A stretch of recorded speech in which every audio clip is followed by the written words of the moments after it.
ICC kwa muda, wakati ambapo rais na ujumbe wake na viongozi wa kisiasa na wale wengine na jamii yake itakuja hapa kutizama mwili wa Daniel Toroitich Arap Moi, ambapo itakuwa ni kuanzia mwendo wa saa 4 asubuhi hadi wakati ambapo ataweza kuondoka. Kwa hivyo hiyo tu ndio ratiba ambayo inatarajiwa wakati wote kuanzia sasa. Lakini tulimjua Rais Daniel Toroitich Arap Moi kama mwalimu nambari 1, mkulima nambari 1, alikuwa mwanasiasa nambari 1, lakini hii ni siku ambayo atakuwa ni nambari 2 katika kushuhudia kisa mwaka 1978 tuliweza kushuhudia hafla nyingine kama hii, ambapo Kenya ilikuwa inampa mkono wa buriani mwanzilishi wa taifa hili ambaye ni mzee Jomo Kenyatta, ambaye amelala mita chache kutoka hapa tangu miaka hiyo. Kwa hivyo yeye anafanyiwa shughuli hii siku ya leo kama ibada maalum. Si hizi ni baadhi tu ya nukuu zake, siasa mbaya, maisha mbaya, hii aliweza kuisema wakati ambapo alikuwa anaondoka, na hilo alikuwa anasema akisisitiza kwamba wakati yeye anaondoka anawaomba Wakenya msamaha, na yeye ambaye alimuudhi anamuomba msamaha, na wale wote ambao waliomkosea basi anawaomba waweze atawasamehe yeye kama binadamu. Kumbuka hii tingiza kidole nione kama nyinyi ni watu ya KANU. Alikuwa mwanachama wa chama cha KANU baada ya kuondoka chama cha KANU miaka ya 60, wakati ambapo alikuwa tu ndio anajiingiza na siasa za taifa hili. Huyu ni jamaa ambaye aliondolewa darasani na kuweza kuwakilisha eneo la Bonde la Ufa katika bunge. Wakati huo ulikuwa inafahamika kama Legislative Council kwa lugha ya Kiingereza. Kwa hivyo haya tu ni baadhi ya nukuu zake. Hapa anasema uongozi ni zaidi ya urafiki, na ni jambo ambalo alikuwa anasisitizia Wakenya ni lazima washirikiane kwa pamoja, wahudumie taifa hili. Na hapa chini anasema kwamba na nyinyi mkae kwa KANU na Mungu awabariki, mbaki hivyo hivyo. Kumbuka pia alisema kwamba chama cha KANU kitaweza kuongoza taifa hili kwa miaka zaidi ya 100, na kama hilo limeweza kufanyika, hatujui kama litafanyika zaidi ya hapo au la. Katika picha hii tunatizama kwamba ni rais wawili ambao kwa sasa wote ni marehemu. Huyu ni marehemu Jomo Kenyatta pamoja na mzee Daniel Toroitich Arap Moi. Huyu kijana sijui kama ndio rais wa sasa, Rais Uhuru Kenyatta, anafanana kidogo lakini sijui kama ni yeye. Hii tu ni picha ya viongozi wawili, mmoja ambaye aliweza kumrithi mwenzake na kuweza kufuata nyayo zake na kusisitiza kwamba kuiandaa taifa hili katika ujenzi wa taifa na mambo mengine. Sijui tukienda kutizama zaidi, huyu ni aliyekuwa waziri mkuu wa Uingereza Margaret Thatcher. Huyu ni aliyekuwa malkia wa Uingereza Elizabeth wa kwanza, ambaye alifariki miaka ya hapo awali. Malkia wa pili akiwa na Rais Daniel Toroitich Arap Moi. Hapa na alikuwa na wageni wengine kutoka bara Ulaya ambao ni wanawafalme kutoka maeneo ya hiyo. Swala hili la mmomonyoko wa udongo na kuzuia uharibifu wa mazingira ni jambo ambalo Rais Daniel Toroitich Arap Moi aliweza kusisitizia sana, na aliwahimiza Wakenya kuweza kujenga maeneo kama haya ili kuzuia mmomonyoko wa udongo pindi tu pale mvua inanyesha kwa wingi na kuweza kuteremsha. Picha hii ya mwaka 1989 ni muhimu sana kuhusiana na swala la kuhifadhi wanyamapori wa taifa hili ambao ni kivutio kikubwa cha watalii na pia kitega uchumi. Hawa wanyama kwa miaka mingi wamekuwa wamevamiwa na majangili ambao wanataka kuuza pembe hizi kuenda maeneo tofauti kuweza kufanya biashara hiyo haramu, jambo ambalo limeharamishwa sio tu hapa Kenya bali pia kimataifa. Alipenda muziki, na hapa tunatazama picha yake akiweza kujaribu kupiga ile gitaa kujivinjari na kwa hali yake, na sio mara moja tu, pia hapa chini akiwa katika shule hii ya Sengera Girls Secondary School alipojumuika na wanafunzi katika muziki, jambo ambalo aliweza kupenda sana. mbali na masuala mengine. Lakini hizi ni picha za hii wiki tu ambapo taifa liliweza kutizama kwamba mzee aliyeongoza taifa hili kwa miaka 24 aliweza kuondoka, na hivi ndivyo magazeti ya humu nchini yalivyoweza kuangazia swala hilo. Kwa sasa viongozi wengine wakuu wa majeshi ya Kenya wanaingia hapa kuweza kuhakikisha kwamba swala hili la siku ya leo inaendelea katika njia iliyo shwari na hakuna matatizo ya aina yoyote.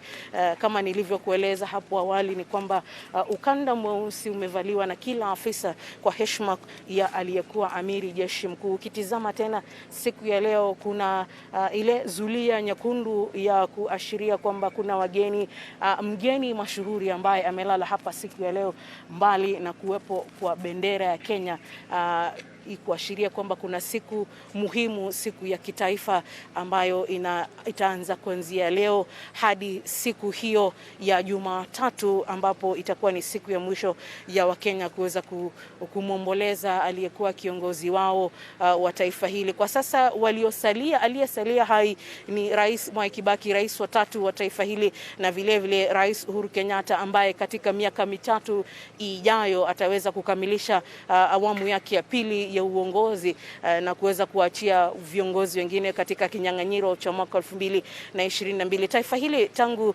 tuweze kujinasua katika minyororo ya mbeberu tumekuwepo tu na marais 4 hadi kwa sasa. Mmoja alikuwa ni mzee Jomo Kenyatta ambaye alikuwa ni mwanzilishi wa taifa hili, Daniel Toroitich arap Moi ambaye alipokezwa mamlaka baada ya kufa kwa mzee Jomo Kenyatta mwaka 1978.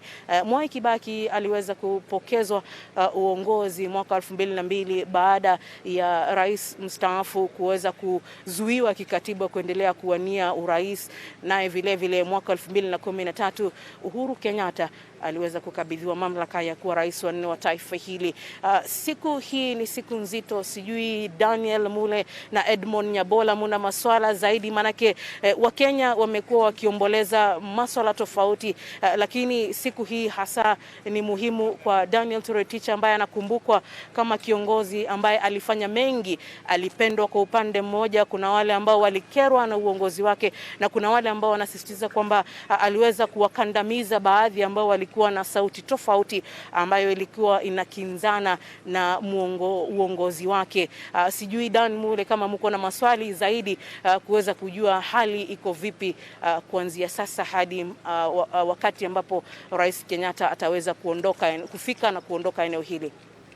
Naam, asante sana Leila kwa shughuli ambayo unaendelea hapo kufuatilia kujua hali ilivyo na mambo ambayo yanaendelea kupangiliwa. Tutakuwa tukirejea hapo baadaye kidogo ili uweze kutupasha mawili matatu, tukupe fursa upunge hewa kidogo. Maana umeona Leila akituelezea tu kwamba pia na wao walishangaa kwamba shughuli imeanza mapema kuliko ilivyotarajiwa, lakini ndivyo hivyo.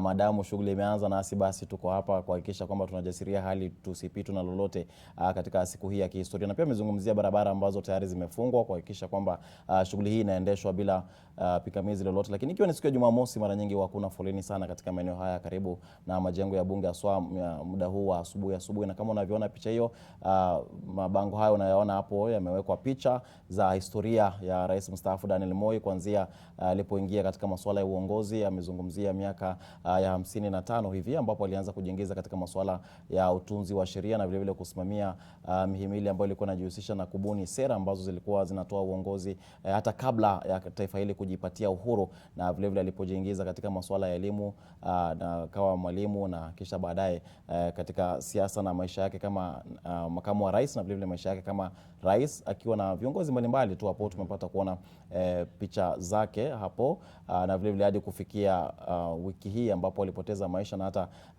vyombo vya habari vilivyoangazia taarifa hiyo. Unamwona hapo kama mwanamuziki anasema kwamba alikuwa anajaribu tu katika tasnia ya uimbaji. Nilipata kusikia nilisikia kidogo hapo wengi ambao wanasema kwamba alikuwa anaimba vizuri, wengine wanasema sijui vipi, lakini ndivyo hivyo kwamba ndio baadhi tu ya sehemu za maisha yake ambayo hayakuwa sana pale hadharani, ilikuwa ni yake ya faraga akijifurahisha. Unajua kila mtu Edmond ana masuala ambayo anafanya wakati ambapo anataka kujifurahisha ama kujituliza baada ya kazi ngumu.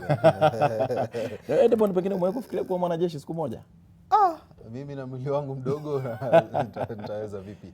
No, but I think the one thing I like about them is their discipline, is how they present themselves, you know, how orderly they are in a very chaotic world. Unajua wanasema kuna saa kamili na kuna saa ya Mwafrika, you know, and the military actually among the people who observe and obey those rules of time, and are very strict when it comes to protocol and such like things. But to answer your question, I never imagined that would be.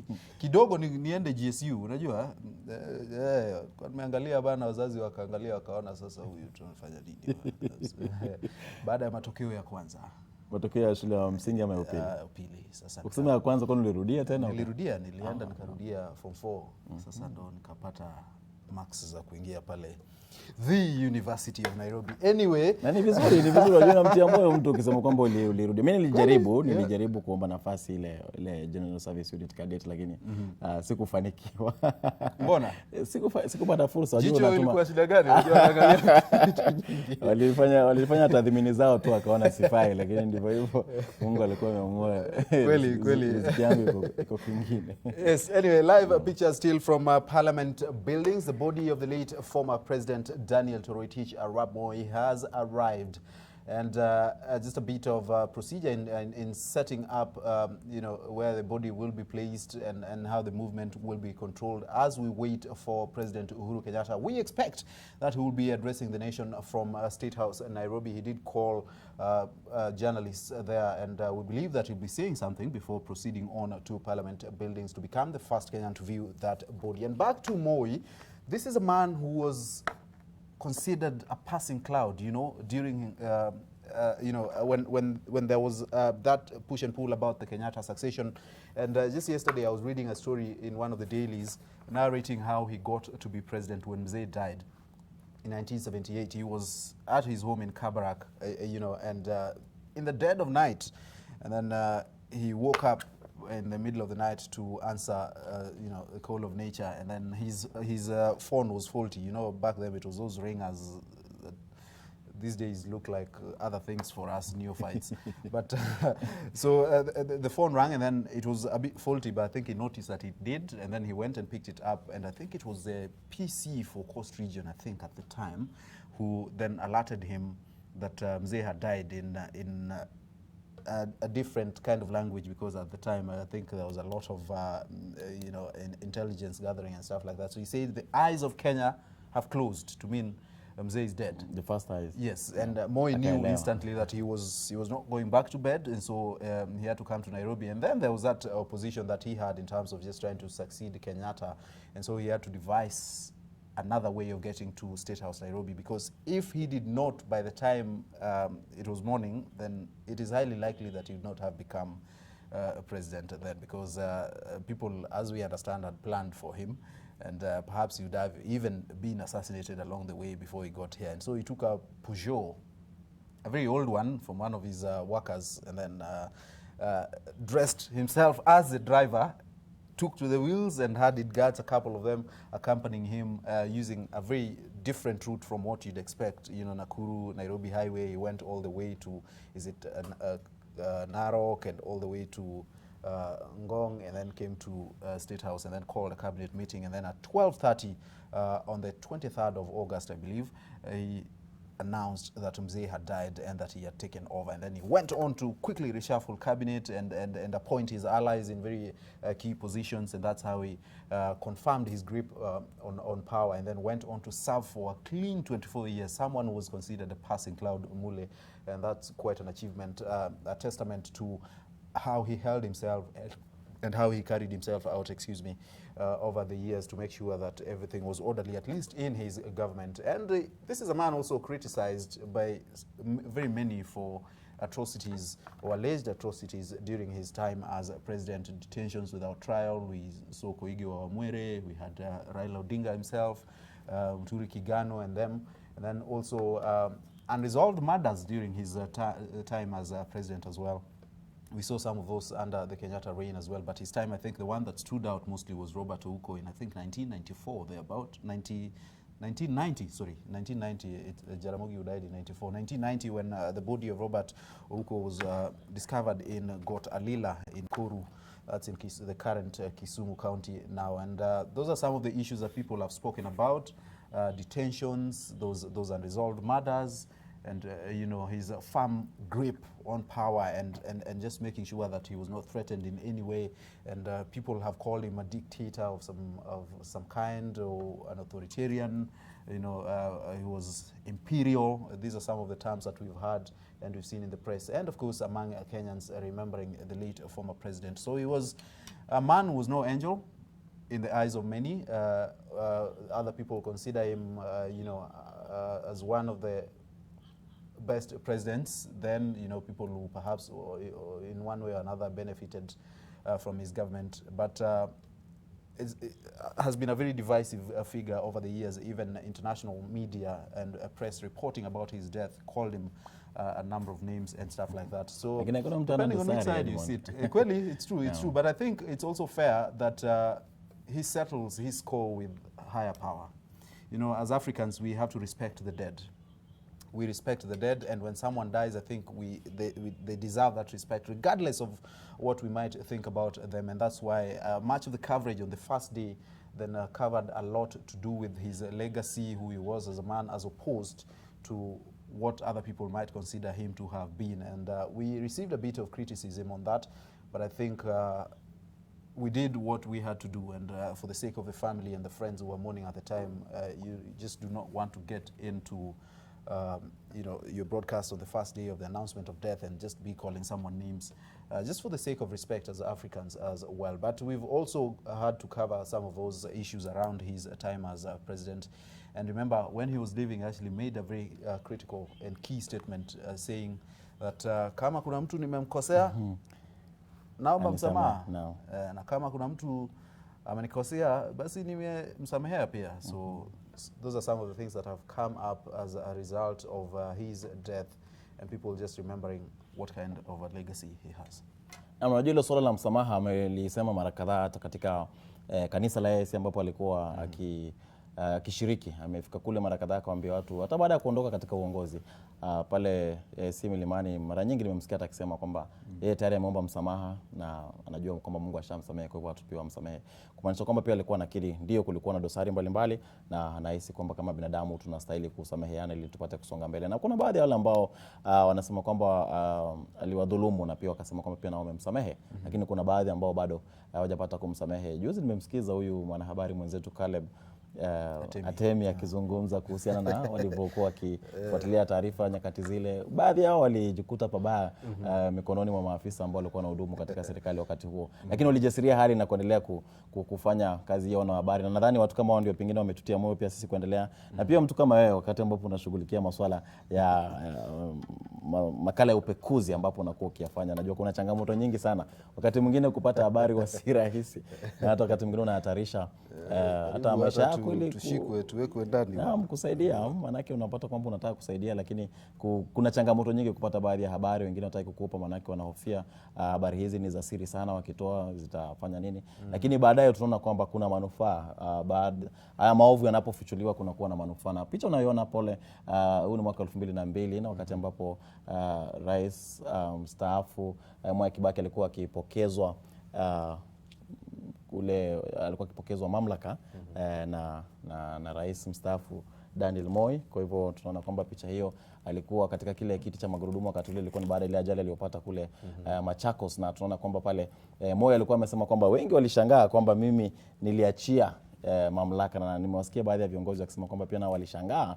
Walikuwa wanatarajia pengine ikifika wakati ule atasema badilishe katiba bana, badilishe ni upate. Hata Mudavadi nadhani nilimsikia akizungumzia swala hilo. Ndio walijua nafaa kuondoka, lakini pia walikuwa wanaona kwamba Afrika tumekuwa na mazoea ya viongozi kukosa kuondoka. Naye akasema kwamba mnadhani kwamba kuachia uongozi ni vigumu kwa sababu wengi wamekosa kuachia, lakini mimi nishaamua kwamba nitastaafu kama nilivyoahidi mwaka wa 98 niliposhinda. Na tunavyoona pale katika mkono wa kushoto tunaona wameweka ni kama kitambaa katika ule mkono, kwa kimombo wanasema ni armband nadhani, na wameweka pale kama njia ya kumwomboleza. Nimeona wanajeshi mbalimbali wameweka kitambaa hicho katika mkono wa kushoto kama njia mojawapo ya kumwomboleza. Hata ule mkuu wa majeshi Samson Mathetheng nilimuona akiwa ameweka mkononi, kumaanisha kwamba ndio njia mojawapo ya kumwomboleza aliyekuwa amiri jeshi mkuu wakati mmoja, rais mstaafu Daniel Moi. Na juzi katika boma lake la Cabernet Gardens hapa Nairobi, viongozi mbalimbali walikuwa wanafika pale, na kuna ile swala la itifaki protocol kwamba huyu ni mgeni mashuhuri. Kuna watu ambao tukotazama katika jamii tuna wageni mashuhuri. Lakini nilishangaa sana pale Edmond, manake kuna baadhi ya watu ambao walikuwa ni mawaziri, walikuwa ni mainspector wakuu wa polisi, walikuwa wameshikilia nyadhifa za juu sana, ambao walipofika pale wako wanaruhusiwa kuingia. Wanaingia tu kwenye kile chumba cha wageni wa kawaida, kisha waingii kule ndani ambapo familia ipo. Wanaambiwa hamwezi kuingia. Kwa hivyo wakati mwingine hii heshima, nadhani hapo ndio kuna ile neno la VIP na VVIP, kwamba kuna mgeni wa heshima na kuna mgeni wa heshima zaidi. Na kwa hivyo ni swala ambalo itifaki zake ukifuatilia ni za kusisimua sana. Kuna watu ambao ulikuwa unaona wanaingia pale, unaona wewe mtu wa heshima katika jamii, lakini akifika pale anaambiwa huwezi kuingia. Au hadi usubiri pale, wapige simu kule ndani, usubiri kama dakika 20 hivi. Na mtu ambaye alikuwa waziri, unamtazama pale alikuwa waziri katika serikali iliyopita, unaona hana ruhusa kabisa kuingia, hadi asubiri kabisa kama wengine, hadi unashangaa hizi sheria na mikakati. And I think it also played out at Lee Funeral Home when the Deputy President William Ruto went to view the body after addressing the nation, and as we understand, he was turned away and told the body had gone in for embalmment and he was not able to see it at the time. Many people are reading a lot from that, but that is a subject for another day. And he did eventually head on to the Cabernet Gardens home and condoled with the family there, led by Raymond Moi, who is now the family spokesman.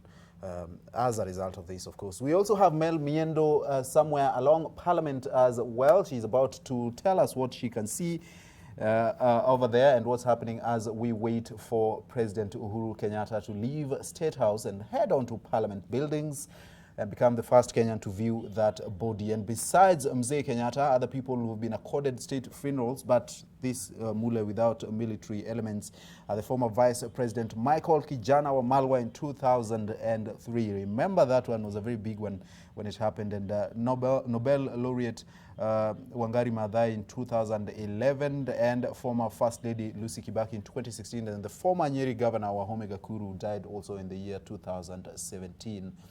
And as we monitor what's happening, those are live pictures from Parliament buildings where, like I said, Mel Miendo is. Mel, what can you tell us about what's happening at Parliament at this moment in time as we wait for the head of state?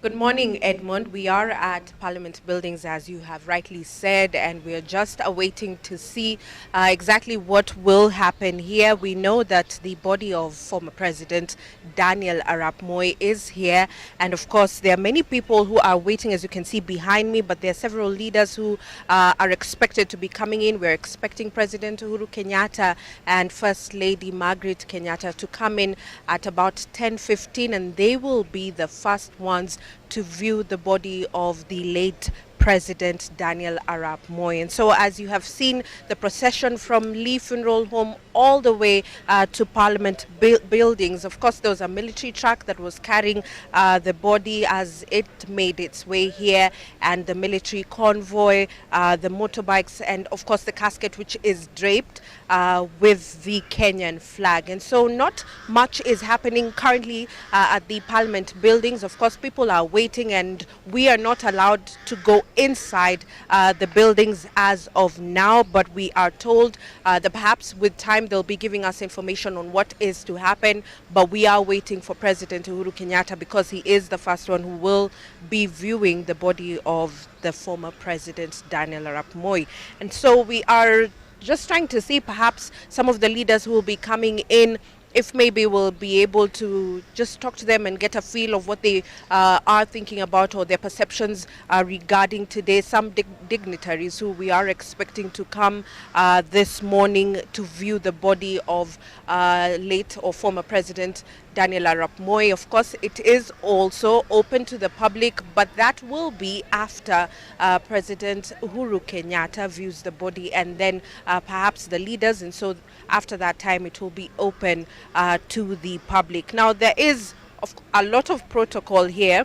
There are a lot of officers who are guarding this place, especially from when you enter from the entrance coming into Parliament buildings from Parliament Road. I mean, it's a lot of protocol that has to be checked. There's a lot of security. It's quite tight. Not everyone is allowed inside Parliament buildings as of now, and so we are expecting that maybe perhaps later it'll be a bit different as people are allowed to view, because the public is allowed to view his body anyway.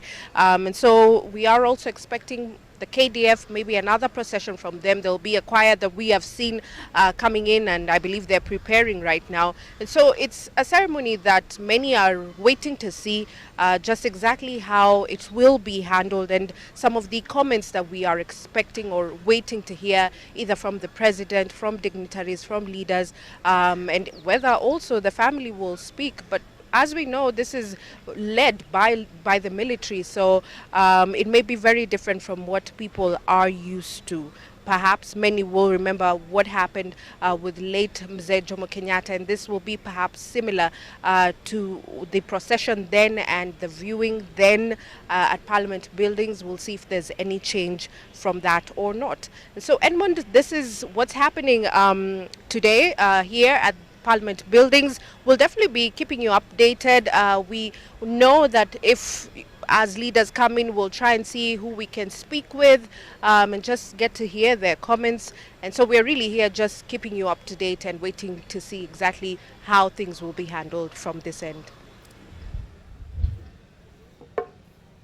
Thank you so much, Amel Miendo, coming to us live from Parliament buildings, just telling us or giving us a picture of what's happening there at the moment. She did mention the fact that the place is being very guarded and everything is orderly according to state, military protocol and procedure. Earlier this week, we were discussing this, Mule, and the issue of, where we find ourselves right now. So the public will be allowed to view the body. But we have these mobile phones, and as Kenyans, we always want to capture every single thing, take selfies, and do all manner of things.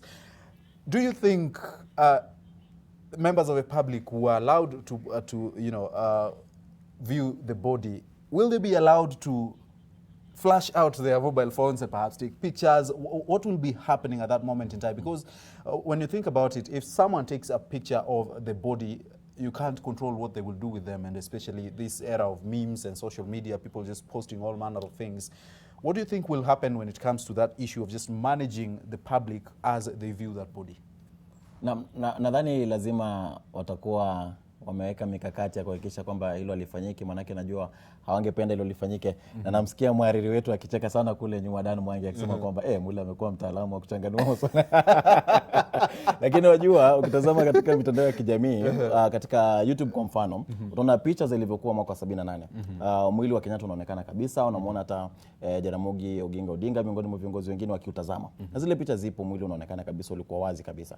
Kwa hivyo wakati huu naamini kwamba lazima wataweka mikakati na kuwazuia watu kupiga picha iwapo kwa tathmini yao wanahisi kwamba zile picha zikipigwa huenda kukawa na athari fulani. Kwa hivyo naamini kwamba ni kitu ambacho na usalama lazima utakuwa wa hali ya juu sana, manake ili watu waweze kuwa wanafuata foleni kwa utaratibu, na sidhani kwamba watapata kukaribia sana ule mwili. Huenda pengine utakuwa kiutazama kwa umbali fulani hivi ili kuhakikisha kwamba hakuna lolote ambalo linaweza kutokea. Kwa hivyo ni masuala ambayo naamini maafisa wa usalama tayari washayazingatia, kuyafikiria, na naamini hata pengine ni mojawapo masuala ambayo rais ambao atakuwa pata kuzungumzia, pengine wapo kuna viongozi wengine wako naye ambao watazungumza pia, pengine tu katika kule kutoa ule utaratibu na ni nini ambacho unatarajia kutoka kwa wananchi ambao watafika kuona. Kama unavyoona zile bendera hapo ziko nusu mlingoti, kama ambavyo imekuwa tangu siku ya Jumanne alipopoteza maisha. Hata pale Kabarnet Gardens katika nyumba yake kuna bendera kubwa sana ambayo imewekwa pale, na ilikuwa pia imepeperushwa nusu mlingoti, na ndivyo hali ilivyo hadi kufikia sasa.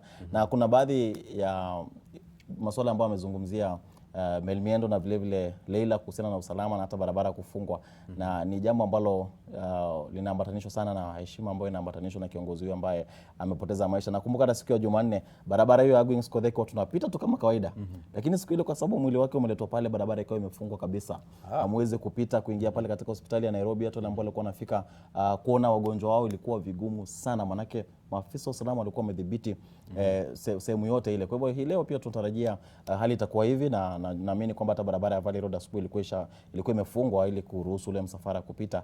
Kwa sasa sijui hali iko vipi kule, tutakuwa tukijua iwapo barabara hiyo tayari ishafunguliwa. Uzuri ni kwamba barabara hizi ziko katikati ya mji, kwa hivyo zinaathiri sana shughuli ambazo zinaendelea katikati ya mji. Unajua kuna wale madereva wa masafa marefu ambao huwa lazima wapitie katikati ya mji wa Nairobi wakisafiri kuelekea maeneo mengine.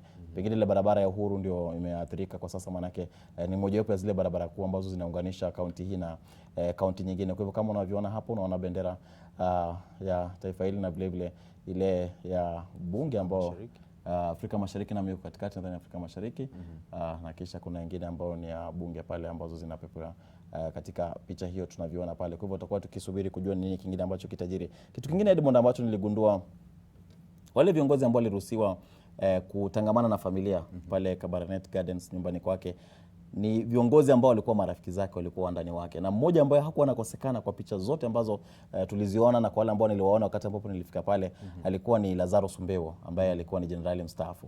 Lazaro Sumbewo nakumbuka sana, maana yeye na ndugu yake Elijah Sumbewo walikuwa katika jeshi wakati wa mwaka wa 81 katika lile jaribio la mapinduzi.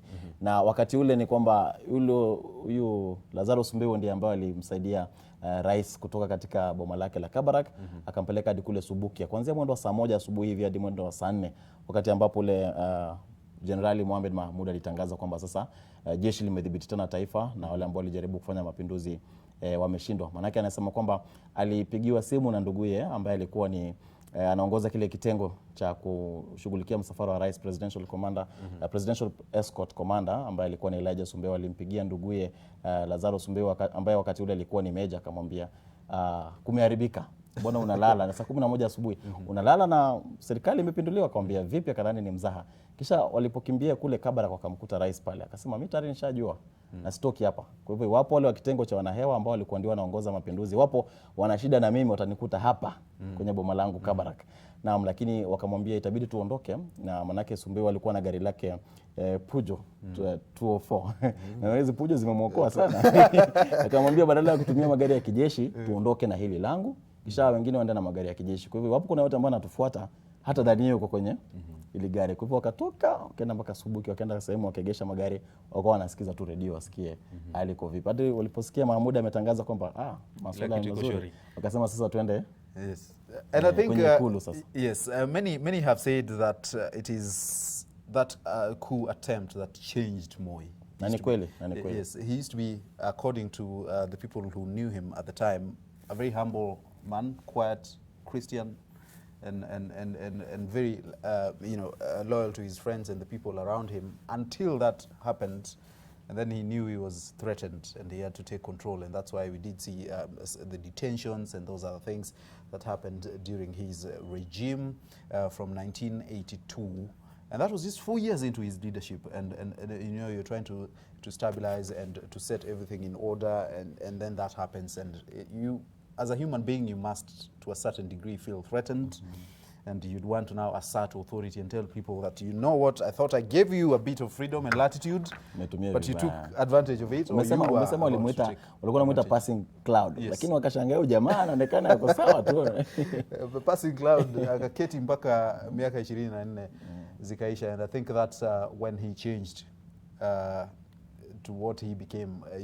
Stories have been told, and many people know exactly what happened during his reign, and that's when he changed and took full control of the state. And he actually is a man who's remembered for firing people by the roadside. Taarifa za saa 7 kwanza huko pale wasikia rais mtukufu Daniel Toroitich arap Moi leo and then Saitoti does not have a job anymore, and then he stays without a vice president for a very long time. And then now he appoints Saitoti again by the roadside. These are some of the things that are very characteristic of the Moi regime, and a lot can be said about this man, fair and foul. Really, he was loved and loathed across the country, and a lot of things happened during his time. But those are discussions that, depending on who you ask, you will hear different responses. Security personnel there, we see them just getting onto Parliament wherever from, and this is what Mel was mentioning. These ones appear to have just arrived, so wherever from could be their bases or Nguvu mpya. Nguvu mpya. Yes, so they've arrived at Parliament and then just to set the pace for the head of state coming, and we expect a lot of military protocol and procedure also taking over this event. You did say that at the time of the death and when the body was moved from Nairobi Hospital to Lee Funeral Home and the military took over and everything changed. I remember we did see them just outside Lee Funeral Home and taking charge, and the movement in and out of Lee Funeral Home was very highly controlled. I remember even when the deputy president arrived there, and some of our cameramen who had been inside there earlier were not allowed to get in, and they managed. Nilikuwa pale, tuliondolewa nje. Nilikuwa ndani, tukatoka nje, tukawa nje. KDF is in control now. Yes, and we've seen some of those, and we expect a lot more today. We don't know whether President Uhuru Kenyatta will be addressing the nation from State House. He did call us there, and we are monitoring what happens there. If he does, then perhaps he will do that and then head on to Parliament buildings. If he doesn't, and then it will be him addressing the nation here. Remember, this is the first time he's appearing in public because he was in the US when Moi died. Let's go back to Parliament buildings with Leila Mohammed. Leila understands military protocol for reasons that we will not mention, but he does. Yeah, but just she looks cannot. at the uniform and Yes, knows which. and knows. So Leila, what are we looking at this point in time? Edmund, you're funny. But what you're seeing is members of the Kenya Defence Forces who are here to honor one who was a commander-in-chief of the Kenya Armed Forces. Remember, this is the second military disciplined funeral that Kenyans will be able to experience. So for those who are not alive or even born in 1978 when the first one happened in August when Mzee Jomo Kenyatta was being buried, then this is a piece of history that they would be interested to find out. How do the military do their business of recognizing their former colleagues or a man who was in charge of the forces for 24 years? So part and parcel of what you have seen this morning is the draping of the casket and it being honored, driven by a military vehicle and escorted by the Kenya Military Police Forces down the Valley Road into the Parliament buildings. However, as we see, the Kenya Defence Forces band is seated here waiting with their monkey hats, waiting for the current Commander-in-Chief of the Kenya Defence Forces, His Excellency President Uhuru Kenyatta, who is expected here ideally at 10:15 a.m. Remember, we were given a time frame of 8:05, which was expected to be the time when the body would be removed from the Lee Funeral Home. But I guess matters of security change as and when things arise or issues need to arise. But however, in terms of military procedures, he will be accorded a full military procession in terms of how he will be treated. The gentlemen you're seeing on your screen are members of the Kenya Defence Forces chaplaincy. We have a Catholic priest, an Anglican bishop, as well as a Muslim cleric, all who are members of the Kenya Defence Forces who will be able to pray for the body of the late Daniel Toroitich Arap Moi later in the day when the full procession begins. But back to the issue of military funerals, the men and women in uniform who carried the body this particular morning are of the ranks from colonel, a full colonel, to a brigadier. This is because the stature of the man who has been wheeled in here this morning is one who was a general in charge of an entire command of forces. Thus, that is why he is being given this much attention. But on Wednesday next week is when we'll be able to see exactly how the military behaves in terms of their discipline. On top of that casket, ideally, a member of the Kenya Defence Forces who would be honored in such a manner would have his boots as well as his sword and his itinerary which he wore during battle that would be put on top of that casket, as well as when the body is about to be laid, then the officers who would stand in line next to this casket will then put their guns and face on top and give an odd number in terms of gun salute. This time we hear he will be given a 19 gun salute because of him being a former Commander-in-Chief of the Kenya Defense Forces. We are not sure if he will be given accorded one from Cannons on Tuesday at the Nyayo National Stadium. Those are details that probably we will be given, and this will be shared to us as and when it is possible. So there will be military music as well. Probably there will be their traditions in how they escort this body. Remember, this is the stature of a commissioned officer, one who has full powers to do as pertains to ensuring the security of this country. So it is a big deal. This is the second time this is happening in the country. The first time, many who are alive today, probably those who are below the ages of 40 and below, might not have been privy or might not have viewed this in 1978 when the body of the late Mzee Jomo Kenyatta was taken to the Uhuru Park where Kenyans paid their tribute. So basically, the military is here as part of what the government has said. If you look at the skies, the East African flag, the Kenya Defense Forces flag, and the Kenya flag are flying half-mast. This is part of what the president of this country had given as a symbol of honoring the fallen president of this country. So these flags will remain as is until the body has been laid to rest in Nakuru next Wednesday. That will be the last day of mourning. So we're expecting President Uhuru Kenyatta probably to give a statement just to honor a man whom he nurtured, the President Uhuru Kenyatta, in 2002 when he said, "This is the guy that I expect. This is the guy that I expect to rule this country after I leave." See, also the Nairobi City County has honored the fallen president by putting all their flags. Remember, even in all military installations, that is why this is different from anything else. The flags of the military installation, the regimental colors, the flags of each barracks will fly half-mast together with that of the Kenya flag, just to honor this man who was part and parcel of Kenya's lives for 24 years as president, and he was a member of the National Assembly. Probably we can say he is coming home because the first time he came here was in the 1960s when he was joining the Legislative Council as a member for the Southern Rift Valley, and he was here for all those years.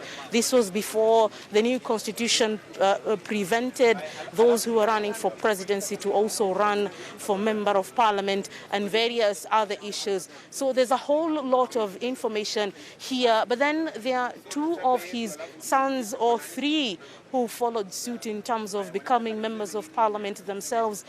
Jonathan Toroitich, the late, was also a member of parliament here, tried to become a member of parliament.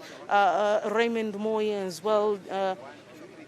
Gideon Moi is a senator for Baringo County. Previously, he had been the member of parliament for Baringo Central.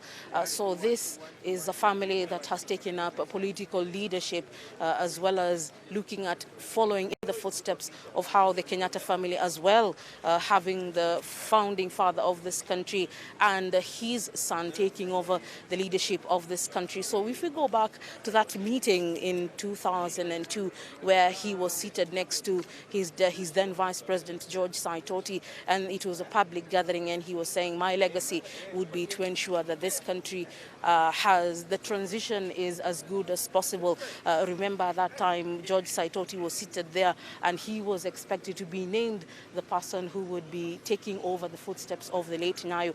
However, that time Uhuru Kenyatta was chosen and seen to be the predecessor. He ran for the 2002 elections and was not successful. Mwai Kibaki is the one who took over the presidency of this country and went ahead to serve for 10 years.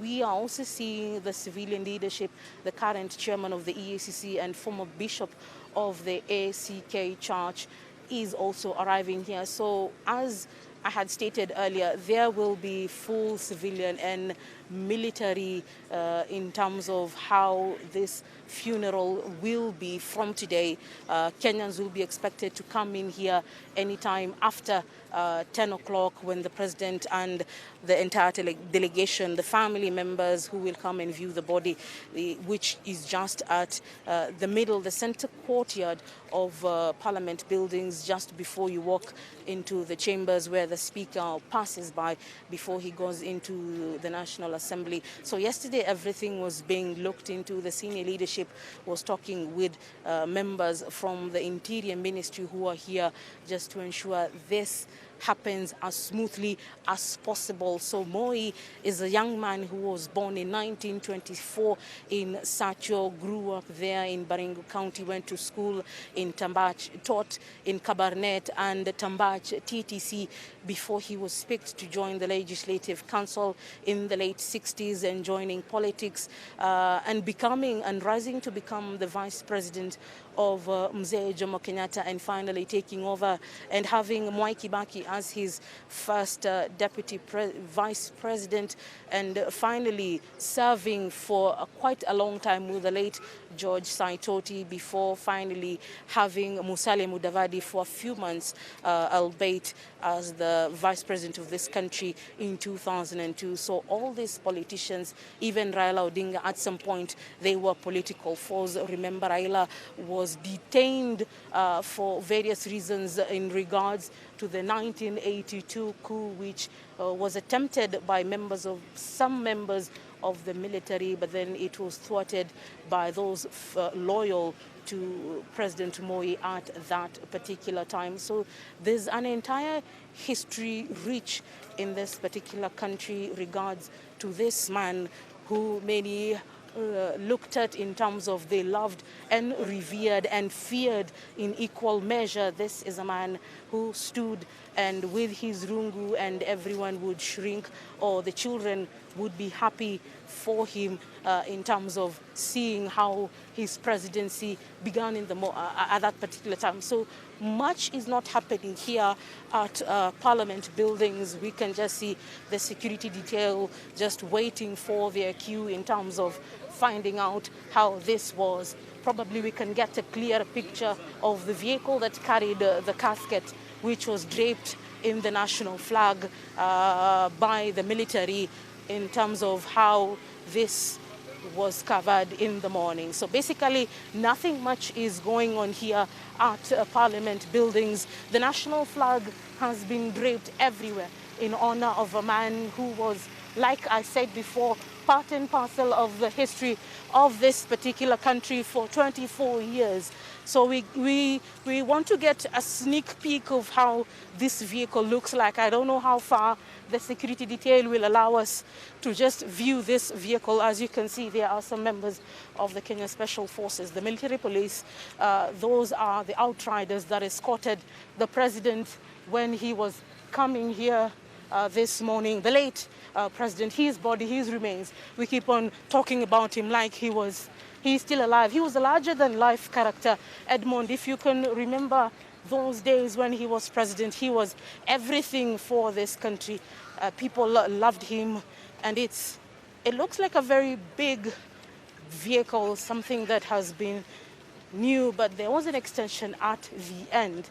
Yet it's still there. So here is where the military personnel carried the body. There were those that were escorting. Habari zenu, habari za asubuhi. Asanteni sana kwa kufanya kazi njema siku ya leo. Asante sana. So this is where the casket was being presented early this morning. We were expected probably the traditional carriage that would be driven by a horse.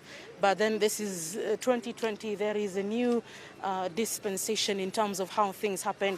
So even now, even in the new status quo, we can see how differently things are being done to ensure that this funeral goes on as planned. So this is a picture that we probably missed, but however, we can still show you where the body or the casket that was carrying the late President Daniel Toroitich Arap Moi was the members of the military who are escorting this situation early this morning. The outriders just taking their break a bit before the president of this country comes in to be the first Kenyan to view the body and to pay his last respects. So Daniel Moi, like I said, was a larger than a life characteristic.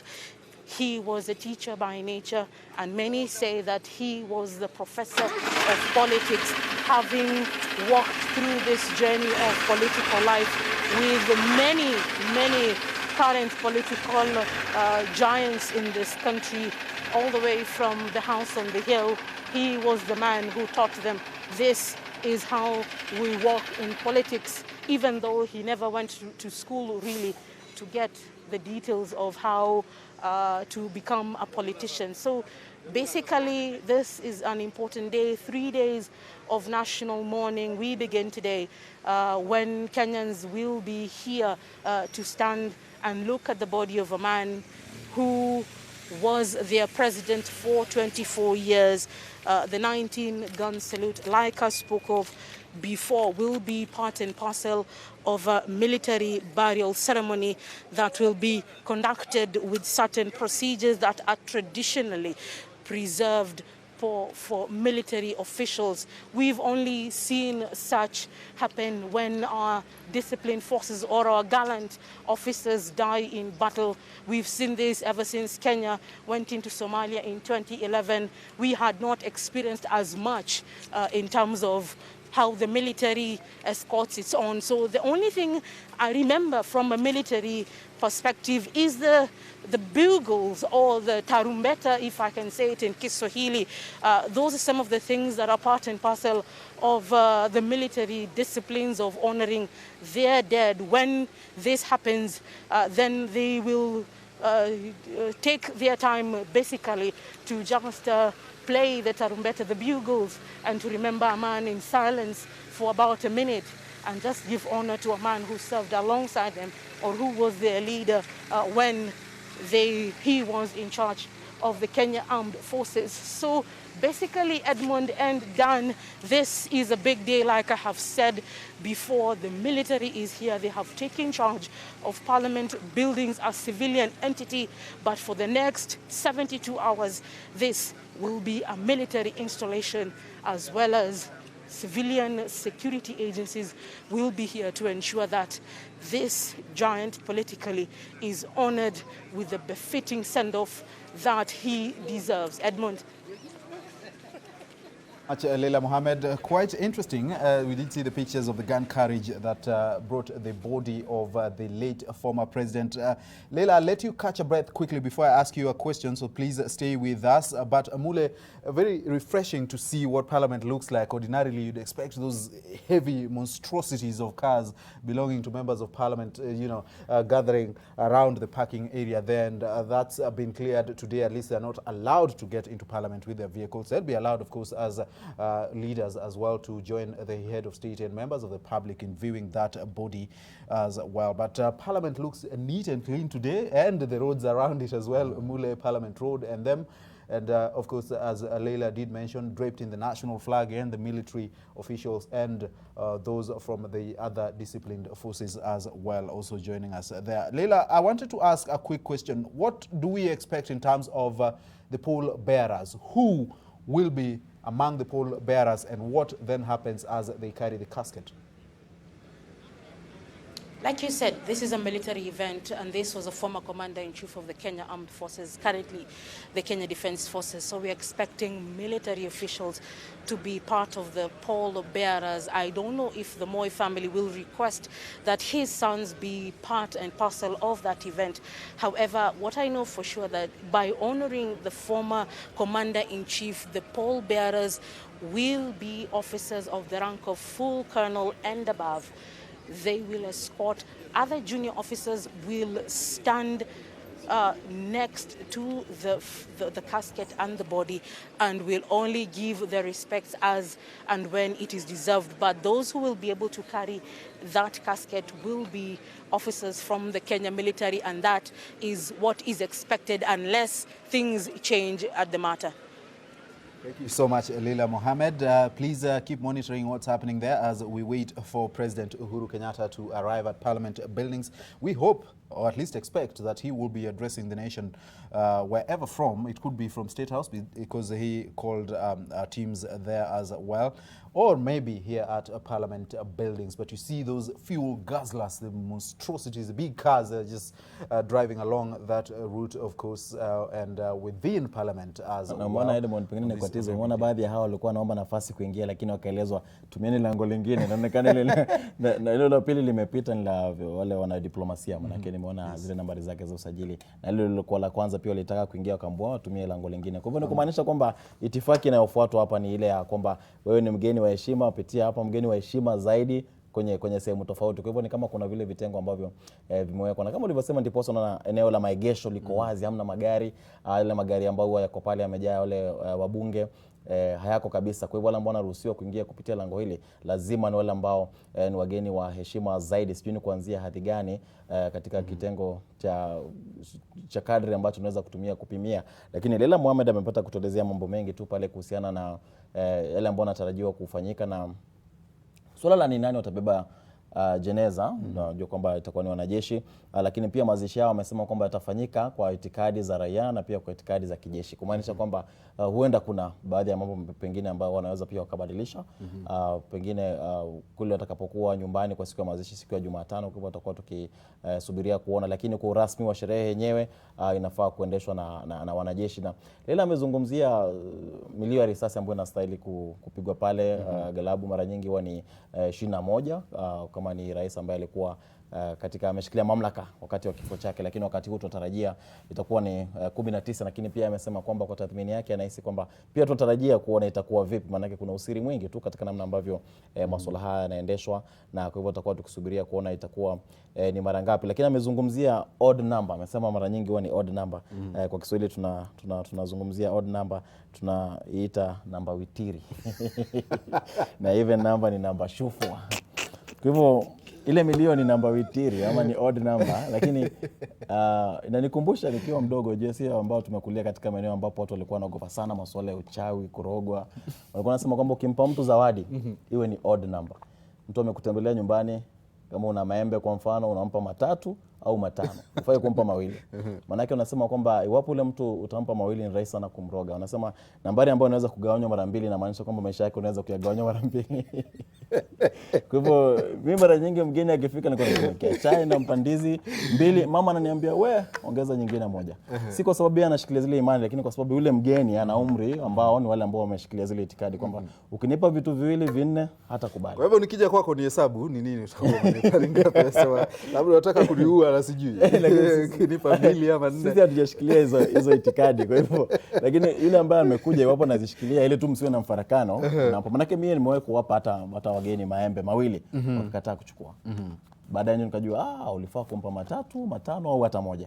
Nambari ambayo haiwezi kugawanywa mara 2. Na ni imani. So, kwa hivyo sijui kama pia katika kupiga hii milio lazima kuna sababu ambayo wanazingatia kwamba iwe ni namba witiri ama odd number. Lazima kuna sababu ambayo inafanya iwe vile, na historia yake iko katika masuala ya ukali ambayo yanafungamanishwa na mataifa ambayo alianza kuwa na jeshi kabla ya sisi kuwa na jeshi pale awali kidogo. Na pia amezungumzia hadhi ya wale ambao watakuwa wakibeba jeneza. Amezungumzia lazima uwe ni kanali na kufikia ule wadhifa ama ile hadhi ya brigedia. Amesema ndio wanatarajiwa ambao wamekuwa wakibeba lile jeneza. Ni masuala ambayo Leila amekuwa akizungumzia. Na pia kuna swala lingine ambalo amegusia kwamba Moyo alikuwa ni mwalimu, na ni swala ambalo hata niliona kwamba kile chama cha walimu nchini NAT wiki hii kwenye gazeti walichukua ukurasa mzima wakaweka picha yake pale, wakasema tulikuwa tunamtambua kama teacher number 1 hapa nchini Kenya. Maana tunajua alianzia kama mwalimu, alikuwa kule Tambach Teacher Training College ama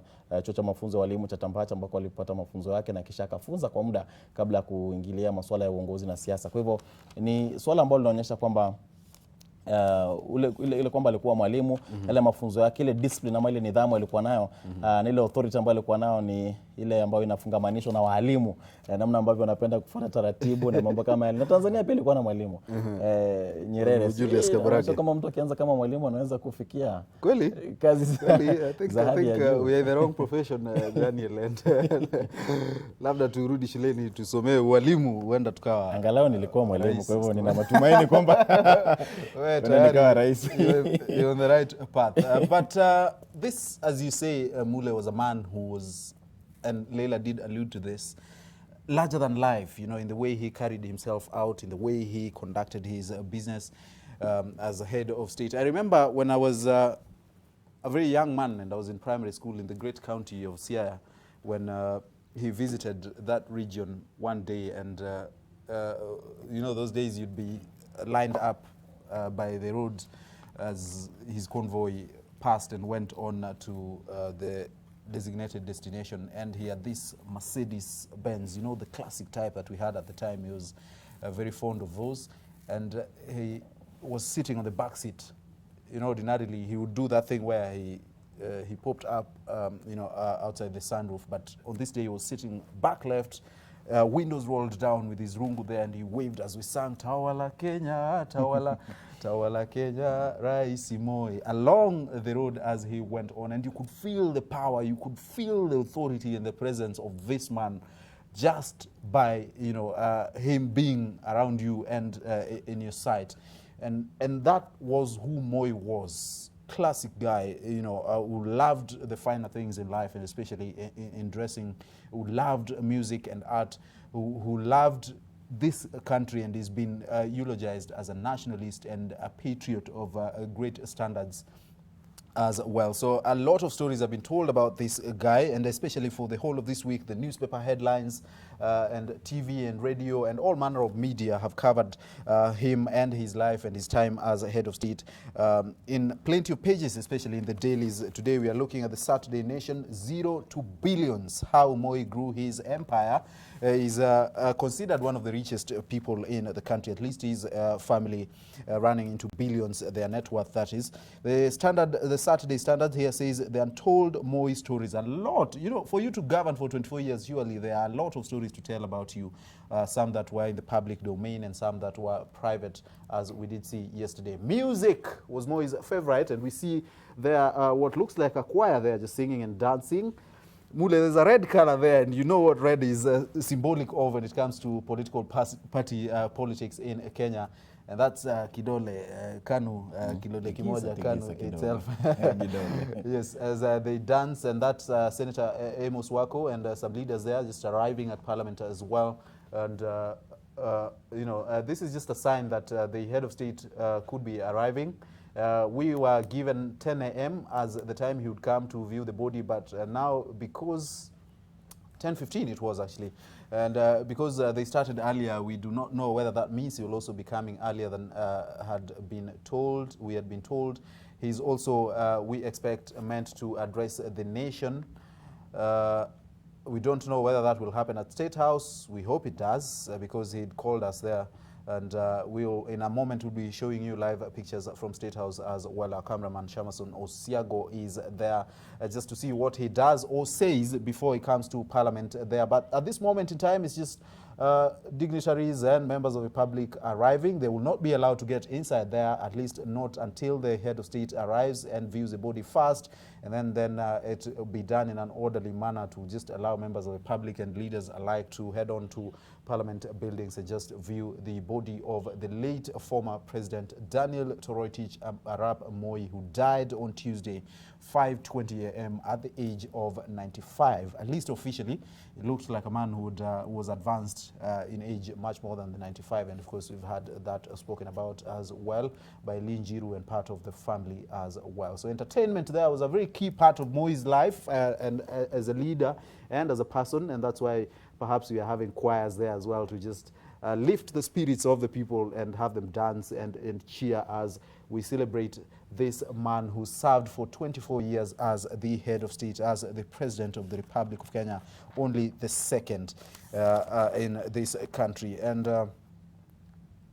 a lot of stories being told and written about this man. The dailies today have plenty of pages to tell stories about the former head of state and what will be happening as we head to Wednesday next week, when his remains will be interred at his Kabrak home. Also, not forgetting that this week, Mule, we had an incident in Kakamega County at the Kakamega Primary School, where we had 14 children die from a stampede there.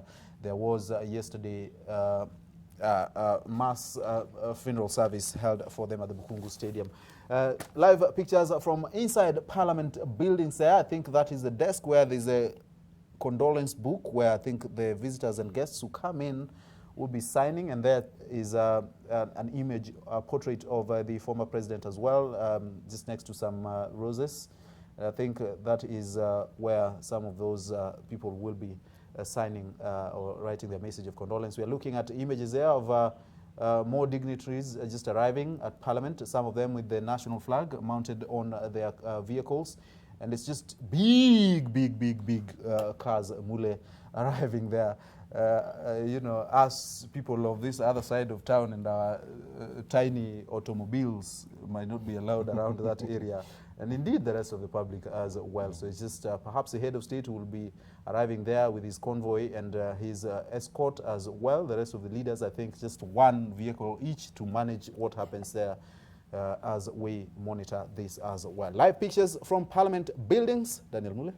Naam, na umeona hiyo barabara kule nje ilikuwa imepambwa kwa bendera, na hapa ndani, sehemu ya ndani, tunaona kuna hiyo meza ambapo viongozi watakuwa wakifika kutia saini katika kile kitabu cha rambirambi kueleza pole zao.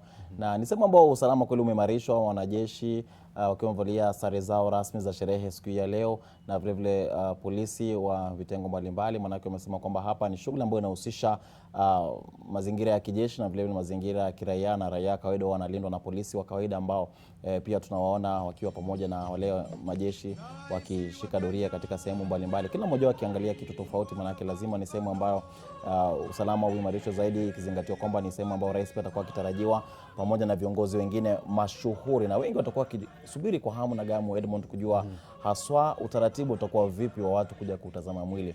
Manake kuna wengi ambao wangependa kufika, lakini wanasubiri kujua, je, baada ya rais kumaliza kutazama tutaanza tu moja kwa moja au kutakuwa na nafasi ya kusubiri ukaguzi utakuwa ukifanyika wapi? Manake lazima kuwe na ukaguzi wa hali ya juu kabla ya kuingia ndani kutazama mwili, na vitu vingine ambavyo vinahusiana na itifaki ambavyo vinatarajiwa kuzingatiwa katika shughuli hii ya leo. Kwa hivyo ni masuala ambayo tutakuwa tukisubiri kwa hamu na gamu kujua, je, utaratibu utakuwa unafanyika kwa njia gani.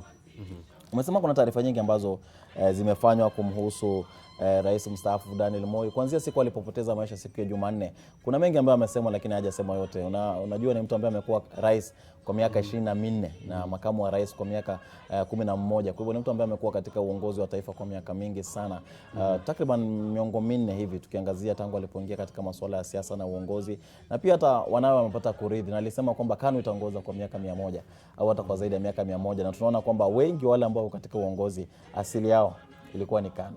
Hata wale ambao katika serikali walio katika upinzani, sijui nikisema upinzani na mrejelea nani, lakini wao pia wote walikuwa katika KANU wakati mmoja. Kwa hivyo ni kuonyesha kwamba ni chama ambacho kimezaa viongozi ambao bado wapo hadi kwa sasa. Ndio kuna mataifa mengine bado barani Afrika ambayo bado chama ambacho kilinyakua uhuru ndicho ambacho bado kinatawala hadi sasa. Hapa nchini Kenya kumekuwa mabadiliko kidogo, tulikuwa na NAK, ikaja PNU, sasa tunayo Jubilee. Kwa hivyo kuna mataifa mengine ambayo chama kama Tanzania kwa mfano imekuwa ni CCM.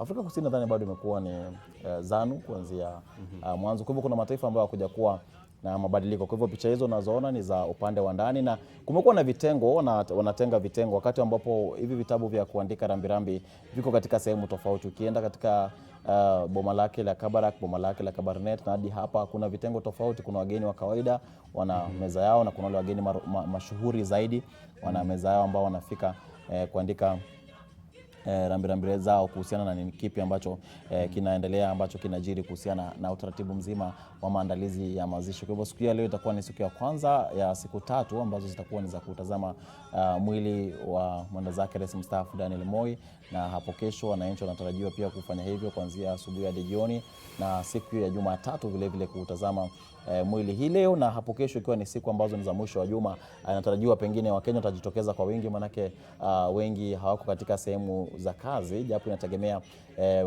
wale ambao katika kazi rasmi hao watakuwa ni siku za mapumziko.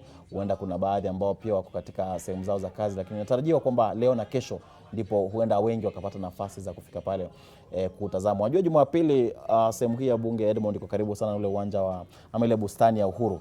Na Jumapili bustani ya Uhuru huwa imefurika Wakenya wengi sana. Na wengi ambao huja na magari hadi mjini au pengine utategemea uchukuzi wa umma, wanafika mjini ndio wanatembea kwa miguu hadi katika uwanja huo. Wao wanapitia katika sehemu hii ya bunge. Kwa hivyo pengine pia watakuwa na fursa kupitia pale wakitazama. Na sijui kama yeyote ataruhusiwa ama ataangalia umri, waseme pengine kuanzia umri wa miaka 18 kwenda juu ama itakuwa vipi. Hilo pia tutarajia kujua itakuwa vipi. Kisha watapata fursa ya kutazama. Kisha siku hiyo ya Jumanne ndio kutakuwa na hiyo ibada ya wafu. Na kama unavyoona katika picha hapo, upande mmoja runinga yako ni jukwaa ambapo atakuwa akitolea hotuba yake Rais Uhuru Kenyatta katika ikulu ya Nairobi. Wakati wote kutoka sasa tutakuwa tukitarajia kujua atakuwa akizungumza wakati gani. Kumbuka ndio mwanzo amerejea kutoka Marekani ambako alikuwa na vile kinara wa ODM vile Raila Odinga alikuwa kule katika yale maombi ya kitaifa ambayo alikuwa ameandaliwa kule. Na pia walipata kuhutubia, walipata kuzungumza, akazungumzia masuala ya maridhiano BBI hapa nchini na kukawa na handshake nyingine kule. Kukawa na handshake nyingine kule katika ardhi ya ugenini. Walipata kusalimiana tena kule wakizungumzia masuala yao, wakitoa ushauri kwa dunia kwamba mnaweza kujifunza kutoka kwetu sisi. Tuliweka tofauti zetu kando na tukaungana. Na najua wengi tu wana mtazamo wao kuhusiana na swala hilo, lakini kimsingi tu ni kwamba hao ndio ambao alijiri. Na Rais Uhuru Kenyatta sijui wapo atakuwa akigusia kuhusiana na ziara hiyo, lakini muhimu ambao atakuwa akigusia, naamini lazima atakuwa akizungumzia swala hili la maandalizi ya mazishi ya Rais mstaafu Daniel Moi. Maandalizi yamefikia wapi, pengine anachotarajia kutoa kwa Wakenya katika wakati huu. Katika ile taarifa yake awali alipotangaza kifo chake, alisema ama aliagiza bendera zipeperushwe nusu mlingoti, na vile vile akasema kwamba itakuwa ni maombolezo hapa nchini Kenya hadi siku ya mazishi. Na kisha hapo jana Joseph Kenya yule ambaye ni mkuu wa utumishi wa umma hapa nchini akatoa utaratibu wa namna ambavyo mambo yatakuwa yakifanyika na kueleza kwamba siku ya Jumanne ambayo ndipo ibada ya wafu itakuwa ikiandaliwa katika uwanja wa michezo wa Nyayo, itakuwa ni sikukuu ya kitaifa, kutoa fursa kwa wananchi kuhudhuria shughuli hiyo, kuhudhuria sherehe hiyo na pia kutazama kupitia kwa runinga kama alivyosema kwamba atakuwa akipeperushwa moja kwa moja kwenye runinga zote hapa nchini. Kwa hivyo itakuwa inatoa fursa kwa hayo kufanyika siku hiyo, na vile vile akawataka Wakenya wapande miti kama njia mojawapo ya kumuenzi Rais mstaafu Daniel Moi. Kwa hivyo kama unavyoona hapo, picha hizo ni za moja kwa moja sehemu mbili tofauti, lakini zote ni za ndani ya eneo hilo la majengo ya bunge, ambapo tayari jeneza la mwenda zake Rais mstaafu Daniel Moi lishawasilishwa hapo asubuhi mwendo wa saa 1:30 hivi na likawekwa pale. Kwa hivyo tunatarajia tu kuona ni wapi litakuwa likiwekwa haswa, ili watu wapate kutazama mwili huo katika shughuli ambayo itakuwa ikiendeshwa kwa siku 3 ile, ikiwa ndio siku ya kwanza. Na nadhani kwamba wakati wote baada ya rais kutazama, basi Wakenya watakuwa na fursa kutazama. Na ili swala la BBI wajua hapo jana uligusia kwamba kulikuwa ile misa ya wafu jana kule Kakamega ya wale watoto waliopoteza maisha kule katika mkanyagano, na kuna baadhi ya viongozi walijaribu kuleta masuala ya siasa, wakazungumzia BBI kidogo kule, na wengi hawakufurahia, manake wanahisi familia ilitengwa, ilibakia tu kutazama kwamba wao wamefiwa na hawapati fursa ya kuzungumza, japo watakuwa na fursa ya kufanya hivyo watakapokuwa kiandaa mazishi ya wapendwa wao. Lakini wengi hawakufurahia hilo, manake kuna baadhi ambao walitumia vibaya fursa hizo. Na kama unavyoona pale ni mmoja yule ambaye anavishwa kile kitambaa cheusi kwenye mkono wa kushoto, na kama tulivyofahamishwa yote haya ni njia moja ya kuomboleza, kuonyesha kwamba wako katika hali ya kuomboleza. Kwa hivyo anapovishwa kitambaa hicho cheusi mkononi, basi inaonyesha kwamba pia yeye yuko katika hali hiyo. Na wote wamevalia zile sare rasmi zao za sherehe. Wakati ambapo kuna sherehe, ndizo sare ambazo huwa wanavalia wanajeshi wa vitengo tofauti. Vile vile kuna wale wakuu wa serikali wa idara na vitengo tofauti. Edmond, utakumbuka awali kabla ya katiba ya sasa kulikuwa na wale walikuwa wakuu wa mikoa, wale PC. Walikuwa very powerful people at the sana, walikuwa na hadhi ya juu sana, walikuwa na mamlaka makubwa sana. Wakifika tu hivi watu walikuwa wanajua kwamba ni kama rais yuko hapa. Manake wao ndio walikuwa wanasoma zile hotuba za rais wakati wa sherehe za kitaifa. Lakini sasa mambo yamebadilika. Sasa ni magavana na wakati mwingine wananchi wajitokeze. Nakumbuka sherehe zilizopita, sitataja ni kaunti ipi, lakini tulifika pale sherehe watu hawafiki 20 na hadi gavana akasema kwamba hatafika. Ikabidi sasa yule commissioner wa county aje sasa. Japo commissioner wa county ndiye ambaye anafaa kuhutubia, lakini gavana aliona kwamba hii ni aibu, umati mdogo sana.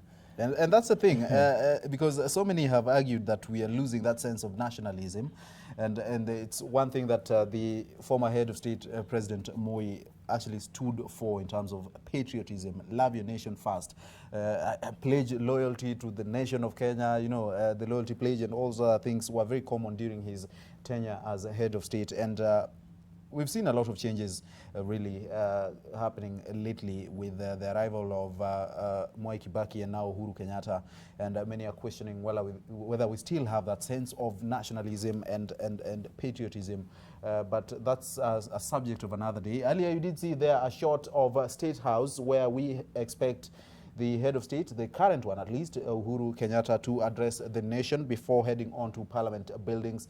And at Parliament, we are still monitoring what's happening there. You see those military generals, they are participating in the first of 3 days of the body lying in state and public viewing there. We are even seeing some foreign dignitaries as well.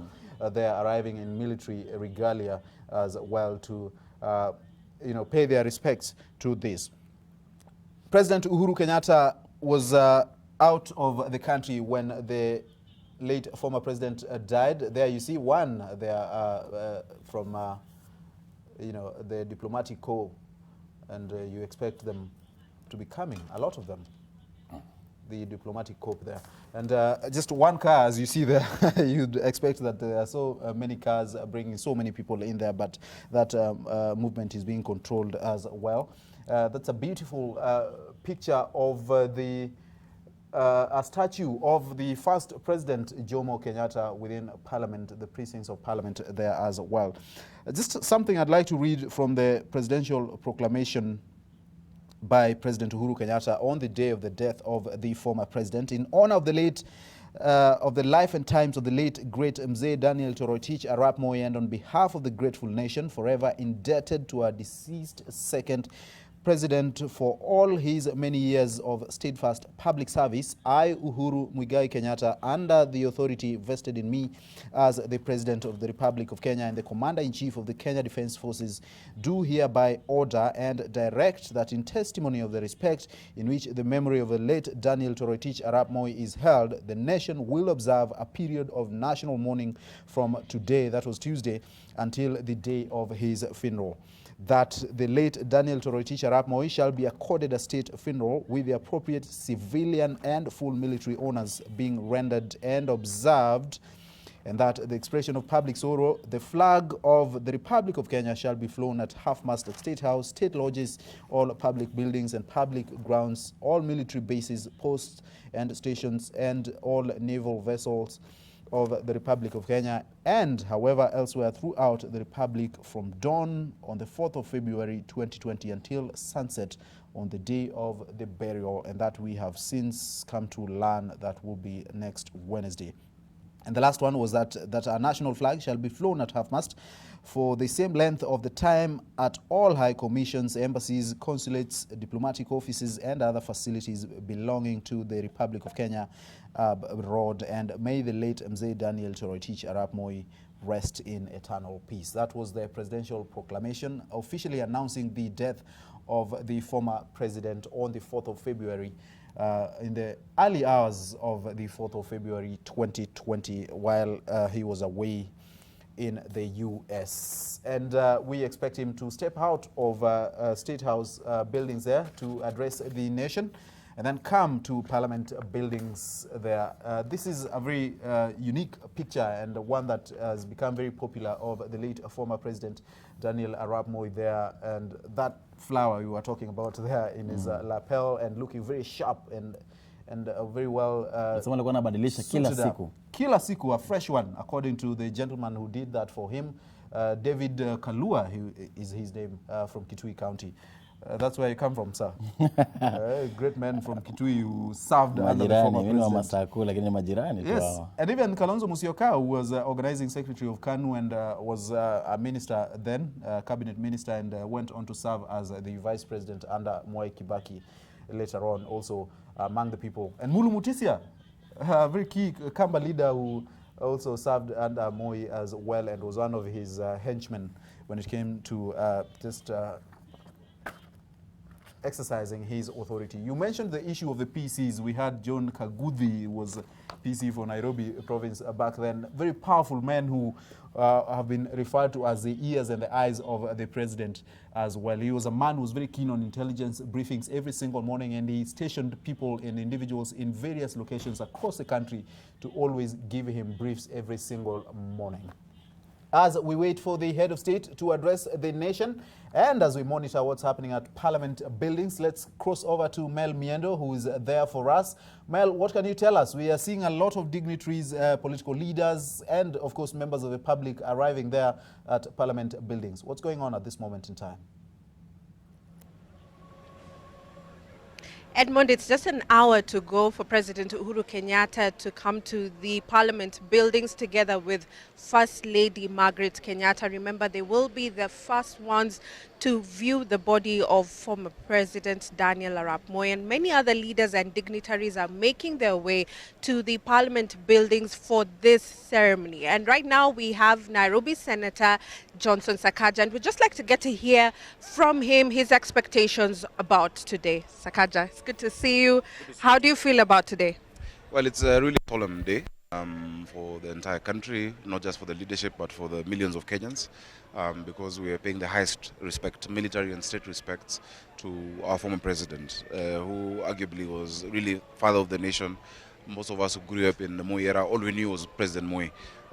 We drank maziwa ya Nyayo, and he's left an indelible mark in our lives and in this country. His footprint can never be erased. So today is a solemn function for us to join all Kenyans in viewing the body in the days of mourning until we finally lay him to rest at Kabrak. How do you feel about the political atmosphere right now, currently in Parliament buildings, as we go ahead with this ceremony? I think President Moi has had the, capability of uniting us in death, as well as he tried to do during his life. He always spoke about peace, love and unity, and now we are seeing that all leaders are coming together. Even those who were his foes before are coming together to pay respects. So that is the mood, and for us is just to remember what he was talking about all those years ago, about peace, love and unity, about ethnic tensions, about seeing each other as Kenyans, is really what we're still struggling with today as we try to pursue the BBI and such things. So indeed, he was a political giraffe. He's so far, he's so where we are. And the greatest honor we can do to the late President Moi is really to focus on uniting this country and bringing the people of Kenya together. Yeah. As a Nairobi Senator, I know you're aware that there's a lot of talk about former President Daniel Arap Moi, especially on social media. Kenyans seem divided about the kind of rule that former President Moi had, and the fact that now, yes, we're giving him a state funeral. What can you say about that? I think what I'd like to say is that every season, every part of our country's history has had its challenges. And of course, there's some people who may not be, happy with some of the things Moi did, which he had to do, or think that he'd have ruled in a different way. But he played his part on the stage, and when his time came, he bowed out. I think for the rest of us is to say, what do we do when we get the opportunity? And it's not just the opportunity in terms of being president, but wherever we are as Kenyans, leadership is about influence, it's not about position. So there are those who might want to judge him harshly. I think he is what Kenya needed at that time, and he did what he had to do. Of course, many of those things I also saw as I was growing up, and I've read about. But I believe for him to have held this country together for more than 24 years, actually even 34 years, as vice president and later as president of this country, for him to have been able to usher in a new era of multipartyism, for him to have stood at the cusp of, handing over to a new regime outside KANU and having a peaceful transition, I think not enough credit is given to President Moi for having done that. Very well. Thank you so much, Nairobi Senator there, Johnson Sakaja. And of course, we'll definitely get to see a bit more of him and many other leaders who are coming in to Parliament buildings. And now we have Court Secretary General Francis Atoli. Let's just get to hear from him. Habari yako? Asante sana, thank you for joining us. How do you feel about today? This is a very good moment for us to have an opportunity of warm send-off for our elder, father, our political advisor, leader, and farmer, and you can name it. As a man, as I did say when I went to pay a homage to Senator Gideon Moi at Cabinet, I did vividly say, and I'm happy the Nation newspaper did cover me word to word, that this is the only person who made me what I am. It's a man who changed my life because in my early public life, he invited me through a lot of research and so on to have an opportunity during the introduction of multi-party democracy to vie for the Butere seat on Kanu ticket. And from there in 1992, we remain friends up to date.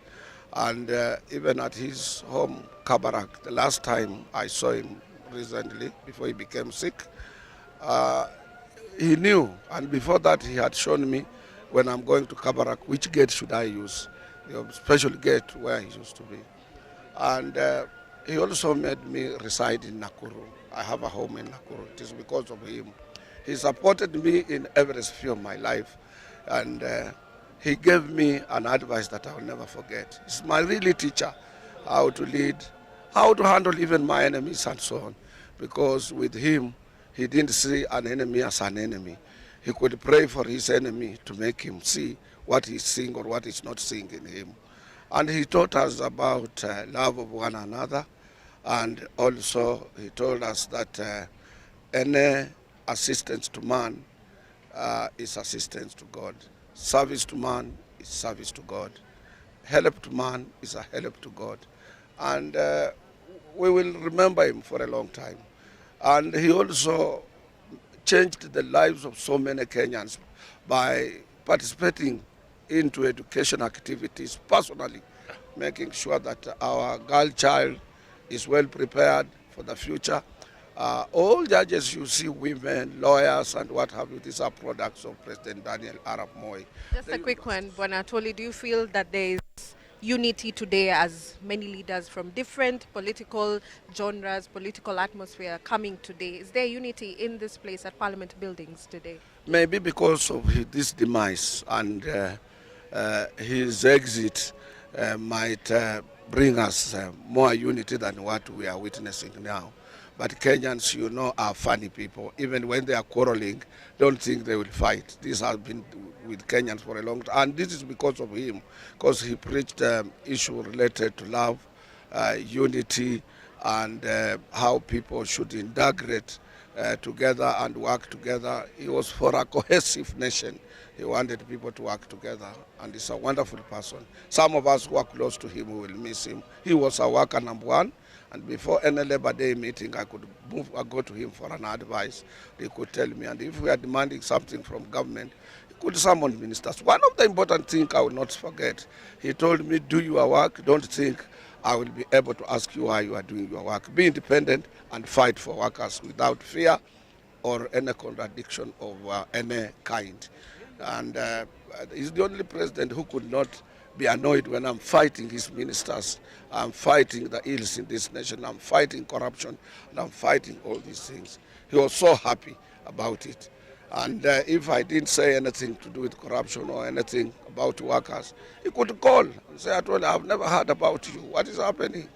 I will tell him, say, you have also helped us. Everything is quite okay.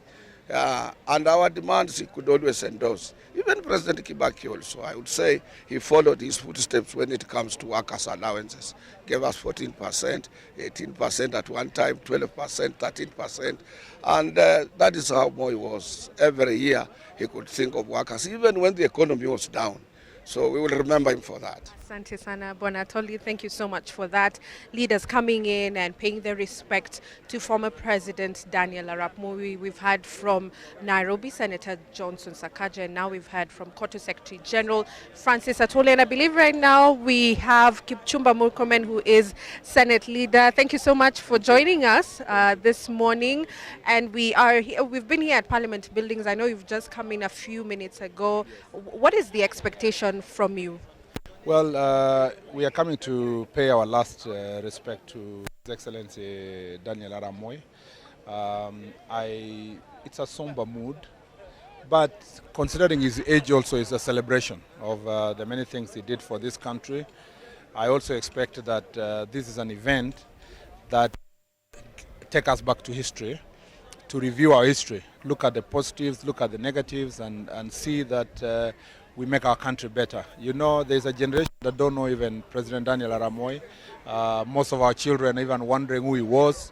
So it's an opportunity for us to relive the history. And they will be asking, you know, many of them will be watching across the country, why is that being done? Why is he laying in state? Why is it in Bunge? You know, all that.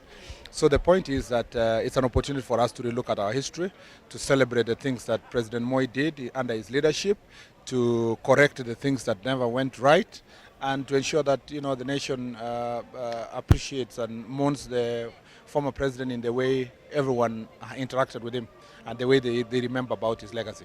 Okay, just a quick one. You've talked about the history, relooking the history, looking at the rights and the wrongs. Do you feel that the country is really appreciating everything that former President Daniel Moi did, both in the negative aspect and positively?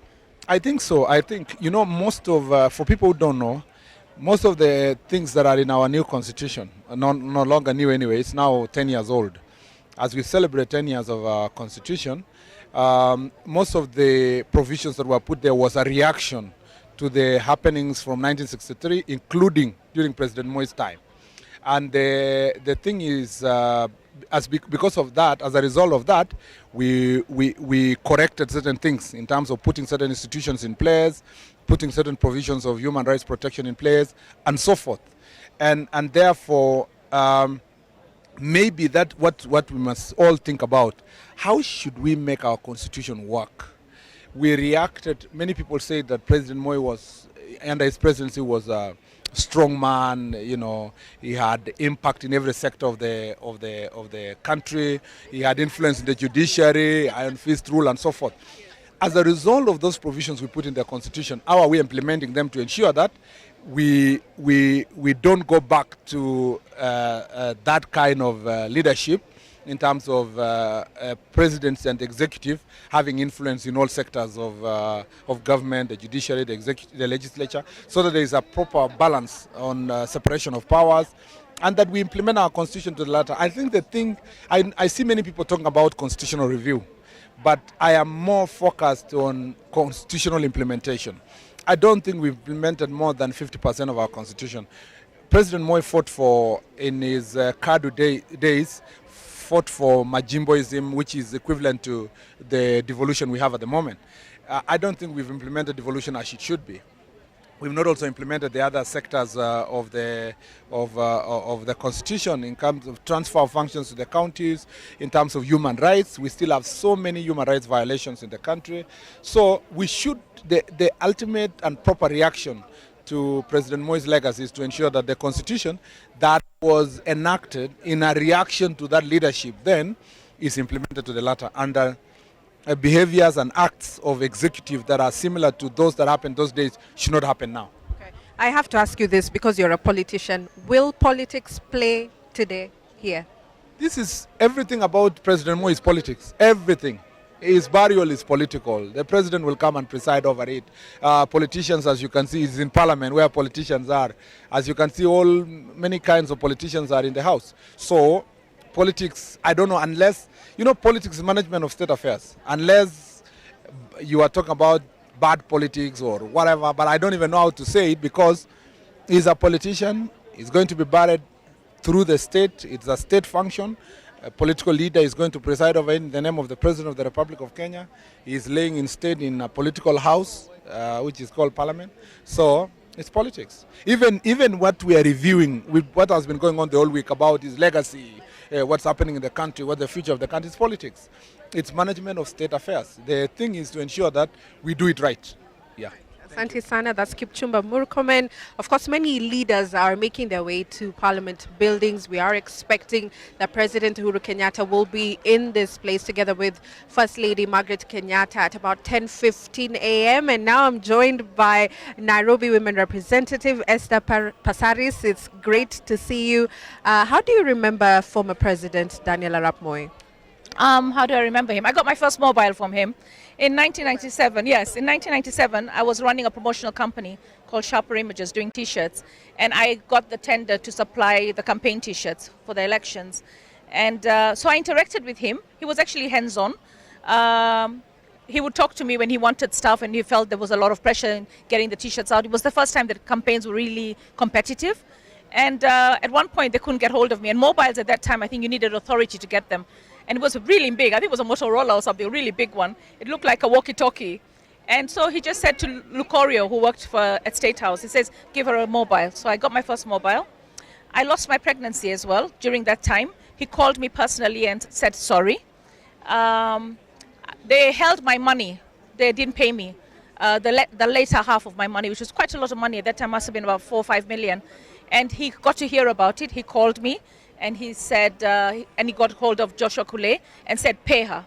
So quite hands-on. And then I got to meet him at the, and then he invited me. He says, come for my inauguration after he won. And he said, who would you like to bring? And I said, my mother. And he goes, fine, give her an invitation. So he was quite hands-on, very pleasant. I feel sad that I never got to see him in the recent years. But I kept in touch with Gideon to always find out how he was doing and always in my prayers. I remember his milk, the Moi milk, the little packets, enough to give you the nutrition you need, enough to give you the test that you got something free from your government and something that was of value. Calcium, maybe that's why we did good sports and stuff. What else? I met him at the US Embassy once, and he was so pleasant, you know. I feel the thing that I remember the most now is the call for forgiveness. When we were swearing in Kibaki, I think we were very, very harsh to him and we literally ran him out of the stadium. But with his humility, I ask for your forgiveness. We have to go to State House right now, and so we will be taking you to State House where President Uhuru Kenyatta will be making his way to Parliament buildings. All right, thank you so much, Amel Minyendo. On your screen right now are live pictures from State House Nairobi, where any moment now the head of state, President Uhuru Kenyatta, is expected to step out and address the nation, of course flanked there by cabinet secretaries and members of the executive.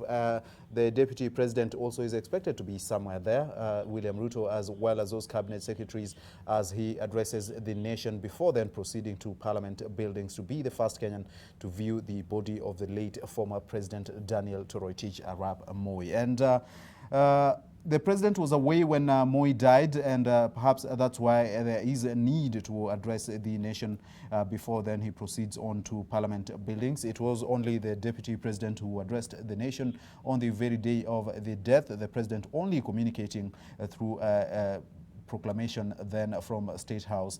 And since returning from the US, where he went alongside the ODM leader Raila Odinga, then he would be addressing the nation before heading on to Parliament building. So any moment now, President Uhuru Kenyatta is expected to step out of that door you see there and then address the nation, of course, flanked by the cabinet secretaries and members of the executive.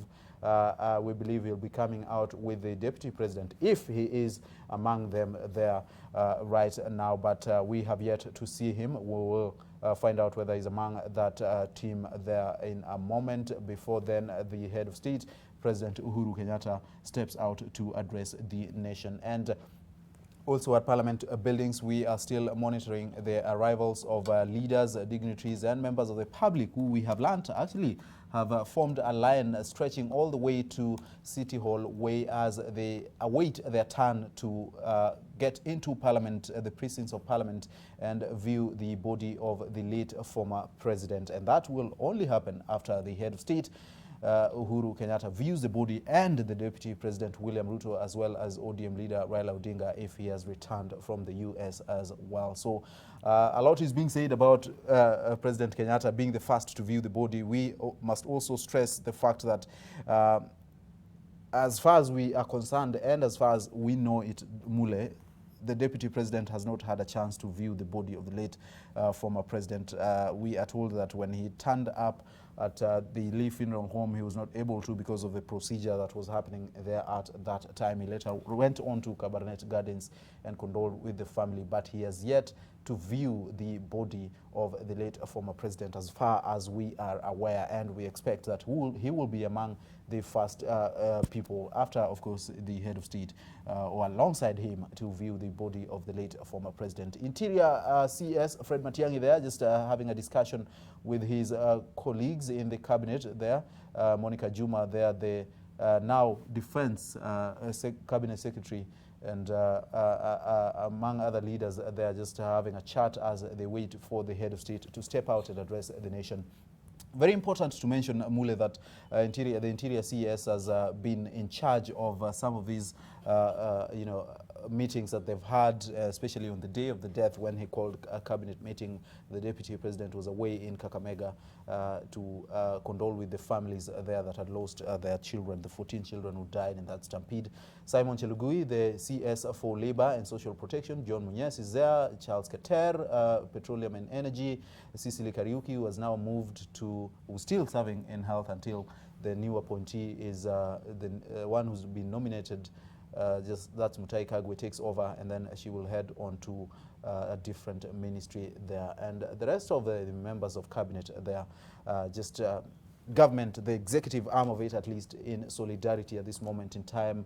The Land CS there also, Farida Karunei, Education CS, Professor Magoha, and the controller of State House there, Mbugua, Kidude Mbugua, a very powerful man within those precincts, and the AG there as well, Kihara Kariuki.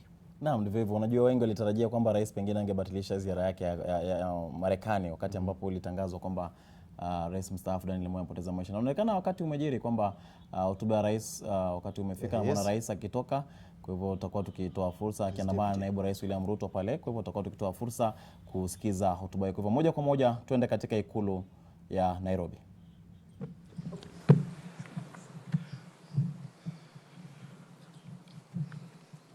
Fellow Kenyans,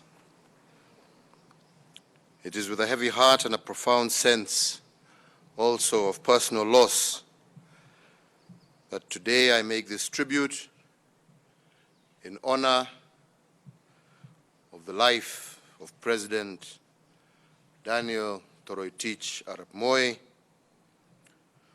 who rested in the early hours of Tuesday, the 4th of February, 2020. Today, as the solemn procession of the late President Moi's remains proceeds through the streets of our nation's capital to lie in state at Parliament buildings, we commence the final journey of a great son of Kenya, a cherished brother, a loving father, a mentor to many, a father of our nation, a champion of Pan-Africanism, and the second president of the Republic of Kenya. Fellow Kenyans,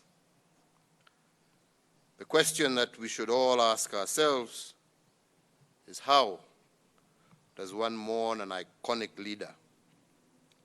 A leader who spent almost his entire life in the service of our nation, and whose story of heroism, sacrifice, and service began in the pre-independence era. How is a man who achieved so much more than is expected in a lifetime be celebrated? What would be a befitting send-off or a national honor for a man who built Kenya in large by the works of his hands. A man who, together with other iconic leaders, helped shepherd our country out of the shackles of colonial rule and into the freedom and self-determination of our modern independent state.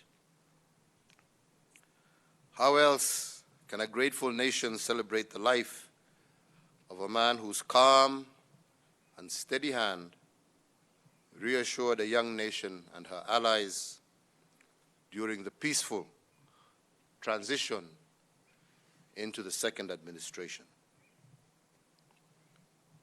Fellow Kenyans, the sun has set on a truly extraordinary man, a masterful yet thoughtful leader,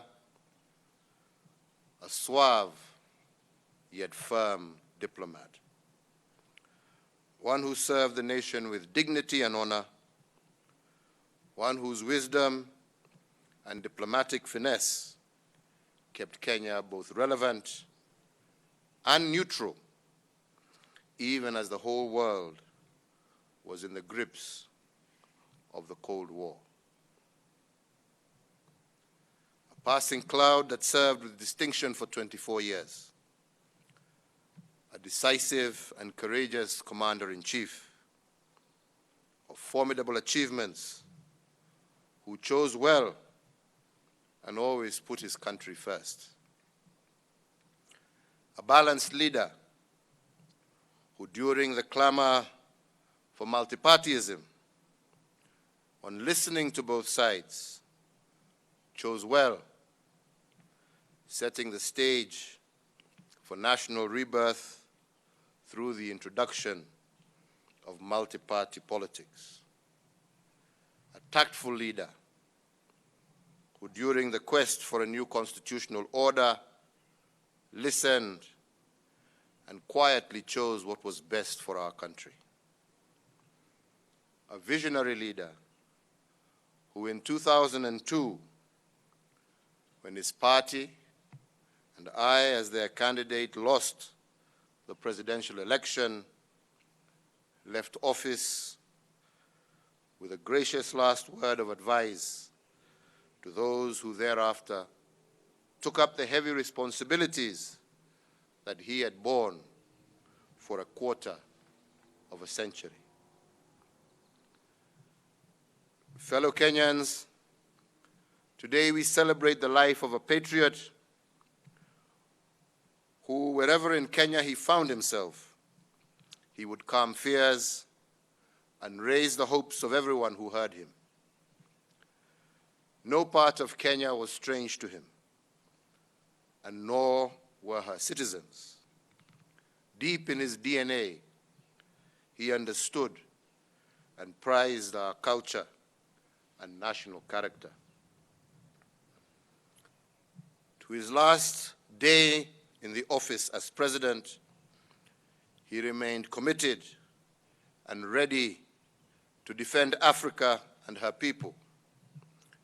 He believed deeply that we had the answers to the questions that troubled our continent. Our nation is not alone in mourning the passing of President Daniel Toroitich arap Moi. The whole of Africa is mourning with us. We continue to receive messages of sympathy and admiration for the life and service of Mzee Moi from around the world. We celebrate the life of a teacher who taught for life and a mentor to many, including myself. One whose ingenuity bequeathed our nation many, many projects. President Moi was a mortal man whose works and legacy will remain immortal. The Republic of Kenya, the community of East Africa, and the great continent of Africa bears his indelible mark, which I am convinced will endure long into the future. May Mzee Moi's memory live as long as our republic endures, and may we, to whom he has left the care of the republic, prove ourselves worthy of his bequest. We commit Mzee Moi's soul to the Almighty God, thanking the Creator for sending to us his servant, who after nearly a century of selfless and steadfast service now rests in his glory and his well-deserved reward. May God bless you all. May God bless our beloved Kenya, and may God bless Africa.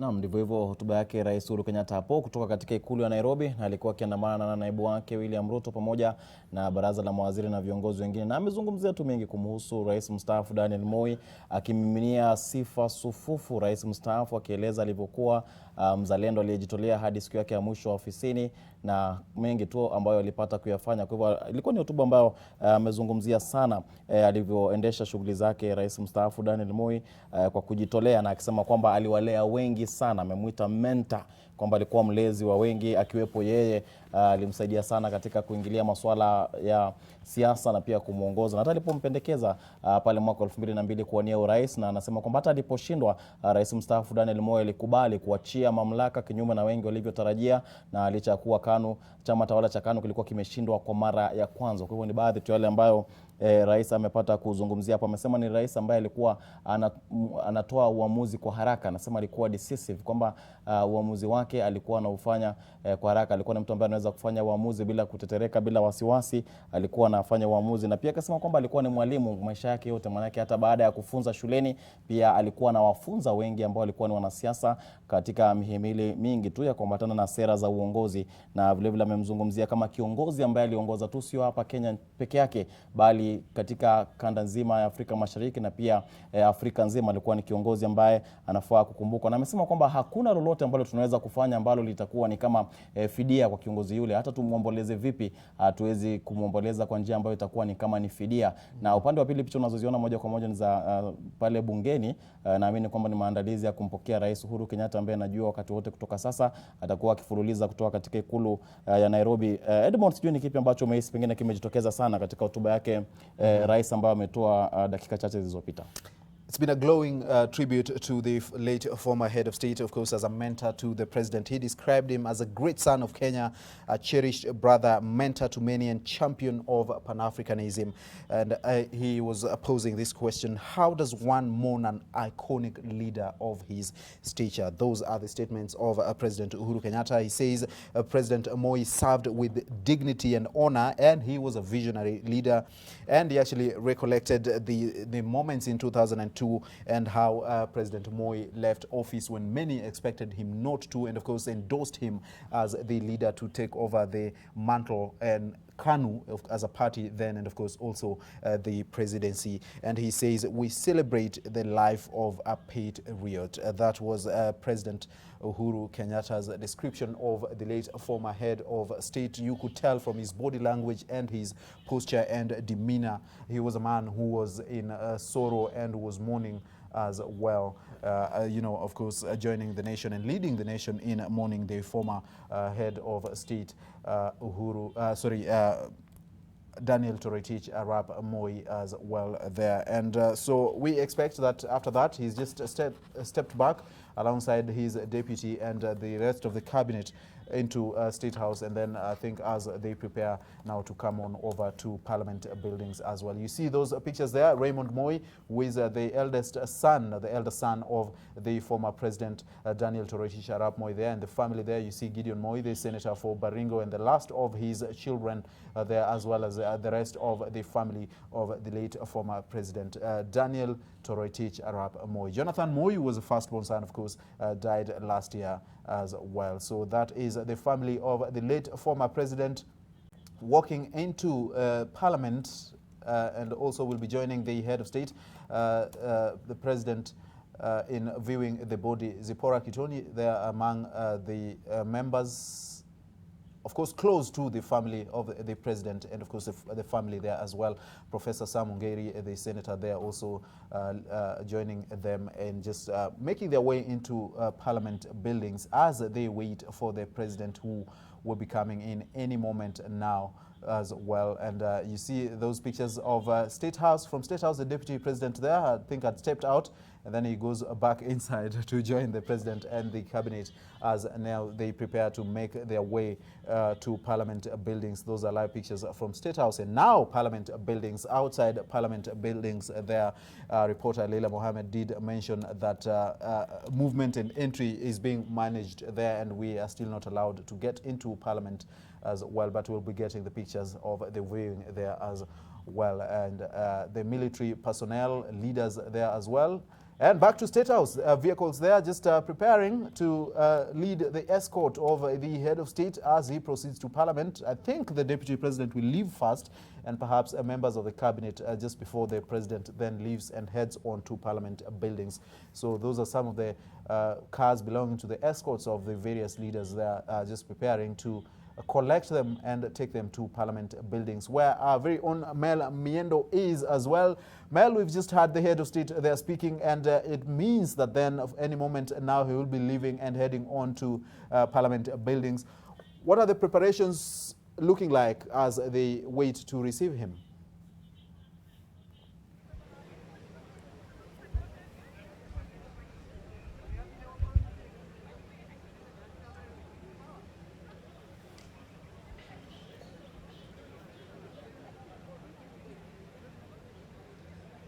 So President Uhuru Kenyatta is on his way to Parliament buildings together with First Lady Margaret Kenyatta and, of course, Deputy President William Ruto. You have heard from President Uhuru Kenyatta's speech there as he remembers former President Daniel arap Moi as a visionary leader, and he actually also called him his mentor.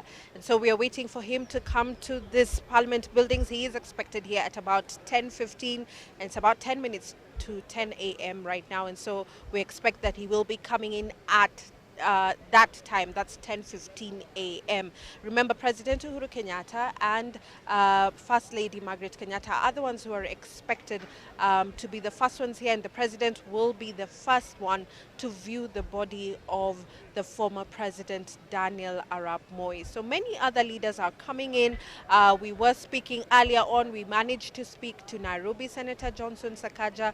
We also spoke to Senator Kipchumba Murkomen, and so we are waiting to see just if we are able to speak to some others who are here. We've seen dignitaries coming in, leaders coming in, and we want to hear from them what their expectations are. Many of them are remembering former President Daniel Moi as a visionary leader. Many of them remember his rule, and they say many things from his 24-year rule can still be seen now, even in the country, even as we are in the new constitution and looking at different issues in the political side. Politicians are here, and so earlier on we had talked to Kipchumba Murkomen just asking whether politics will play, and so we'll see whether that will happen or not. But politicians are here, they're coming together, they're very united, regardless of their surrounding, regardless of their belief in terms of their political atmosphere. But many of them who are here are really united, and so we'll get to talk to even more of them as they come into this place. So Charles Jago is right here and he's joining us. Thank you so much. Thank you so much for joining us. Tell us, what are your expectations about today? How do you feel about this ceremony today? na feel vizuri sana kwa sababu tumekuja kumpa heshima za mwisho rais mstaafu Moi, na wabunge wengi wamekuja, magavana. Hiyo inaonekana kwamba kuna heshima, watu wanamheshimu. Yes. And for you, wewe unamkumbukaje mzee Moi, wewe kama Jaguar? Mimi namkumbuka mzee Moi kwa maziwa ya Nyayo na vitu zingine, kama nilikunywa maziwa ya Nyayo, na upendo wake kwa muziki, kwa sababu kama unavyojua ama musician, na kila siku kwa news bulletin lazima ingeanza na rais President Moi, Daniel Toroitich Arap Moi. Yes. Kwa hivyo kama mwanamuziki, labda utuambie kuna muziki gani labda unakumbuka ile ambaye mzee Moi alikuwa anapenda, labda kama unajua? Tawala Kenya, tawala Kenya, tawala Rais Moi. We are even being told every time in school we are doing rehearsals, tunaambiwa lazima tuimbe hiyo nyimbo, tukue conversant nao. Maybe Moi anaweza kuwa anapita one day, President Moi anaweza kuwa anapita one day, tumuimbie. Kwa hivyo all of us in the school tulikuwa tunafundishwa hiyo nyimbo. Yes. So for today, what do you feel people will come out with in terms of even Kenya as a whole? Wananchi ambao wanaangalia, ambao wanauliza labda, what do they get from this? Watu wako na different views, kwa sababu kuna watu wanasema president hakuwa mtu mzuri, kuna wengine wanasema president alikuwa mtu mzuri. Kwa hivyo mimi naweza kaomba wa Kenya wa dwell sana na zile strengths za mzee Moi, kama zile za kujenga mashule, hiyo maziwa Nyayo tulikunywa, kwa sababu kila mtu ana side yake mbaya. Everybody has strengths zake na weakness. Kwa hivyo mimi naomba wa Kenya wa dwell sana na strengths za Moi, tumkumbuke na tumpe heshima. Na naweza nikasema the Moi we are the president, the late president we are viewing here today is totally different kuliko na ule rais alikuwa. Kwa hivyo tumpe heshima zake, kwa sababu kila mtu akona weakness zake. Yes. Thank you so much. That's the Member of Parliament, Charles Jaguar, and he, as we know, is a musician, and we've heard him singing as well. Remember, we still are talking to other leaders with regards to their feelings about today. How do you feel about today, sir? It's a sad occasion, but life is that once somebody must go. And our beloved second president, Arap Moi, has gone. And as a country, we are mourning. But we want to appreciate and celebrate his life. The 24 years he was the president of this country, he made a lot of development strides in the country. And particularly myself, I'm very, very impressed on his stand on education. I think he contributed very significant to the education advancement of this country, and particularly the marginalized communities that had been forgotten. So on education, for me, I would score him 90%. The other area that I personally feel he has done extremely well during his reign is on sports. He was very, very enthusiastic. He was very committed to sports, and during his reign, we saw Kenya's sports performance improve drastically. And Kenya now is a beacon in the world when it comes to sports, and particularly on long-distance races, marathons. Everywhere in the world, Kenya is known for that, and it's because of the late President Arap Moi. So I want to say he did very well. And the only two stadia we have, the Nyayo Stadium and the Kasarani, he is the one who spearheaded their construction. Since that time, we have been saying we will build many stadia, but we haven't. So I want to say he's been very good. And as an environmentalist, I can also say he played a very good role. In his initial years, he put a lot of emphasis on conservation of our environment. But unfortunately, in the late years of his reign, I think politics overtook, and that's why our environmental conservation declined, and that's why we still have quite a lot of challenges on environment. But overall, I want to say that the late president was a statesman, he was pragmatic, and he was very generous, and he was a man of the people. He was there to be with the people. Unlike other leaders, he was there with the people, and he was able to relate very easily, and he was thorough. And I love him for one thing, keeping time. He was a timekeeper and a discipline. 1 minute, not 1 minute late. And overall, as a character, his image, he cared about his image. He was thorough in how he put on the clothes and everything, and his fimbo nyayo was always, yeah, and his tie and the flower, they were perfect. So I would say that he was a very disciplined person, and despite of everything, humans, we also have our own weaknesses. So as much as he has done so well, he had his own weaknesses. But if you balance, if you try to compare the weaknesses and that the strength, I can say he had lots of strength than weaknesses. And as a leader, I can tell you, I'm a governor, I can tell you many things are done by my people, by my followers, which I don't know. And when they come to for me to know, I'm the one being blamed. But it's been done by the people, my handlers. So it's quite a number of things that could have happened that may have dented the late president's name. I can bet some of those things were done without even his knowledge. But as a leader, once they are done, you will have to take responsibility. Thank you so much, sir. Leaders coming in, we've seen cabinet secretaries walking in, we've seen Interior Cabinet Secretary Fred Matiang'i, Amina Mohamed, we've also seen Cecily Kariuki coming in to this place. So we know President Uhuru Kenyatta is not far off. We are hearing that Deputy President William Ruto may just be around the corner as well in Parliament buildings. And I'm seeing Raphael Tuju is not too far from us, and hopefully we'll be getting to talk to him in a short while just to hear his comments about today. And so we are actually joined by him. Thank you so much, sir, for joining us. It's good morning to you. How do you feel about today? How do you remember Mzee Moi?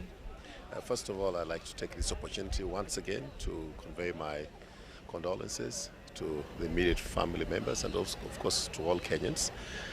This is a very historic day in our history because President Moi ran this country for 24 years and he did a great job.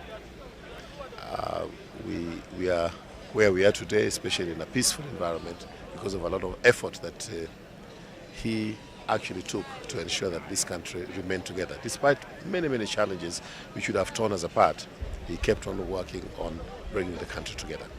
What is your personal memory about Mzee Moi as a person? What do you remember about him yourself? I'm very fortunate in the sense that I met him several times.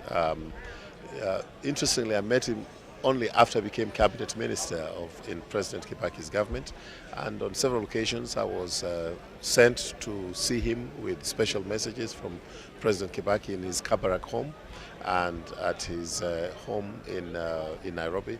So I have got this very fortunate situation that I had one-on-one with him on a few occasions, and in those occasions you could see a statesman, a very humble man, a God-fearing man, and a man who meant well for this country at all times. From your perspective, do you feel that even today, as we come to remember Mzee Moi, what does this mean to us as a country? Well, first of all, I think there's a very calming effect that his death has also brought. I mean, I've seen less political tension. I think he was a man of peace, and that spirit is there. You know, all Kenyans from different political divides have paid homage to him, have condoled with the family, and this occasion today, when his body is laid in state at Parliament buildings, is very significant. I know you're aware there are generations that have no idea about the rule of late Mzee Moi, and you know they keep hearing that, oh, he was this, he was that. What would you say to such a generation?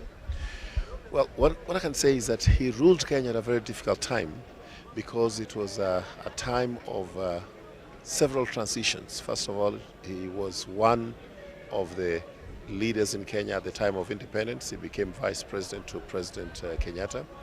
But then we also had a very difficult time internationally. There was the East-West polarization in the international political arena.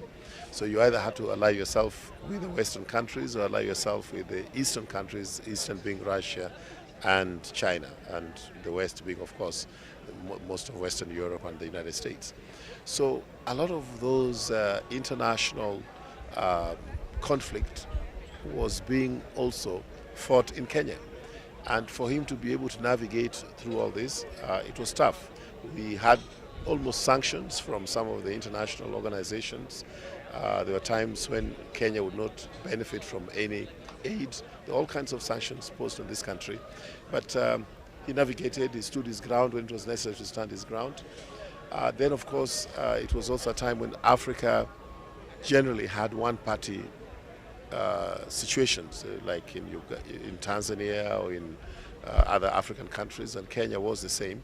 So when there was the agitation for multi-party democracy, I think one of the things that he said, which is almost prophetic, was that the return of multi-party democracy in Kenya was going to usher in ethnic politics and ethnic polarization. Unfortunately, that has come to pass, and those of us in Jubilee are constantly trying to do everything we can to bring the country together. And that's something he really struggled to do. It wasn't easy. All right, thank you very much for your time, sir. We really appreciate. He has been talking about Africa Morning, and that is also a statement that President Uhuru Kenyatta spoke about during his press briefing at State House before he started making his way to Parliament buildings. That is not just Kenya, which is mourning, but it's the entire Africa that is joining Kenya in mourning as we remember the late Mzee Moi. So as I'd mentioned earlier, different leaders coming in, dignitaries coming in. We're trying actually to get more of them, and now we would also like to just speak to one more and perhaps get to hear his word regarding today. Asante Sana, tell us about how you feel about this day. Thank you very much. First, on behalf of people of Uasin Gishu County, who I represent as their governor, we want to pass a message of condolences to the family of Mzee Moi.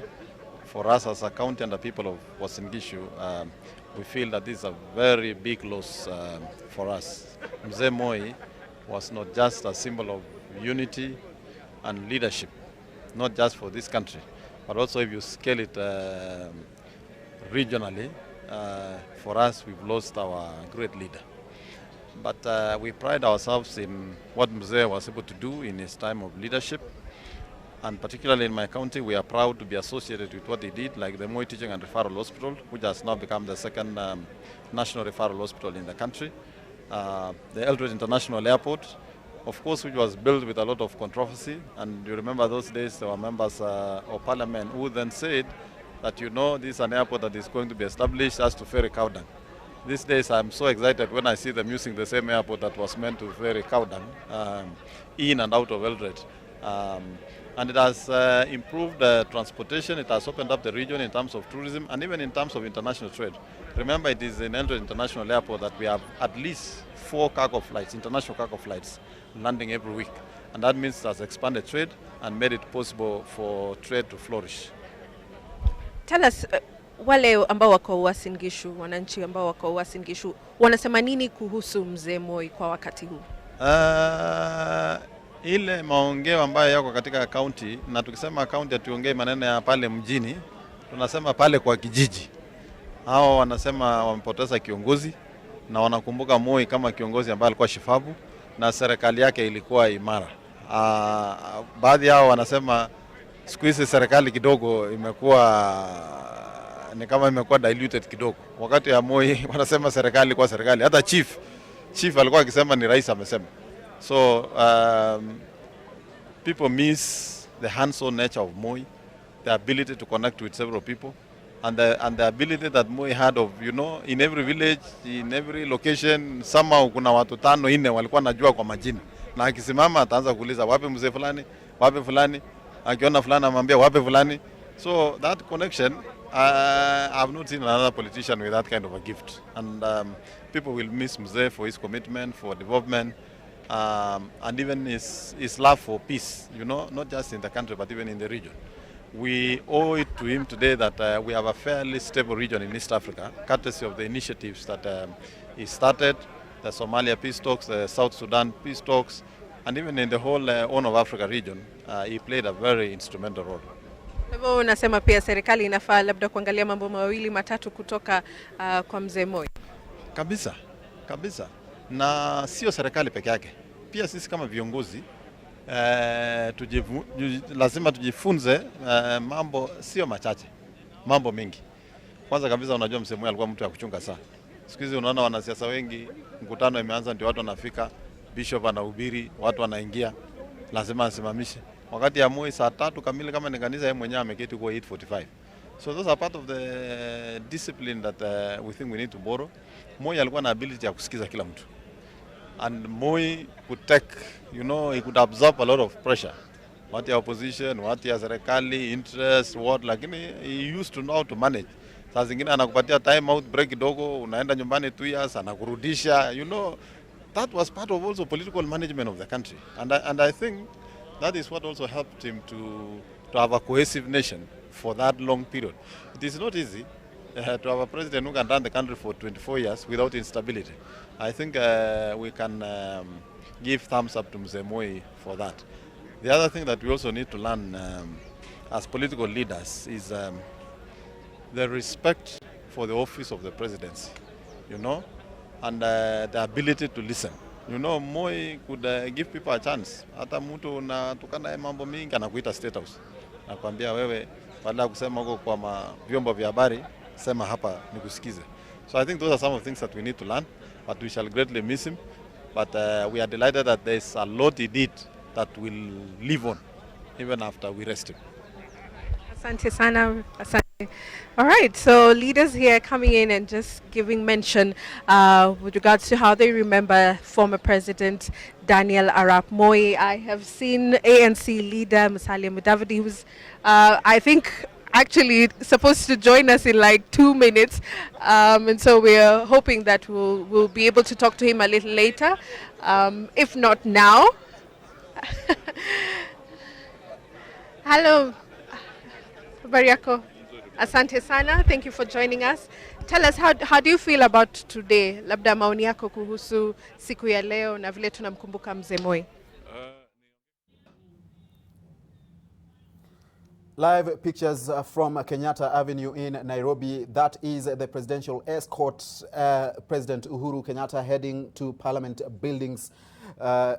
He's being waited for there by Deputy President William Ruto, Samson Mwadhedhe, the Chief of Defense Forces, the Deputy CDFs, and of course other leaders in the country. Those are pictures of the presidential escort heading on to Parliament buildings with President Uhuru Kenyatta. Will be the first Kenyan to view the body of the late former President Daniel Arap Moi. And as you see, there are leaders from different areas and sectors of the country. They are just waiting for the head of state, of course, starting with Deputy President William Ruto. Next to him is Samson Mwadhedhe, and then we have the Deputy CDFs, and then there we have, of course, the other leaders, including the speakers of the National Assembly and the Senate, and the family of the former president, led by Raymond Moi as well.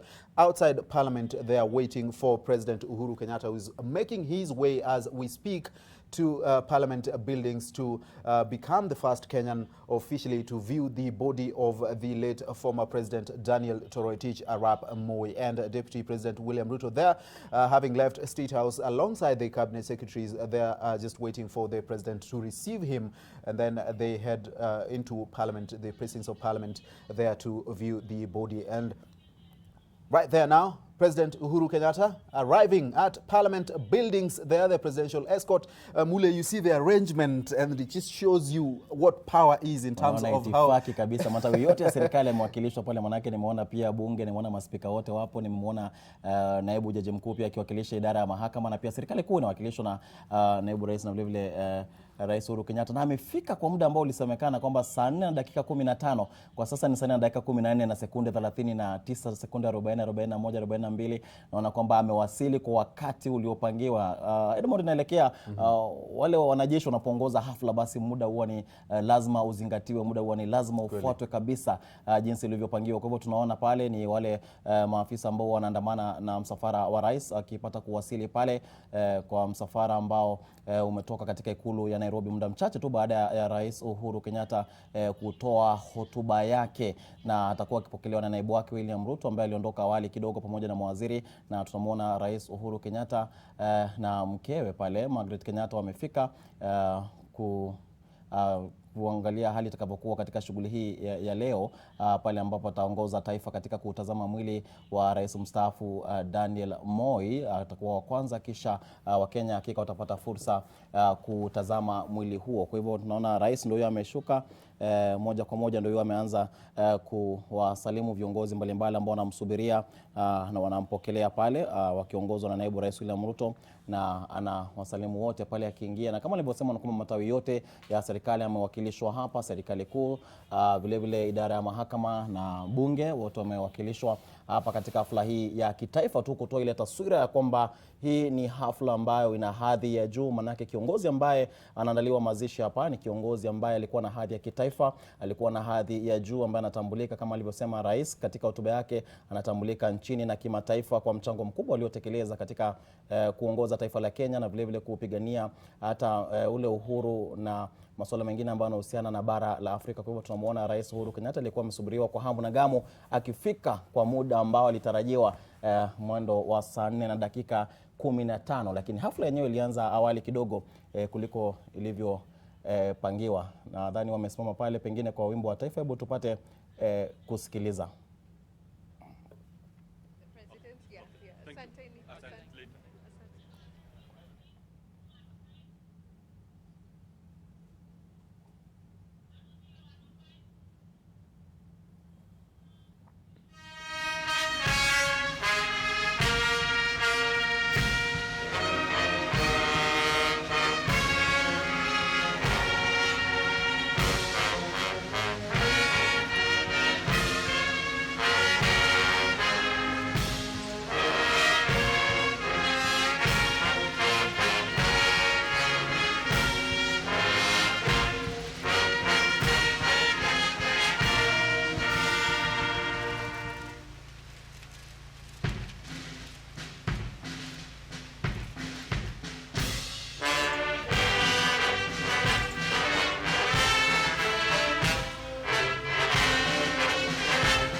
Naam, ndivyo hivyo basi tunaendelea kuona picha hizo za moja kwa moja kutoka katika majengo ya bunge. Rais Uhuru Kenyatta tayari amefika, amepokelewa.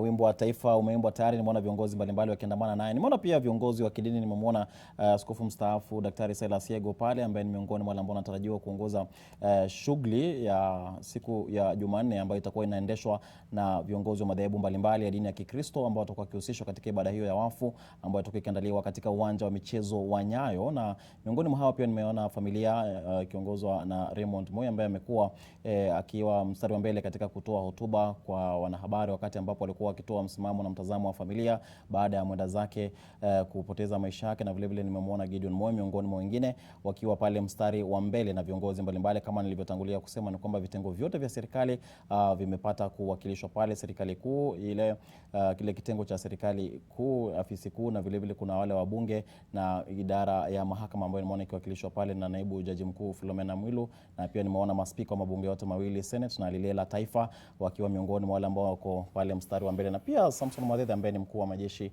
hapa nchini akiongoza kitengo hicho cha wanajeshi ambao ndio mwanzo wanaongoza shughuli hii ya leo na wanatekeleza majukumu mengi tu. Na kama unavyoona hapo, hiyo ni meza ambapo kitabu cha wageni mashuhuri kipo cha kuandika risala zao za rambirambi na pole, na huenda pia Rais Uhuru Kenyatta akapata fursa ya kufika pale kuandika rambirambi zake. Ni kitabu ambacho kiko katika maeneo tofauti, maboma yote ya rais mstaafu kule Kabarnet Gardens, Kabarak na maeneo mengine, na vile vile katika afisi za ubalozi na katika mataifa mengine ulimwenguni ambayo Kenya ina afisi zake za ubalozi kule. Kile kitabu kipo kama ilivyowekwa na itifaki za serikali yetu ili kuhakikisha kwamba wananchi wa Kenya na viongozi wengine wa tabaka mbalimbali wa kimataifa ambao wangependa kuandikisha taarifa, kuandika risala zao za rambirambi, basi wanapata fursa ya kufanya hivyo. Kwa hivyo katika majengo ya bunge ndivyo hali ilivyo baada ya Rais Uhuru Kenyatta kuwasili, na anaendesha shughuli za mle ndani, na atakuwa wa kwanza ama anatarajiwa kuwa wa kwanza kutazama mwili katika shughuli ambayo itakuwa ni ya kuanzisha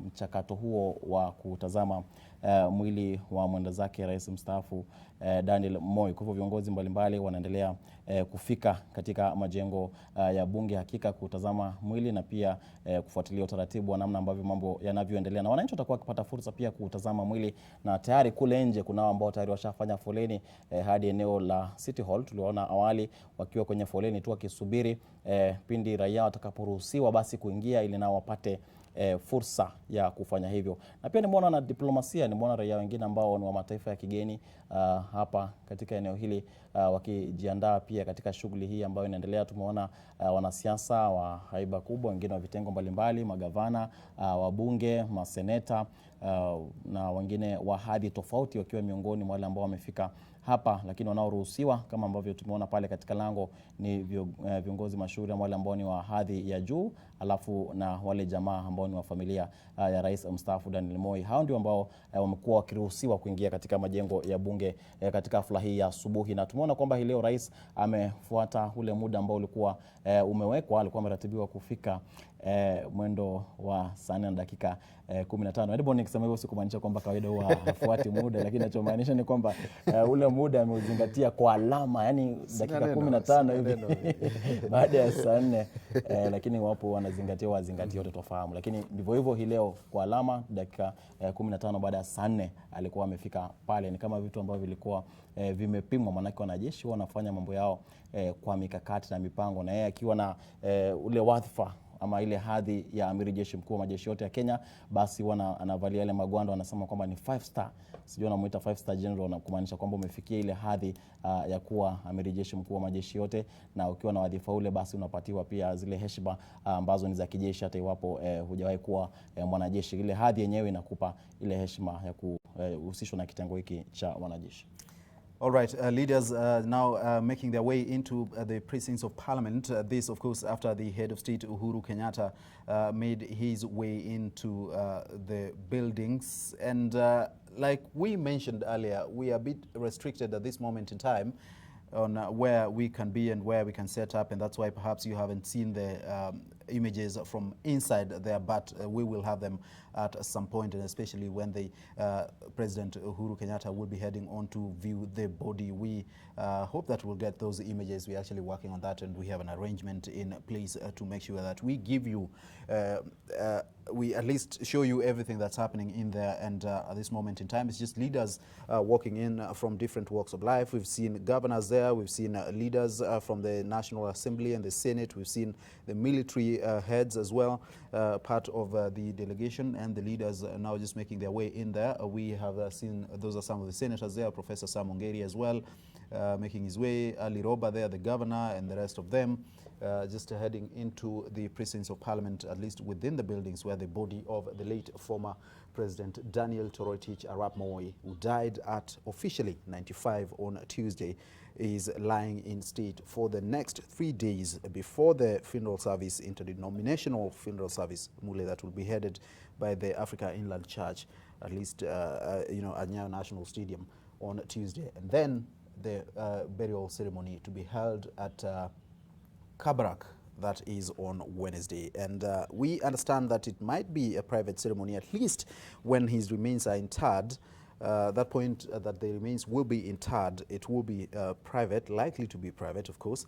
But the rest of the events around this ceremony there, we will be showing you live as well. Leaders there still just making their way into the Parliament buildings. Musalia Mudavadi, who served under Moi for a couple of months as a vice president, and of course now the ANC leader, members of the diplomatic corps, also other leaders from different sectors and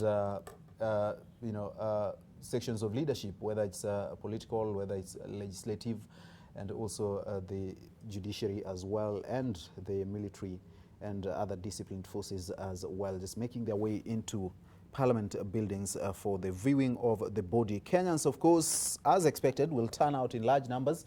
There was earlier a picture of or a shot of a queue stretching all the way to City Hall Way of Kenyans already there, just waiting for a chance to view the body of the late former president and pay their last respects, as this ceremony now begins and officially now carries on for the next 3 days. Up until Monday, they said, from 8 a.m. every single day, I think, to 5 p.m. At Parliament buildings. And of course, the military will be taking over, has actually taken over this activity, and of course will be controlling movement and managing people around that area. Those images you see there are members of the diplomatic corps from different countries, consulates, embassies, and them also coming to Parliament to pay their last respects, as well as we bid farewell to the late former president. Monica Juma there was just served as the Minister for Foreign Affairs, the Cabinet Secretary for Foreign Affairs, now moved to Defense there on hand to receive them, alongside, of course, Keriako Tobiko there and Sicily Kariuki receiving the guests as they make their way into Parliament and into the specific place where the body of the late former head of state is lying in state. We have yet to establish whether it's an open casket, whether it's closed, and perhaps the upper part of the body is what is being shown, and all those other details around the viewing of the body and the nature of it as it lies in state. We will perhaps get to find out in a short while, once we have the images of those viewing the body of the late former president as well. There's also a chance that we might not be able, Mule, to have a look at that body because of the procedures and the issues around, death and being a taboo within the African setup and our cultures as well. So those are things that we'll be handling and seeing as we carry on with this exercise. There, the governor of the central bank as well, making his way there, and flanked by some other leaders, and I believe his security team as well there. And this, of course, being the first time, or at least the first phase of viewing that includes the head of state, you expect that key leaders in the country and their families, we did see the family members of the head of state there, led by Margaret Kenyatta, the First Lady, and of course the children there, will be among the first people to view the body there. Esther Passaris, the woman representative for Nairobi, as well, alongside other leaders making their way into the Parliament buildings. Mule, we haven't seen the ODM leader Raila Odinga here. We are not sure whether he returned from the United States alongside the president or is still there or what is happening. Once we get that information, then we'll be able to communicate as appropriate. But I do believe, and I want to believe, that if he was around, he would have been here. And because of issues of protocol, you have to come before the head of state. So if he was around and available, whatever the case may be, he would have been here at this moment in time. So perhaps he's not around, he did not return, or went somewhere else. We don't know. We will find out. But the deputy president and the cabinet and the other leaders from the three arms of government as well, and members of the diplomatic corps, you see them there as well, just making their way into Parliament buildings for the viewing of the body of the former head of state, Daniel Toroitich Arap Moi. This is a man who had influence within and beyond our borders, as well as the head of the Organization of African Union, a Pan-Africanist, as the president did mention. He traveled to Europe just after taking over in 1978 to, I think, for about 8 days, just traversing the countries there to set the pace for his foreign policy then after taking office. And of course, this was coming at a time when we had just been freed from colonial shackles, and Britain still had a lot of influence in our affairs and how we managed our country. And therefore we did see even Prince Charles, I think, came for the burial of the first President Jomo Kenyatta as well. And that tells of our relationship with other countries out there as a global community. And that's why we're having several members of the diplomatic corps also coming to Parliament to view the body of the late former head of state.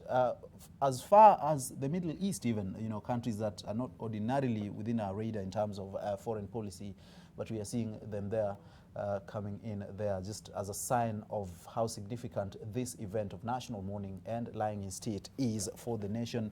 And of course, Kenya and her friends from across the globe have to also participate in just paying their respects to the former head of state and joining Kenya in mourning. Mule. Naam, ndivyo hivyo basi, manake kama ulivyosema ni kwamba angekuwa nchini kinara wa ODM Raila Odinga, tungetarajia kwamba angekuwa katika hafla hii, manake tungetarajia kwamba angeweza kukosa hafla kama hii. Nakumbuka alipoondoka Rais Uhuru Kenyatta siku ya Jumatatu usiku, kisha haya yakatokea na akatuma ile habari ya kuthibitisha kwamba ni kweli rais mstaafu Daniel Moi amepoteza maisha yake.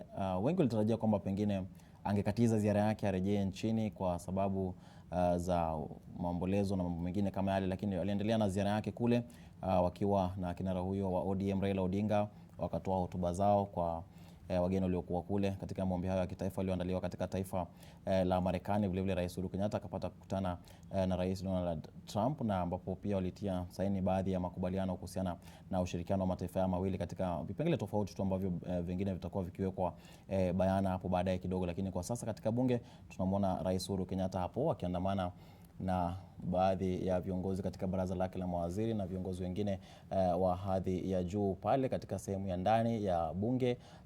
Tutapata kujua tu kinachojiri, wapo tayari washa utazama mwili au ndipo anaelekea kuutazama, na tutajua ni kiwango kipi cha sehemu ya ndani kitapata kuonyeshwa kwa umma. Je, tutapata fursa ya kuonyesha hadi sehemu ambapo mwili utakuwa umewekwa au itakuwa ni marufuku kufanya hivyo? Tayari tutakuwa tukiabainisha hivi punde tu tunavyoendelea kuangalia. Tunaona tayari viongozi mbalimbali wamejipanga katika sehemu ya nje. Huenda ni ishara kwamba wanamtarajia rais kupitia katika mlango huo. Pengine tunatarajia kuona itakuwa namna gani. Na Edmond, umezungumzia kanisa la AIC kuongoza hafla. Akizungumza Joseph Kenya alisema kwamba tutarajia kwamba itakuwa ni misa ambayo itaongozwa na viongozi wa madhehebu mbalimbali, lakini tunatarajia tu kwamba kanisa la AIC litakuwa mstari wa mbele, kizingatiwa ndipo ambapo rais mstaafu alikuwa akihudumu, alikuwa katika kanisa hilo, ameongoza ujenzi wa makanisa mengi tu ya AIC, na wengi wamekuwa wakikosea wakisema ni African Inland Church, lakini inaitwa Africa Inland Church. Maana yake ukisema Africa ni wewe mwenyeji wewe kabisa, inamaanisha kwamba kanisa ni la Afrika peke yake, lakini jina maalum ama lile ambalo linafanya Africa Inland Church AIC. So we had this debate earlier, and sorry to interject. Yes. The issue of inland, does it mean that it does not exist at the coast perhaps and next to the oceans and the masses of water? Na nadhani jina tulichukua baada ya wale wa missionary kuleta kanisa hilo, maana walileta walikuwa wanajiita AIM, Africa Inland Mission. Yes. missions walipokuja wakati wa kwanza, kisha jina likabadilika. Nadhani walibakia na ile inland. Naona rais ni kama anaondoka pengine kabla kumalizia kulijibu swali hilo, naona kama tayari ashamaliza ziara yake na kutazama mwili. Naona ni kama anaondoka. Yes, and this is perhaps a sign that we might not be able to show the images of where the body is and how the viewing exercise is going on, because the president has had his time there and has left. It's a closed event or ceremony, and I think only those who are there will be able to benefit in terms of the viewing, but because of issues around taboo as well, perhaps that's why they're considering not showing the images of the body on live television as well. But we will find out what happens and what is going on in there in a moment. But it appears that President Uhuru Kenyatta has viewed the body and is perhaps now leaving Parliament, and then to pave the way for members of the public. Of course, the leaders followed him in there. The notable leaders in the country as well followed him, and I think they are now having their time with the late Mzee inside Parliament. But President Uhuru Kenyatta there, I think, is just leaving Parliament after viewing the body of the late former president, and after that then it will be open to the public. A lot of people have actually turned up at Parliament buildings, and yes, to just pay their respects. And yes, what do we have there, Mule? Naam, nadhani on this other picture itabidi umetazama kwa uzuri tu. Yes. Naona wapiga picha yetu tayari wamepata fursa ya kupata picha eneo la ndani ulipowekwa mwili, nadhani ndipo hapo. Yes, this actually appears to be the body there. Chache zilizopita. Naam, naweza kuona. Lying there in the open of the late former president Daniel Toroitich Arap Moi. That is the body there, as you can see on the left of your screen, and people just walking in and viewing as they pass by, and that is see the son there, Raymond Moi, alongside Gideon as well. It's their turn there. That is the body of the former head of state, Daniel Toroitich Arap Moi, lying in state at Parliament buildings for the viewing exercise that is going on. So actually, we've been able to show that. And this, of course, has to be something that our viewers might also need to be warned about, in terms of those who might have issues and issues of taboo and all those things are around viewing a dead body and stuff like that, who then might not want to do this. What's happening there is because we are sharing a signal with some of our competitors as well, and that's why you did see the exclusive band there running, just to show you who is giving this picture. And of course, the KTN as an entity that is owned by the family of the former head of state have exclusive rights there, and perhaps that's why you saw that. But don't worry, we are friends. We share some of these things sometimes. Namwona Kasisi Sela Siego pale waliovalia magonda yake hapo akitazama. Pia alikuwa ni mmoja wale wachungaji ambao walimuongoza sana maisha yake ya kidini rais mstaafu, kwa sasa ashastaafu na akamwachia Askofu Abraham Mulwa. Kwa hivyo kama unavyoona hapo ni viongozi mbalimbali wanafika na kutazama mwili. Kama ulivyosema Edmond, si jambo la kawaida katika jamii na taswira yetu hapa Kiafrika kuacha mwili kuonekana, lakini ndivyo hivyo hadhi yake inaruhusu hili kuwa hivyo. Nakumbuka pia katika tukisoma historia, tukiangalia pia video na picha, mwaka wa 78 hali ilikuwa hivi tu, wakati ambapo rais mwanzilishi wa taifa hili Jomo Kenyatta alipoteza maisha na mwili wake ukawekwa pale kwa umma kutazama. Ulikuwa umewekwa wazi na viongozi waliruhusiwa kutazama, na picha zile zipo hata katika mitandao, ukitafuta utapata zile video, mwili ukionekana tu na wananchi walikuwa wakipita pale na kutazama. Kwa hivyo kwa sasa ni fursa ya viongozi mashuhuri, rais tayari ashatazama na sasa ni viongozi wengine.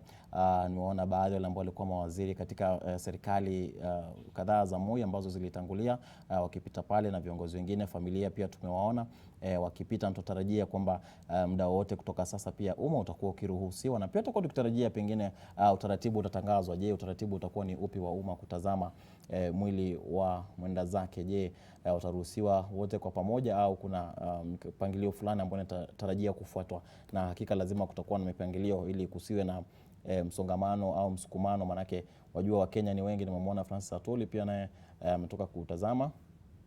miongoni mwa viongozi wengine ambao wanaandamana. Kalembe Ndile pia nimemwona pale akipita baada ya kutazama mwili, na viongozi wengine ambao wako sehemu ya nje. Naam, chama chake alisema kilimezwa na Jubilee. Ndivyo hivyo, ilikuwa ni katika ile harakati ya kubuni chama kimoja kabla ya uchaguzi ambapo vyama 13 vilivunjwa. Kwa hivyo chake kilikuwa mojawapo. Kwa hivyo viongozi hao wanaendelea kutazama mwili, na kule nje kuna viongozi wengi. Edmond, nimeona wabunge, nimeona wawakilishi wanawake, nimeona maseneta wengi tu kule nje, na naona ni kama wanatumia safu mbili, upande mmoja wa kushoto na upande wa kulia. Kwa hivyo wanaingia kwa foleni moja, kisha kufika ndani zinagawanywa, zinakuwa foleni mbili, na pengine hilo linasaidia hata kuharakisha ule utaratibu wenyewe wao kutazama. Na naona kwamba kuna wale wanajeshi ambao wameshika doria pale kuhakikisha kwamba ule mwili umelindwa tu, kwamba watu wanapopita pengine wakaribi sana tu, wanafika kiwango ambacho wamewekewa, lakini ni karibu. Pia nikitazama tu, nikitumia macho yangu kama kipima nafasi, naona kwamba ni karibu sana, ambapo wanapita karibu pengine mita 1.5 hivi mbali na mwili huo, pande zote mbili viongozi wakipita na kutazama. Na itakuwa ni hivi, mtazamaji, kwa siku 3, hii leo ikiwa ya kwanza. Hapo kesho natarajiwa hali itakuwa hivi pia, na siku ya Jumatatu wananchi wakifika kutazama mwili kabla ya siku ya Jumanne ambapo kutaandaliwa ile ibada ya wafu katika uwanja wa michezo wa Nyayo, ambayo itakuwa ikiongozwa na madhehebu mbalimbali ya dini ya Kikristo, na vile vile watakuwa wakiendesha hafla hiyo ama wakiendesha ibada hiyo, na kisha hapo baadaye siku ya Jumatano basi tutakuwa tukitarajia kwamba mazishi atakuwa yakifanyika kule Kabarak. Na kama alivyotangulia kusema Edmond, ni kwamba sehemu ya mazishi hao hakika tunatarajia kuwa itakuwa ya kibinafsi, ambapo huenda umma hautaruhusiwa tu, itakuwa ni familia. Manake mazishi yanaandaliwa kwa namna ambayo ni ya kijeshi na vile vile ya kiraia, kumaanisha kwamba kuna baadhi ya nyakati ambapo wananchi ama raia watapewa fursa kuendesha shughuli namna ambavyo raia huendesha shughuli zao, na pia kuna nyakati ambapo wanajeshi watakuwa wanapata kipaumbele kama ilivyo kwa sasa, ambapo heshima zinazotolewa hapa sio kikawaida. Manake kwa kawaida huwa hali haiko hivi. Nimemwona kiongozi wa ANC pale Musalia Mudavadi pia ametoka kutazama mwili. Utakumbuka kwamba amewahi kuwa makamu wa rais mstaafu Daniel Moi kwa miezi miwili, ndiye makamu wa rais ambaye alikuwa amekaa kwa muda mchache zaidi, na aliingia kwa siasa akiwa na miaka 20 sijui na mingapi, na 9. Na nakumbuka ilikuwa ni baada ya kifo cha babake ambaye alikuwa rafiki, alikuwa mwandani Moses Mudamba. Naam, alikuwa mwandani wa rais mstaafu, na ndipo akapata fursa naye akawania kiti kile cha Sabate iwapo sijakosea, na akapata fursa kuwa mbunge na kuanza kuingilia masuala ya siasa hadi baadaye akawania urais. Kwa hivyo ni baadhi tu wale tu ambao naweza kusema kwamba Moi amewalea katika masuala ya kisiasa, kama alivyozungumza Uhuru Kenyatta katika hotuba yake akisema alikuwa mlezi, amelea viongozi wengi akiwepo yeye Rais Uhuru Kenyatta ambaye alimuingiza katika siasa na akaanza kwa kukosa kiti cha urais kabla kukipata baadaye. Kwa hivyo amesema kwamba alikuwa mlezi, na Moses Mudavadi na vile vile Musalia Mudavadi ni baadhi ya viongozi ambao wamehudumu karibu naye, na Musalia Mudavadi akiwa mmoja wale ambao rais mstaafu Daniel Moi amepata kuwalea katika masuala ya siasa na uongozi. Kwa hivyo naviona pale shughuli zinaendelea, wanahabari wako chonjo kuendelea kushughulikia hali ilivyo, na vile vile viongozi mbalimbali wanafika na kuondoka baada ya kutazama mwili katika shughuli ambao wanaona inaendeshwa kwa mwendo kasi pale. Manake wakiingia ndani kuna foleni mbili na wanapata fursa. Ni tukio la kihistoria Edmond. Hii ni historia, manake si jambo la kawaida. Mara ya mwisho kilifanyika hapa nchini mwaka 78. Ndio mara ya pili hapa nchini Kenya kushuhudia mwili wa aliyekuwa kiongozi wa taifa ukiwekwa wazi kwa umma kutazama. Wengi walitarajia pengine kungekuwa na kioo ambacho pengine kimefunika, lakini tunavyoona hapa ni kwamba ule mwili umewekwa wazi. Ni kitu ambacho kimeshuhudiwa katika mataifa mengine. Nakumbuka wakati ambapo tukishughulikia taarifa baada ya Nelson Mandela kupoteza maisha kule Afrika Kusini, mwili wake ulikuwa umewekwa katika sehemu wazi kwa umma, na tulikuwa tukiona ni jambo la ajabu sana kwamba mwili umewekwa wazi, watu kupita wakitazama. Lakini sasa hili jambo linafanyika hapa nchini Kenya, ambapo mwili wa rais mstaafu Daniel Moi umewekwa wazi kwa umma kutazama. Kwa hivyo unapata fursa ya kutazama moja kwa moja kupitia hapa, na mtatuia radhi kwa wale ambao hawajazoea kuona picha kama hii. Kwa hivyo imekuwa ni hivyo kwamba ni suala la kihistoria na itifaki zinafuatwa kuhakikisha kwamba anapata mazishi yanayostahiki, heshima inayostahiki, hadhi aliyokuwa nayo kama amiri jeshi mkuu wa majeshi yote ya Kenya kwa kipindi cha miaka 24, ikiwa ni baada ya kuhudumu kama makamu wa rais kwa miaka 11. Viewer discretion is of course advised, and we apologize to those who might not be comfortable with looking at a dead body there. And of course there's a reason that before that we were not able to show the face. It's not that we were not able, and it's for a particular reason, is that for many that might be disturbing, and this is because of this being a graphic image, of course. But we are endeavoring to show all that we can for Kenyans, and those who are not able, perhaps, for one reason or the other, to look at the body, then we apologize for that. It's an exercise that we must carry out, and it's something that we must do in honor of the late former president, to just show the images that we can get. And this, of course, has been discussed by the military and the organizers of this event as well. And yes, we can at least show you the room. And Mula, it's been confined to a particular space within Parliament, so it's not out in the open where movement cannot be controlled. And so this inside here is a controlled area, and they're managing even the movement and the lines there. You mentioned that there's actually 2 of them. Those are some members, I believe, of the military or the disciplined forces, whichever that is, also just paying their respects there, saluting the former head of state while he lies in state at Parliament buildings. We were discussing the issue of mobile phones in this day and age, Mule, and it's very important to mention that we haven't seen any flash out their mobile phones to take images and pictures, and I believe that is being controlled from behind that door, perhaps, and just respect for the body of the late Mzee as well. So guests from different parts of the world, they are just walking in one at a time, kwa utaratibu tu Mule, as they view the body of the late former president to pay their last respects as well. And this is highly controlled, you can see, and they're orderly and organized in terms of how they move and how those lines are managed and controlled. You know, dealing with Kenyans sometimes they can be disorderly. And that might be the case. Awali ulitaja kwamba kuna viongozi pia kutoka Mashariki ya Kati, Middle East. Na muona mmoja amevalia wanavovalia wale wa maeneo ya Mashariki ya Kati, kumaanisha kwamba wamevalia katika ile magwanda, kumaanisha kama ulivyosema ni kwamba viongozi hata mataifa ambayo hatuna ushirika mkubwa sana katika masuala ya biashara, kidiplomasia, pia wanatoa heshima zao kwa rais mstaafu. Na kwa sasa pengine tuende tumsikize naye Leila Mohamed, manake yuko kule anafuatilia yanayojiri. Leila Mohamed, naamini unatupata, hebu tueleze ulipo, ni nini kinachojiri na kufikia sasa hali uko vipi?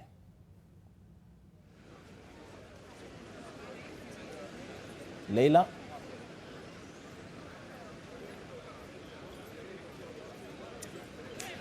Naam, Rais Uhuru Kenyatta ambaye pia ni amiri jeshi mkuu wa majeshi ya ulinzi ya taifa hili ameondoka katika majengo ya bunge dakika kama 10 hivi, ambapo aliweza kufika na kuzuru jumba hili ambapo mwili wa mwenda zake kiongozi wa pili wa taifa hili marehemu Daniel Toroitich Arap Moi, mwili wake umelazwa hapa. Aliye ndani kwa sasa ni naibu wake Ruto, naibu wake William Ruto, ambaye yuko ndani na familia yake inayoongozwa na mwanawe Raymond pamoja na Philip na Gideon Moi na wake zao na watoto wao na wajukuu wa kiongozi huyo ambaye alifariki mapema wiki hii, na wengi wamezidi kufika hapa kuifariji familia. Kabla ya Rais Uhuru Kenyatta kufika hapa, tulikueleza kwamba shughuli hii nzima itaweza kusimamiwa na majeshi ya ulinzi. Kama ulivyotizama, jeshi la wanahewa liliweza kumkaribisha amiri jeshi mkuu wao kwa kusimama kando kando ya zulia hii nyekundu, kuweza bendi yao kupiga nyimbo ya kitaifa, vile vile ile ya Afrika Mashariki, pamoja na nyimbo za kuomboleza kifo cha kiongozi wa taifa hili. Hii ni shughuli ambayo imeanza sasa rasmi. Wakenya wa tabaka mbalimbali wanatarajiwa kuingia baada ya wageni waheshimiwa ambao wako hapa kwa sasa kuondoka, kuweza kupata fursa yao ya kuona mwili. Maiti hiyo italala hapa hadi saa 11 jioni, hivi ndiposa shughuli hiyo nzima isimame na kuweza kukubaliwa kuanza tena upya hiyo kesho. Unavyotizama walivyovalia ni kwamba wameweza kubeba bunduki zao na vile vile kule nyuma kuweza kubeba silaha zao, yani visu vya kupigana katika hali yoyote, kuweza kuhakikisha kwamba wamesimamia shughuli hii kamili ilivyo. Kama unaona sare ambazo wamevalia ni sare rasmi zao za kazi, kwa Kiingereza wanaita ceremonial dress or number 1 outfit.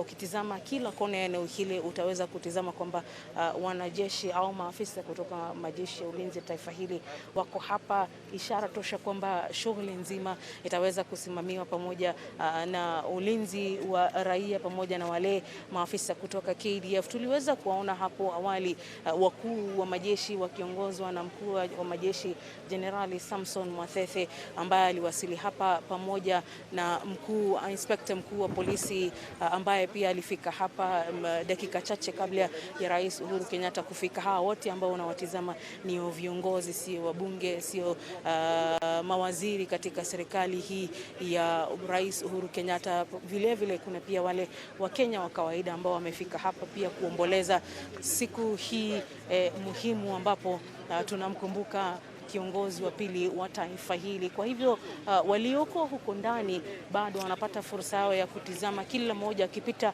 mmoja mmoja, ndiposa kuwapa nafasi ya kuweza kuangalia mwili.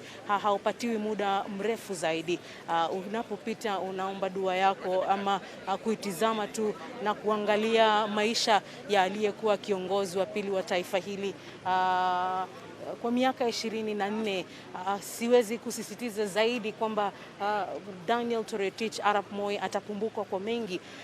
Kwa mingi alipendwa na wengi, aliogopewa na wengine, na vile vile kuna wale ambao walikerwa kulingana na uongozi wao ambao wengi walisema ni wa kiimla. Lakini unavyotizama kwa sasa ni kwamba sio tu vikundi vya usalama kutoka hapa nchini ambavyo viko hapa siku ya leo, bali pia kuna mabalozi na pia viongozi wa kijeshi kutoka mataifa ya ughaibuni ambao wamefika hapa siku ya leo. Shughuli ambayo unaitizama kwa sasa ni pilika nyingi tu za wale ambao wameshaweza kuzuru eneo hili na kuona mwili wanaondoka kabla ya Wakenya wa kawaida kuweza kukubaliwa kuingia hapa, kuweza pia kupata fursa yao ya kutizama mwili wa aliyekuwa rais wa pili wa taifa hili. Kwa hivyo Wakenya watapitia barabara hii kwa foleni moja tu wakiingia majengo ya bunge, baada ya kikundi hiki chote kuweza kuondoka hapa.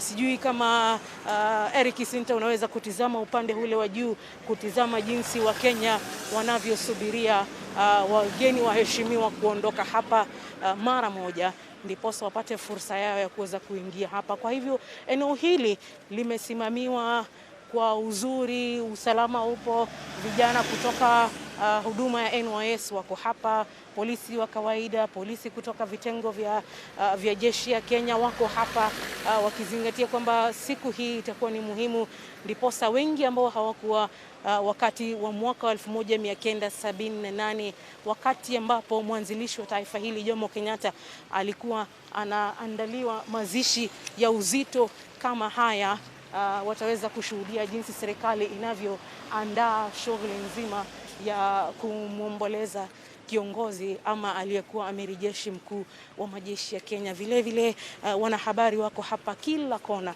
kuhakikisha kwamba wanakuletea picha hii vilivyo bila kukosa shughuli yoyote ambayo inaendelea kwa sasa. Hii ndio shughuli nzima. Tumekuwa hapa tangu alfajiri ya leo na tutazidi kuendelea kuwa hapa hadi mwendo wa saa 11 ambapo wote watatarajiwa kuondoka. Usimamizi wa serikali vile vile, machifu, manaibu makamishna na kamishna pia wa kaunti hii ya Nairobi yuko hapa siku ya leo, ambaye ndio mwenyeji wa wageni ambao watafika hapa kushuhudia ama kuomboleza na familia ya mwenda zake. Vijana wake Raymond, Philip na Gideon walikuwa hapa na walimpokea Rais Uhuru Kenyatta dakika chache zilizopita na kuweza kumkaribisha siku ya leo. Kanali, hujambo? Habari ya leo? Salama vile? huyo ni msemaji wa serikali Kanali Sara Soguna akiondoka pia hapa katika majengo ya bunge. Kwa hivyo shughuli na pilka ni nyingi. Unatizama barabara bado inaendelea kufagiliwa na kupewa iwe ni safi kabisa, kusikue na dosari ya aina yoyote au yoyote kulalamika kwamba hakuna shughuli ambayo inaendelea vile ilivyopangwa. Majengo ya bunge siku ya leo yatashuhudia mengi na wageni wengi. Maspika wote wawili Justin Muturi pamoja na mwenzake Ken Lusaka wako hapa, watasimamia hiyo shughuli nzima kamili ya kuwapokea wageni wale ambao wanaandika maombolezi yao ama kumkumbuka na kunakili kumbukumbu za jinsi wanavyomkumbuka aliyekuwa rais wa pili. Huyu ni mzee ambaye vijana kama sisi ambao tulilelewa katika enzi za Nyayo tuliweza kunywa maziwa yake shuleni, katika shule ya msingi, tulivyoingia katika shule ya upili. Alikuwa akitembelea shule nyingi na kuweza kusema watoto wanywe chai ama wale kitu kizuri kwa kufurahia, na aliweza kupanda miti na kutuhimiza sisi hasa watoto wa kike kuweza kufanya bidii katika masomo yetu ili tuweze kujikimu katika maisha ya siku za usoni na kujiendeleza tu. Alipenda sana mambo ya muziki na ukaweza kuona kwamba wachekeshaji walijihusisha katika kumuiga kana kwamba jinsi anavyojaribu kukatika kidogo anavyojiunga na watoto wakiimba, basi walikuwa wanafanya mchezo kuonesha kwamba Rais Daniel Toroitich Arap Moi. Kwa hivyo mtazamaji, unaona tu jinsi barabara hii imefungwa kuanzia alfajiri ya leo.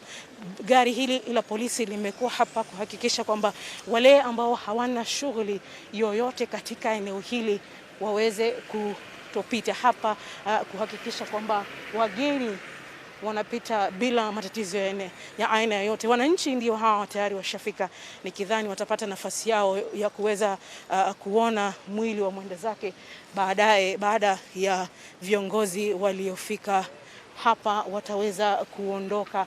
Baadhi ya viongozi tunawaona pia wakiondoka pole baada ya kuona mwili na kujishughulisha na shughuli hii ya siku 3 ambapo mwili huo utawekwa hapa kwa kutoa nafasi kwa Wakenya na kile yule yeyote ambaye alimfahamu kwa uzuri au kwa umbali Rais Daniel Toroitich Arap Moi kuweza kufika hapa. Alafu shughuli nzima itaelekea katika uwanja wa Nyayo siku ya Jumanne wiki ijayo, ambapo ibada ya wafu itaweza kufanywa. Itaongozwa na kanisa la AIC. Ni kanisa ambalo Daniel Toroitich Arap Moi alishiriki kwa miaka mingi. Kila Jumapili taarifa zilianza kwamba mtukufu Rais Daniel Toroitich Arap Moi alikuwa kanisani siku ya leo na alihubiri na akasema kwamba anapenda sana Wakenya kumkumbuka Mwenyezi Mungu katika kila kitu ambacho wanakifanya. Kwa hivyo ni siku chache ambazo kati ya leo na Jumatano wiki ijayo tutaweza kuona shughuli nyingi zaidi. Alafu tutaelekea katika kaunti ya Nakuru katika boma lake kule Kabarak, ambapo aliweza kufanya makazi yake baada ya kuondoka Baringo alikozaliwa, hasa katika eneo la Sacho. Kumbuka alikuwa mbunge wa eneo bunge la Baringo ya kati kwa miaka mingi na aliweza kustaafu tu mwaka wa 2002 ambapo alizuiliwa kikatiba asiweze kuwania tena urais. Na kwa sasa unajua kwamba katiba ya sasa inamzuia anayewania urais kuwania pia kiti cha ubunge, kwa sababu anasema ofisi hizo mbili ni tofauti na ni sharti ziweze kuheshimiwa kwa njia moja au nyingine. Kwa hivyo tumezunguka majengo ya bunge yote kukupa tu taswira kamili ya jinsi hali ilivyo siku ya leo. Siku hii ni Jumamosi ambapo watu wengi hawako mjini bunge, hakuna shughuli nyingi ambazo zinaendelea, lakini kwa sasa tunatizama kwamba hali ni pilka za jengo hili na maspika wote wa bunge, mabunge haya mawili kuweza kuhakikisha kwamba kila Mkenya ambaye ana muda, ambaye angependa kuona mwili, ambaye angependa kumkumbuka aliyekuwa rais wa pili wa taifa hili kuweza kufika hapa. Kuna mengi ambayo yanaweza kusemwa, lakini kwa sasa namuomba Daniel Mula aweze ni kukurejesha kwake, ndipo nipate tama la maji angalau mate isiweze kunikata.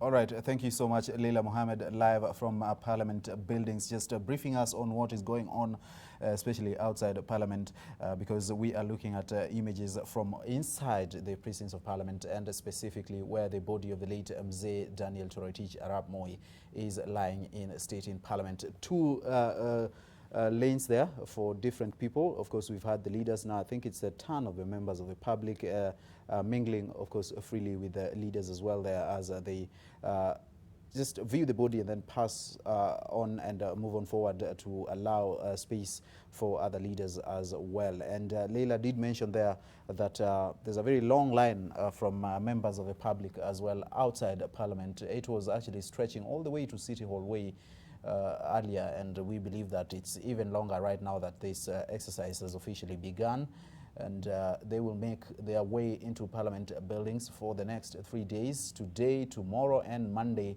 of course, for that public viewing ceremony, as the body lies in state in honor and respect for the late former head of state, Daniel Arap Moi. Even in death, he looks sharp. You see that crisp suit, of course, with his signature ties as well there. Of course, he's been dressed, but I think they had to stay true to what the man was like and what he looked like during his time alive, and especially during his reign as president. Of course, even the rose there, do you see the flower on the lapel? We've since left that. Naliona, lakini Edmond haujihisi kushindwa kuzungumza ukijaribu kuelezea namna ambavyo mwili umevishwa. Unajua wanasema katika jamii ya Kiafrika hatuzungumzii wafu. Unaona ukizungumza tu kama hivyo uhisi ugumu wote. Sasa unajua tumesonga bana, mambo ya hivi sasa pia yamebadilika. Kidogo mambo yamebadilika, and that's why actually we are even able to do some of these things that we are doing. And you see there the crisp suit looks very new, and the shoes there and the tie and the rose on his lapel as well. Signature Moi look during his time, you know, as a head of state, and of course after retirement as well. He did live a quiet life, Mule, after retiring from the presidency, and of course as a Baringo Central Member of Parliament, and went to his Kabrak home where he's been quietly there. Many are saying that he wielded authority, and especially political authority and influence, you know, even after retirement, which can be argued, of course, and it might be true to a certain degree, but he largely was quiet, never spoke a lot about matters of state and the running of the state. I think the only time he came out public after retirement, and especially on political issues, was when he did not endorse the proposed constitution around the 2005 period, when we were having that referendum question and all those things. I think that was one of the times that he came out to speak publicly on matters of politics and governance and issues of the state. After that, he's since just been quiet at his Kabrak home, in and out of hospital with his family, of course, Raymond, Philip, Gideon, and the rest of them, and Jonathan, may his soul rest in peace. He died last year as well. So these are the final moments in the life and journey of the late former head of state, Daniel Toroitich Arap Moi, the first of 3 days of the body lying in state for public viewing at Parliament buildings, and that exercise is currently underway, as we see there as well. And so many are asking several questions that we might not be in a position to answer at this point in time, including if that Fimbo ya Nyayo is next to him there. We don't know, perhaps on the right hand. Yes, so I think if it is, then it's on the other side of the body. We are not able to see that from where we are right now. And that was one of the signature things. Actually, someone was speaking about it and saying that it should be put up for auction, and it would be a lot of money, that one, for people just to get to purchase, and perhaps even archived. I think archiving would be a much more better decision to make in terms of that, and the equipment and all that he had around him during his time as head of state, and so that so many other people can learn about him. This is a man who, there are so many stories to tell about him and around him, Mule, that there should actually be a Daniel Moi museum somewhere or something of the sort for people to be able to learn about him and his life. Na hakika lazima, na kama ulivyoona zile picha ambazo zimewekwa pale za kumbukumbu ya maisha yake zinaashiria mengi sana tangu alipokuwa amejihusisha katika masuala ya uongozi, hata kabla ya pale alipokuwa bado mwalimu, na hata baadaye alijihusisha na viongozi wengi. Umezungumzia hata viongozi wa Uingereza ambao wengi walikuwa wanamjua, walikuwa wanamfahamu, walikuwa marafiki wake, na kuna picha nyingi tu ambazo zinaashiria maisha yake. Kwa hivyo ni kitu ambacho kinaweza kuwekwa katika, na naamini kwamba katika makavazi hata ya kitaifa kuna mengi tu ambayo yanamhusu, lakini najua nachorejelea ni kwamba kungekuwa na makavazi maalum ambayo yanamhusu yeye. Nakumbuka yule ambaye alikuwa makamu wa rais Murumbi, sikumbuki jina lake la pili, kuna makavazi pale katika eneo la GPO ambayo yamewekwa kwa jina lake, na mojawapo ya sababu ni kwamba yeye alipotoroka hapa nchini kwa sababu za kisiasa na kwenda kule nje, alikuta watu kule nje wanaweka makavazi. Kwa hivyo aliporejea hapa nchini akamwona ataanzisha makavazi, na alipoanza alianzisha kwa makavazi nini ile? Museum. Oh, museum. Okay. Naam. Alirejea ni msamiati mpya huo. Kwangu bado. Lakini ulilipa karo ukasomea Kiswahili for wakurejeshe kidogo. Na mbali na hayo, alirudi nchini akaanzisha ile makavazi, na kisha baadaye serikali ikachukua na kuanza kuendesha. Na pale kuna vitu vingi tu ambavyo vimewekwa, si kwamba vinamhusu yeye binafsi, lakini kama ulivyosema kuna mengi sana kumhusu rais mstaafu. Hata wengi hawakujua kwamba alikuwa anajaribu katika masuala ya tasnia ya uimbaji, manake ni juzi tu tumewasikia rekodi zake zikiachiwa kwenye mitandao, watu wakimsikiza akiimba, akipiga gitaa, akijaribu japo pengine ustadi wake huko katika kilele chake ama upeo wa wale ambao wamejifunza masuala haya, lakini ni kwamba ni mengi ambayo yanamhusu yeye na alivyoweza kufanya. Na hata shule, kuna shule nyingi ambazo zimepewa jina lake. Kuna nisikia mahojiano aliyekuwa Jenerali Joseph Kibwana pia akiojiwa akisema kwamba alianzisha hizi shule za Moi Forces ili awape fursa wale watoto wa wanajeshi wapate fursa ya kusoma, maana wale wanajeshi walikuwa wakienda kule nje ya nchi katika masuala tofauti, wametumwa mbali na nyumbani mwao, na wakakosa fursa ya kuwapa nafasi wana wao ama watoto wao kusoma. Kwa hivyo akawaanzishia zile shule ili wana wao wapate fursa, na sehemu ambayo nilikuwa naizungumzia ndio hiyo unayoiona katika runinga yako mtazamaji, sehemu ambayo imewekwa pale katika majengo ya bunge, picha ambazo zinaweka historia ya rais mstaafu Daniel Moi katika nyakati tofauti za uongozi wake, akitangamana na viongozi mbalimbali wa humu nchini, kitaifa, kimataifa, katika hafla tofauti. Na picha zile zinatoa taswira ya kiongozi ambaye alijihusisha katika masuala mengi, si michezo, si uchumi, si masuala ya biashara, si masuala ya afya na mengine mengi ambayo, na naona baadhi ya wanahabari wenzetu Edmond pale wakipita wakitazama, nimewaona baadhi ya wenzetu pale wakipita wakitazama mwili wa rais mstaafu Daniel Moi, na pia umma utakuwa ukipata fursa ya kufanya hivyo. Kwa hivyo ni rais ambaye alijihusisha katika sekta zote, na nasema kwamba alikuwa hands on, kumaanisha kwamba hakutegemea tu kuwatuma watu wakafanye shughuli kwa niaba yake, bali yeye mwenyewe pia alitoa fursa ya kuenda kutazama yanayoendelea na kujua kinachoendelea. Na ndiposa wengi walisema kwamba hungemtaja kote nchini ama kokote nchini na akose kujua kwamba umemtaja iwapo utamtaja kwa ubaya. Na wengine walikuwa nasema hata sio kumtaja pekee, hata ukifikiria vibaya kumhusu atajua. Kulikuwa na ile dhana. Ndiposa alikuwa na watu wengi sana katika maeneo tofauti kama ulivyogusia awali, ambao walikuwa wanaangalia kinachojiri na kinachoendelea ili wapate kumpasha iwapo atakuwa hajajua. Na kama tulivyogusia ni kwamba jina ambalo alikuwa anatumia sana ni ile la Toroitich Arap Moi. Kisha baadaye pale alipobatizwa katika kanisa la AIC Kabartonjo, baadaye miaka ya nadhani 33 hivi hapo sijakosea, akapewa jina la Daniel. Ndipo sasa ili kanisa la AIC limekuwa ni kama nguzo kuu ya maisha yake. Na pia alikutana na mke wake katika kanisa la AIC.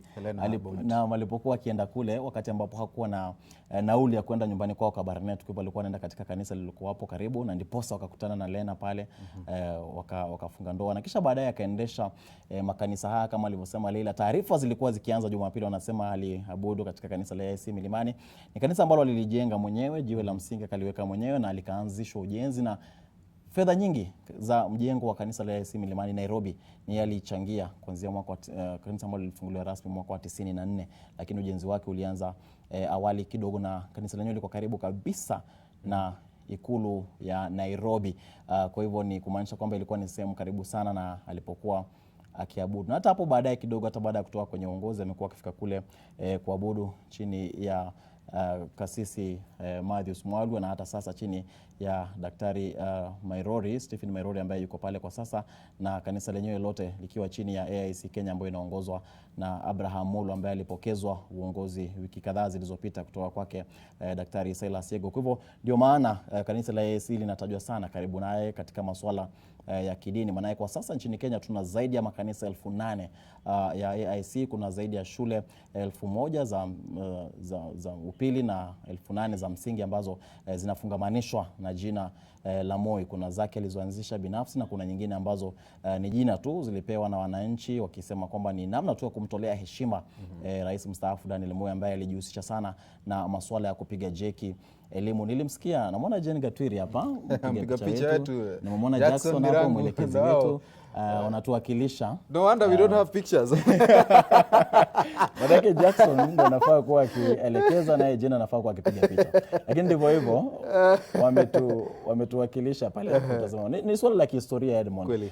Kwa yoyote manake miaka mingi ijayo tutakuwa tukiwasimulia wengine vizazi vijavyo kuhusu siku hii kama ambavyo wale ambao walikuwa mwaka wa 78 walipata kutusimulia. Lakini tofauti na ilivyo ni kwamba wakati ule mawasiliano yalikuwa chini kidogo. Kwa hivyo sio wengi waliopata fursa hata ya kujua kilichokuwa kikiendelea kutazama, lakini nafahamu wakati ule redio zilikuwa maarufu sana kwa mawasiliano na wengi walikuwa wakitegemea sana redio kupata kusikia. Hata ndio maana wakati wa mwaka 81 wale ambao walikuwa wanafanya jaribio la mapinduzi walichagua redio kutangaza kwamba kuna mapinduzi nchini, na ni mapinduzi ambayo yalidumu pengine kwa takriban saa 3 saa 4 hivi, maana yake ilianza saa 12 yakasitishwa mwendo wa saa 4 mchana. Kwa hivyo walichagua redio maana yake kilikuwa chombo kinachotarajiwa sana kupitisha mawasiliano. Lakini kwa sasa kuna runinga, tunaweza kujionea picha. Maana yake ingekuwa ni redio Edmond tungekuwa tukitangaza vipi? Tunasema mwili ndio huo. Tunauona, just trust us, we see the body right now. And I think now times have changed. We even have colored TV and all those things around right now that we can be able to monitor some of these things. Queues are very long, we understand, outside Parliament. Members of the public also just having their chance. The leaders have had their time, led by the president there, and they left. And now as we see there members of the public, wananchi kama sisi to regular folk, away from the leaders as well. Someone is walking in with a camera and a tripod as well. How bold at this moment in time, especially now that we are seeing exclusives all over the place. You know. So this is the exercise going on, the first of 3 days of public viewing of the body of the late former head of state, Daniel Toroitich Arap Moi, and this will go on all the way to Monday. And you see there, young ones as well also coming in. You know, this is a historic day. Perhaps they're the ones who are being talked about, asking, "Oh, Moi ni nani? Who is this guy you keep telling us about? Tumemwona kwa TV tangu Tuesday. Who is this guy?" And I think now it's a good opportunity for them to get to see the body of Mzee and at least learn about him and the things he did for this country during his tenure as head of state.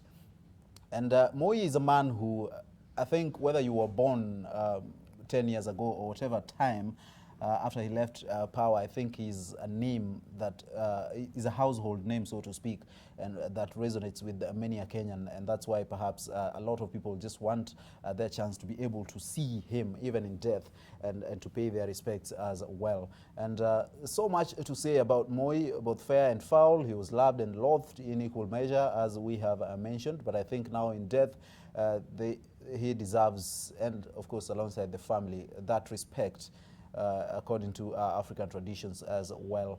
And that's what is happening right now. And this is a very highly controlled exercise, of course, led by the military and members of the uniformed forces as well, just trying to manage the movement of people, the queues there as they walk past the body and pay their respects. You see there, of course, also policemen and members of the Kenya Defense Forces as well, having a chance to look at the body of Mzee as it lies in state at Parliament buildings. And that's going to go on for a very long time. 3 days to be precise, 72 hours, so to speak, as that exercise goes on. And then the church and funeral service that will be held at Nyayo National Stadium on Tuesday, interdenominational, of course, but I think championed mostly by the Africa Inland Church as well, where Moi went and was a very staunch member also there. And that will happen on Tuesday, and then the body will then be flown to Kabarak, at his Kabarak home in Nakuru County, just on the outskirts of Nakuru town, for the final bow and the final burial rites as well, and that will happen on Wednesday next week. We'll be covering these, of course, these events, all of them, live across the days until the remains of Mzee are interred at his home in Kabarak as well.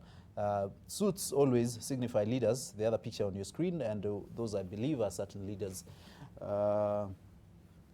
Yes, led by Deputy President William Ruto there, and the leaders of both houses of Parliament, Kipchumba Murkomen, Aden Duale also there, and some other leaders, of course, now having participated in the public viewing of the body. And there, the Honorable Governor for Uasin County carrying his fimbo ya Nyayo as well. Very symbolic on this day. Yaki ina madoido kidogo, eh? Yeah. I'm not even sure it gets to the level of Mzee's there. That one was very, very, very, very symbolic and very powerful. Yeah, the same way it was made of ivory. Yes. And so, yeah, that is, I believe, the Deputy President now leaving Parliament after viewing the body and participating in this exercise here today. He came before the head of state as protocol demands, and is now just saying a word of bye to the several people outside Parliament, and is just about to leave. Dan, do you see that monstrosity, the Gazla there that the Deputy President is riding on? Front seat. Le gari sio tofauti na lako Edmond. Wacha mambo yako wewe. Mimi mtu mdogo bana, nina baiskeli tu. Kama baiskeli ukilinganisha na hili. Lakini ndivyo hivyo, tunashukuru. Hata likiwepo hilo manake najua wengi hawana, lakini muhimu ni kwamba Naibu Rais William Ruto pia ameshiriki shughuli hii. Amepata fursa ya kutazama mwili. Tunajua kwamba jaribio lake la kwanza kuzaa matunda pale katika hifadhi ya Lila, lakini leo amepata fursa akiandamana na Rais Uhuru Kenyatta. Wamepata kuona mwili na ameondoka pamoja na baadhi ya viongozi ambao walikuwa wamefika pamoja nao hapo katika majengo ya bunge. Na tunavyoona viongozi mashuhuri wakiendelea kuondoka, Edmond, inamaanisha kwamba sasa wananchi sasa nao ndio wakati wao umefika, manake ilikuwa lazima itifaki ifuatwe. Katika shughuli kama hii ingekuwa lazima waanze na viongozi mashuhuri, na tumeanza kuona wananchi pia nao wakipata fursa raia kuingia kutazama mwili. Sijui iwapo kama ulivyosema awali iwapo wanaruhusiwa kuingia na simu vipi, lakini tunaona hata ule mkeka mwekundu umeondolewa, kumaanisha kwamba sasa watu watembee watakavyo, manake ndivyo hivyo. Basi viongozi mashuhuri wanaendelea kuondoka na wananchi wanapata fursa ya kuingia kutazama mwili wa rais mstaafu Daniel Moi. Na sio wengi walitarajia kwamba mwili ungewekwa wazi hivi. Wajua, iliposemekana kwamba mwili utakuwa pale, watu walikuwa wanasubiri waone, manake wakati mwingine kuna mengi ambao watu wanatarajia lakini wajui haswa atakuwa vipi. Namuona huyo anaonyesha kadi yake kwamba RIP. Kuna wafanyabiashara ndio ambao wako pale nje wanauza hizo kadi, kwamba ukifika pale unanunua unavalia, kwamba unaonekana wewe kweli ni muombolezaji halisi. Manake ni kama kukamilisha ule muonekano wako, ni kama sare mojawapo wale ambao wanaomboleza, pengine shilingi 50, wakati mwingine shilingi 100. Nakumbuka wakati fulani nilikuwa katika mazishi ya William Ole Ntimama kule Narok, na kuna jamaa fulani alikuwa anauza vibandiko pale nje, kadi kama hizo unavalia shilingi 50, na alikuwa na nyingi, nadhani aliuza nyingi sana. Unasema ni kuwa na business eye, kwamba wakati kama wewe ilali unaomboleza, lakini unasema kwamba wacha nami nijifaidishe, nijinufaisha, manake uchumi ulivyo kwa sasa lazima mtu awe mbunifu. Kwa hivyo naamua mimi nikitengeneza hizi kadi. Kuna wengi ambao watataka wanunue, kisha wakiingia pale nje wakitoka wapige picha nyenzi ya mitandao, waweke katika mitandao, waseme kwamba tulikuwa katika sehemu hii. Na pia ni historia tu, sio kwamba ni kitu hivi hivi, ni historia. Na nimeona hata watoto wadogo pale, sijui wapo wataruhusiwa kuingia ndani kabisa, lakini nimewaona wakishaingia katika lango kuu, kisha sehemu ya ndani sijui wapo wataruhusiwa kuingia, lakini hapa nje inaonekana ni katika ile sehemu ambapo wanafanyiwa ukaguzi. Picha tuliokuwa nayo awali chini ya hema hilo, nadhani hapo ni ukaguzi katika lango kuu la kuingia katika majengo ya bunge, ambapo siku kama leo bunge huwa hakuna shughuli, manake wabunge huwa wako likizoni. Mara nyingi wamesafiri kuelekea maeneo ya mashambani kule kukutana na wananchi au katika shughuli zao za kibinafsi. Lakini leo pilika zitakuwa chungu nzima, na hata hapo kesho nadhani pengine ndipo walichagua siku hizi, siku ya Jumamosi, Jumapili na Jumatatu. Manake pia Jumatatu huwa bunge limesitisha shughuli zake hadi siku ya Jumanne. Manake kawaida shughuli za bunge huendelea siku ya Jumanne, Jumatano na Alhamisi. Kwa hivyo siku ambazo wamezichagua ni siku ambazo kabisa haitaitilafiana na zile shughuli rasmi za bunge. Manake najua kuna shughuli nyingine ambazo huwa zinaendelea mbali na zile rasmi ambazo huambatana na vikao mbalimbali vya bunge, likiwa ni bunge la taifa na bunge la Senate. Kwa hivyo walichagua sehemu hii, na pengine tungependa kujua mbona wakachagua bunge, japo walisema kwamba huwa ni sharti ule mwili kama utawekwa pale nje uwekwe katika sehemu ambayo ni afisi au idara za serikali, na nadhani kwamba bunge pengine ndio maana lilikuwa chaguo bora, lakini pengine kuna sehemu nyingine ambazo pia wangepata kuchagua, lakini bunge lilivyo pia linatoa fursa kwa masuala ya kiusalama pia, manake kuna vile viingilio vyake vimewekwa katika hali ambapo mtu akiingia anaingia mmoja mmoja, kwa hivyo ni rahisi kudhibiti masuala ya kiusalama iwapo pengine watahitaji kufanya hivyo. Kwa hivyo pengine ni mojawapo ya sababu ambazo zimewafanya wao kuchagua sehemu hii, na inaonekana kwamba shughuli inafanyika kwa kasi sana, manake upande wa ndani naona ni kama foleni tayari hamna watu ambao wanaingia kwa sasa, lakini kule nje nimeona foleni watu ni wengi sana, na wengine pengine walikuwa wanasubiri, hawako wanajua je tutaruhusiwa, nasubiri, lakini baada ya kuona kwenye runinga na kusikia kwenye redio na vyombo vingine vya habari kimbia kule basi lazima wako njiani sasa, wako njiani kuelekea, na watakuwa wamechelewa, manake naamini ni shughuli ambayo itaendelea hadi baadaye hii leo. Okay, thank you so much, Dan Mule. We are still looking at pictures from inside Parliament there, where the body of the late former head of state is lying in state as members of the public view. Those pictures there are just showing you how long those queues are, as the security officers just try to manage and control the entry into the building, and the queues within the specific area where the body is lying in state. There are Kenyans in their classic style having come out in very large numbers to pay their respects to the former head of state, Daniel Toroitich Arap Moi. Also, along the fence of Parliament there, you see images there of different images of the former president, of course, during his time in power and outside power, of the things he did, what has been covered in the media, especially in the dailies ever since his death there. And long lines, queues, Kenyans of different age groups, gender and kind, traditions, and whatever the case may be, just queuing outside Parliament to get in there and have a glimpse of the body of Mzee as well. And I keep going back to this, Mule, and it's very important to mention that we are not seeing anyone flashing out their mobile phones, especially in this day and age, to capture an image of Mzee lying in state there, or perhaps taking a selfie, or whatever the case may be. Dealing with people in this day and age can be a bit challenging. But we believe it's one of the things that security agencies there are managing in terms of just getting people to respect the body and the family, of course, and not take images or whatever else that many a Kenyan are known for, and that might have wanted to do inside there. It's just get in there in full discipline and respect to view the body, and then move on forward, allow space and time for others as well to do so. So those are pictures outside Parliament there. You see the Senate building on the side there as well, with Kenyans, several of them just queuing outside there to get their chance to view the body of Mzee Daniel Toroitich Arap Moi. Will be lying in state for 3 days at Parliament buildings before that funeral service to be held at Nyayo National Stadium on a Tuesday, and then the burial ceremony to be held at Kabarak on Wednesday. And throughout this period, the nation is in mourning, as the head of state, Uhuru Kenyatta, mentioned in that proclamation, as well as flags flying at half-mast. You see one there, I think that belongs to the Nairobi City County, is it? Yes, just flying at half-mast in respect of the former head of state as well. And now Kenyans, in orderly manner, hapa hakuna fujo, hakuna kelele, hapa inabidi mtulie. Hapa si GSU, hapa ni jeshi. Japo wote wapo kusaidiana na hata vijana wa NYS na nini, lakini utaratibu uliowekwa hapa, mtu anajua kwamba akileta fujo kidogo atajipata pabaya.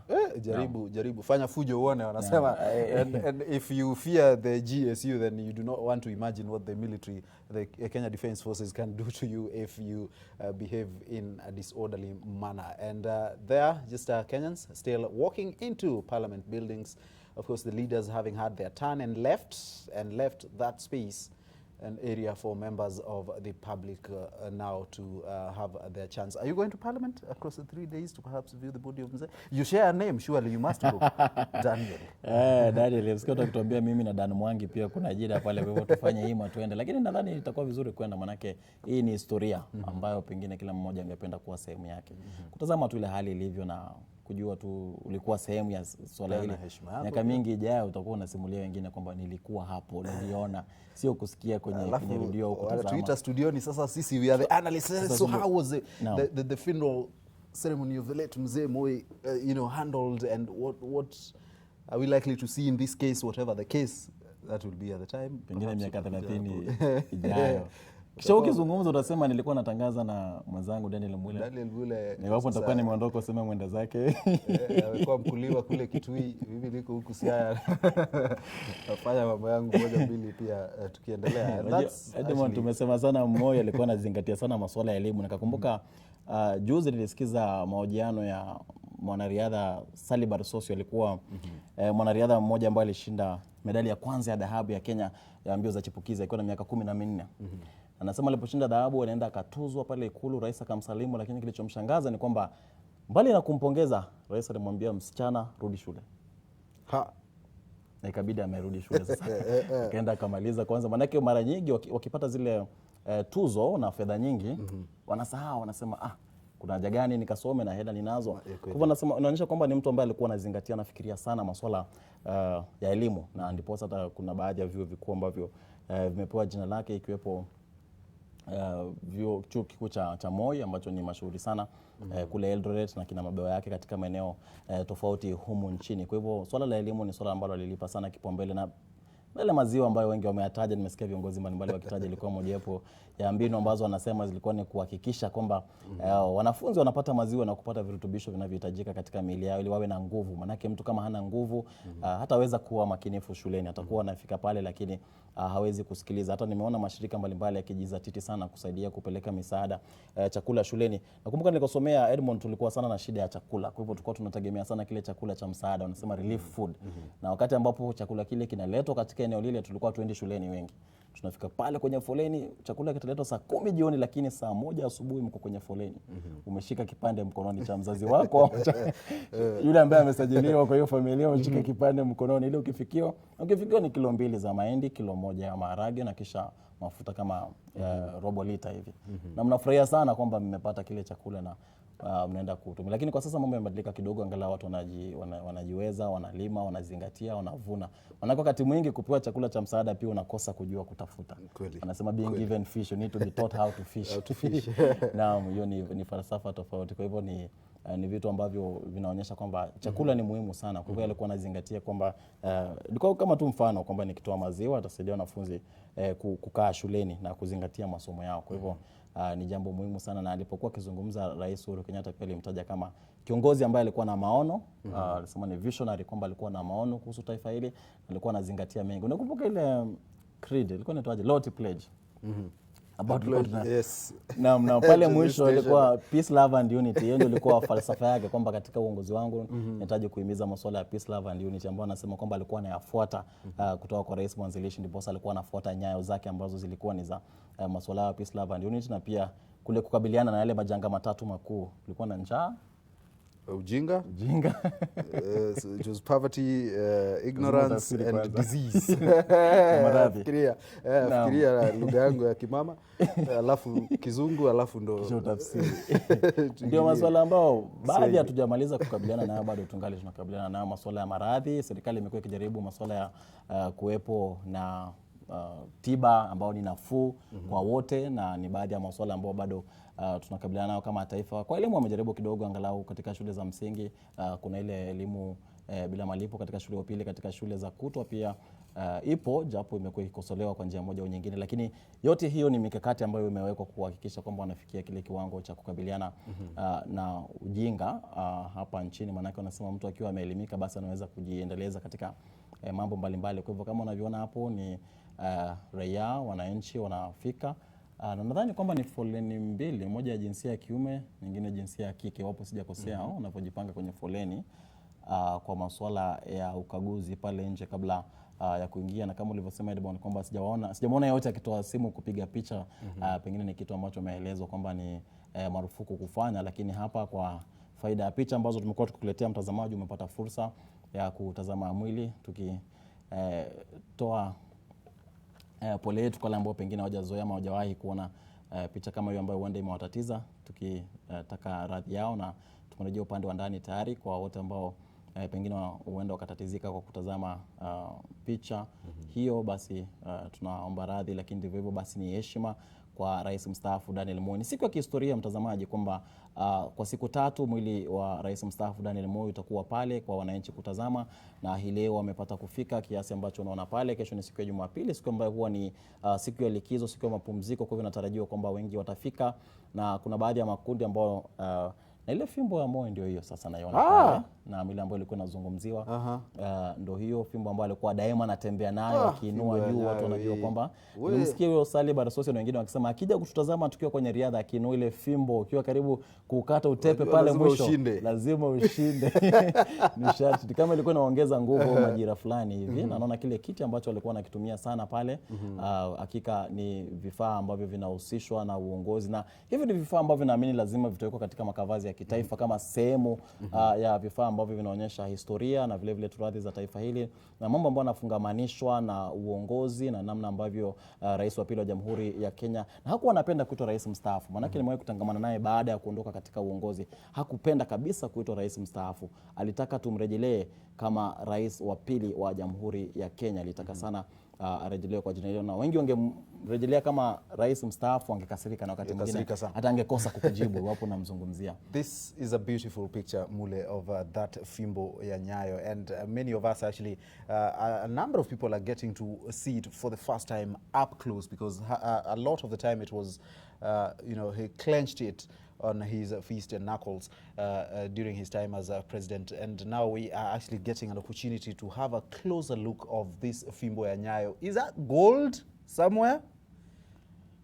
Okay. Does it look like they say it's ivory, so I don't know how it's much made of ivory, yes. And is this perhaps gold maybe or a any book other or a mineral? diary or something of the sort that he used? And then the famous chair there as well. And like you said, Mule, some of these things might actually end up in a museum of sorts, with the Daniel Toroitich Arap Moi corner, just perhaps to have a lot of people now and in the future learn about this great man who had his time as the leader of this country as well. So much to talk about around that as we watch those pictures of the fimbo ya Nyayo there, the very iconic fimbo there of the late president. And we'll just wait for communication to see exactly what they do with those things. Kwa kimombo tunasema paraphernalia. The things that were around Moi at the time of his leadership in this country. Very orderly in the manner in which the members of the public are being allowed into that building. I think they're allowing just a specific number of people at a time, and the security personnel, of course, they are just present to control the situation and make sure that everything is happening in a very orderly manner. The queue appears to be very long. We did see it stretching all the way to City Hall Way, because of course now Parliament Road closed, and among other roads around the capital, to allow for this exercise to carry on smoothly, and that's why we are seeing quite a number of them, number of Kenyans there having turned out to have a look at the body. So for many actually now it's real, and perhaps those who had not come out of the house or were not even thinking of coming out, perhaps having seen this and seeing how it's going on and how orderly it is, are perhaps now convinced to step out of the house and come and pay their respects to the late President Daniel Toroitich Arap Moi. Security personnel there, as Leila and Mel Miendo did mention earlier, including the National Youth Service, the police, and of course the military and the rest of the disciplined forces there. Someone there just struggling to hold back the tears, of course, upon viewing the body there of the late president. Perhaps was touched at a personal level by the head of state. You never know, and that's why they have broken down there in viewing that body. This is a man who lived a full life, so perhaps you don't expect talk about, oh, he died so early and this and that and stuff like that.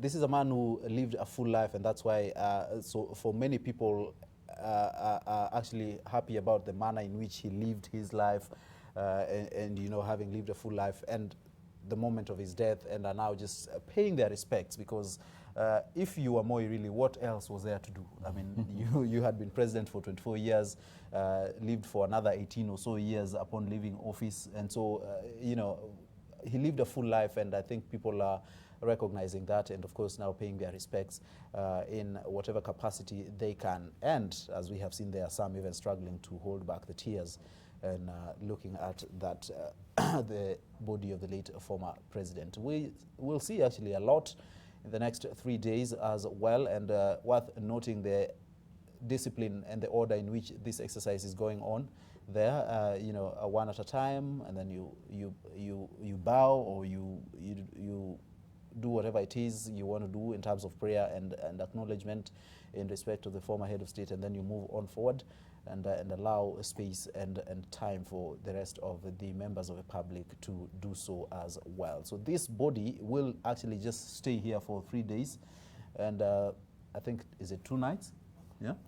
3 days and 2 nights, until the final day on Monday, and then on Tuesday, then it will be taken to Nyayo National Stadium. We believe it will be going to State House first on Tuesday before going to Nyayo National Stadium. State House is actually just to go back as a form of respect to where he lived and space he occupied for 24 years, and then the body then will be taken to Nyayo National Stadium, where there will be that funeral service led by several churches, and key among them being the Africa Inland Church that he was a very staunch member of as well. So still images there of Rashid Abdalla mwenzetu hapo kutoka Citizen TV pia amejumuika na Wakenya wengine ili kuweza kutizama mwili wa mwenda zake Daniel Toroitich arap Moi.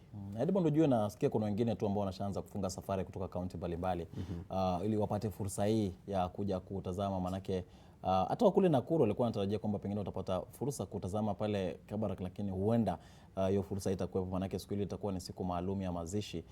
Kwa hiyo baadhi huenda pia wakaamua kuja huku, lakini kutoka kaunti nyingine nchini kuna baadhi ambao tayari wamefunga safari wakilenga kutazama mwili huo hapo kesho, na hakika tutakuwa tukipata kuangazia kujua mbona haswa wameamua kufanya hivyo, lakini pengine moja ya sababu ikiwa ni kwa sababu ni tukio la kihistoria, na wengine pengine na sababu zao za kibinafsi. Tumeona wengine wakifika pale wakilemewa na hisia, na baadhi pengine tu ni kwa sababu wameona mwili, wengine pengine wanakumbuka baadhi ya masuala ambayo aliwatendea rais mstaafu Daniel Moi. Kuna wengine wamekuwa wakizungumzia ahadi ambazo walipata wakati wa enzi za utawala wake ambazo bado hazijatekelezwa, nyingine zimetekelezwa na wanashukuru kwa hilo, na kuna mengi tu ambayo yanafungamanishwa na utawala wake, manake miaka 24 katika enzi ya utawala sio mchezo, manake ndiye rais ambaye amehudumu kwa kipindi kirefu zaidi katika taifa hili, na huenda iwapo katiba haitabadilika basi akawa ndiye rais ambaye katika historia ya taifa hili atakuwa amehudumu katika kipindi kirefu zaidi. Nakumbuka rais mwanzilishi wa taifa hili Jomo Kenyatta alihudumu kwa miaka 15 kabla ya kupoteza maisha akiwa katika enzi ya uongozi, na baada ya kupoteza maisha basi alikuwa makamu wake wa rais wakati ule Daniel Moi akapata fursa kuongoza taifa hili kwa miaka 24 kabla ya kuachia mamlaka mwaka wa 2002, ambapo alimwachia rais mstaafu Mwai Kibaki ambaye akashikilia kwa miaka 10 na kisha akamwachia rais wa Jamhuri ya Kenya ambaye sasa ni Uhuru Muigai Kenyatta. Na huku pia hapa nchini Kenya watu wakiendelea kuzungumzia siasa za mwaka 2022, wengi walikuwa wanatarajia pengine kusikia mtazamo wa rais mstaafu Daniel Moi, pengine atakuwa kibunga nani wakati ule. Alikuwa ni masuala ambayo hayazungumzii sana katika kuzungumza hadharani, lakini kuna viongozi mbalimbali ambao walikuwa wanapata fursa ya kumtembelea pale nyumbani kwake na kusema naye, pengine hawa walikuwa wanawagusia anafikiria taifa hili linafaa kuendeshwa vipi, lakini alisema kwamba chama tawala cha KANU kitatawala kwa miaka 100, na tunavyoona viongozi ambao wanaendelea kuongoza nchini Kenya ni viongozi ambao wamewalea yeye, na katika hotuba yake Rais Uhuru Kenyatta awali hii leo alimtaja kama mlezi ambaye ameongoza wengi katika shughuli hiyo. Na naamini pia Dan Mwangi atakuwa akielekea kule kutazama mwili, ambaye ni mmoja wa wahariri wetu hapa, atakuwa akituwakilisha kutazama mwili wa rais mstaafu Daniel Moi, nasi pia tukipata fursa Edmond, pengine tutakuwa tukielekea kule baadaye, lakini kwa sasa ni kwamba fursa imetolewa kwa umma, yeyote yuko radhi kufika pale kutazama, na kama ulivyotangulia kusema ni kwamba amevishwa nadhifu kabisa kama alivyokuwa akivalia yeye, na baadhi ya wale waliokuwa kihudumu naye wakati ule walikuwa wanasema kwamba rais mstaafu Daniel Moi alikuwa anahakikisha kwamba yeye amevalia nadhifu kuliko wote. Hakuna waziri au kiongozi yeyote, wawe ni mkuu wa mkoa, ambaye amevalia nadhifu zaidi yake. Kwa hivyo alikuwa anahakikisha kwamba kila siku mavazi yake ni nadhifu kabisa, amejitokeza akiwa na muonekano mzuri kabisa akitokea hadharani, na pia atakiwa nyumbani. Anafahamishwa atakiwa nyumbani wakati mwingi ungempata tu amevalia koti na tai, hata akiwa nyumbani. Najua kwa wengine amevaa ametulia tu, ameketi tu, amekaa nyumbani, amepumzika. Unajua sisi kazi yetu natulazimu, lakini pengine kama tungekuwa tunafanya hii kazi, sijui wapo. Siyapendi haya mambo. Suti zi tai nini bana, hapana. Lakini inabidi. Na kwa sasa umevalia ni vile tu kwamba mtazamaji hakuone, lakini umevalia, na nadhani suti yako ni mpya, umevalia mahususi kwa siku hii ya leo. Lakini ndivyo hivyo, ni siku ya kihistoria. Wananchi hapo tunaendelea kuona wakiingia kutazama mwili, na kuna mengine ya kihistoria ambayo Edmond tunatarajia, manake pale siku ya mazishi kutokuwa na kule kupigwa kwa risasi mara 19 kutoa heshima kwake, manake kawaida kwa rais yote ambaye anapoteza maisha akiwa mamlakani huwa wanapiga milio 21, lakini katika hafla hii manake alipoteza maisha akiwa ashaondoka katika uongozi, basi inakuwa ni mara 19. Lakini kuna masuala mengi tu ambayo yanaambatana na itifaki na vile vile usimamizi wa wanajeshi ambao tunaendelea kujifunza kutokana na tukio hili ambalo ni la kihistoria, na hata baadhi ukisema nao wanakuambia kwamba wakati mwingine wanapiga mara 19, na iwapo alikuwa ashaondoka mamlakani na mkaamua kumvisha yale mavazi ya amiri jeshi mkuu, unaweza kupiga mara 21. Kwa hivyo ni baadhi tu masuala ambayo pia tunaendelea kujifunza kutokana nao, manake ni masuala ambayo hatokei kila leo, hatokei kila siku.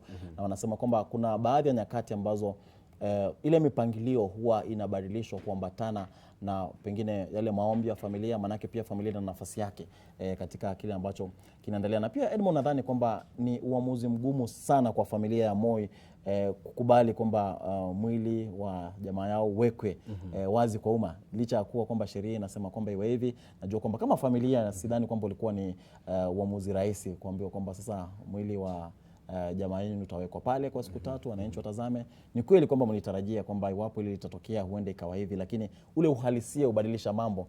Ni kama tunaposema kwamba rais alikuwa amefikisha zaidi ya miaka 90, kwa hivyo ni kama tunamsherehekea kwamba maisha aliyoishi. Lakini ukweli wa mambo ni kwamba kama binadamu, kama Waafrika, ule mambo yanayotokana na mauti, hata iwapo pengine ulitarajia au vipi, huwa lazima kuna ule uzito unaotokana na ule uhalisia wa kitendo chenyewe. Kwa hivyo ni swala ambalo naamini kwamba halikuwa rahisi kwa familia hii. Yes, and I think that a lot of that had to do with the fact that he was a former head of state, and the fact that the state actually took over the management of the funeral service and the issues around it, and that's why this perhaps is happening. You spoke about him donning the full military regalia, and that is not going to be the case for the late former president, because he was not serving at the time of his death. When Mzee Jomo Kenyatta died in 1978, his body lay in state for I think a period, a longer period than this, and at one point he actually had the full military gear.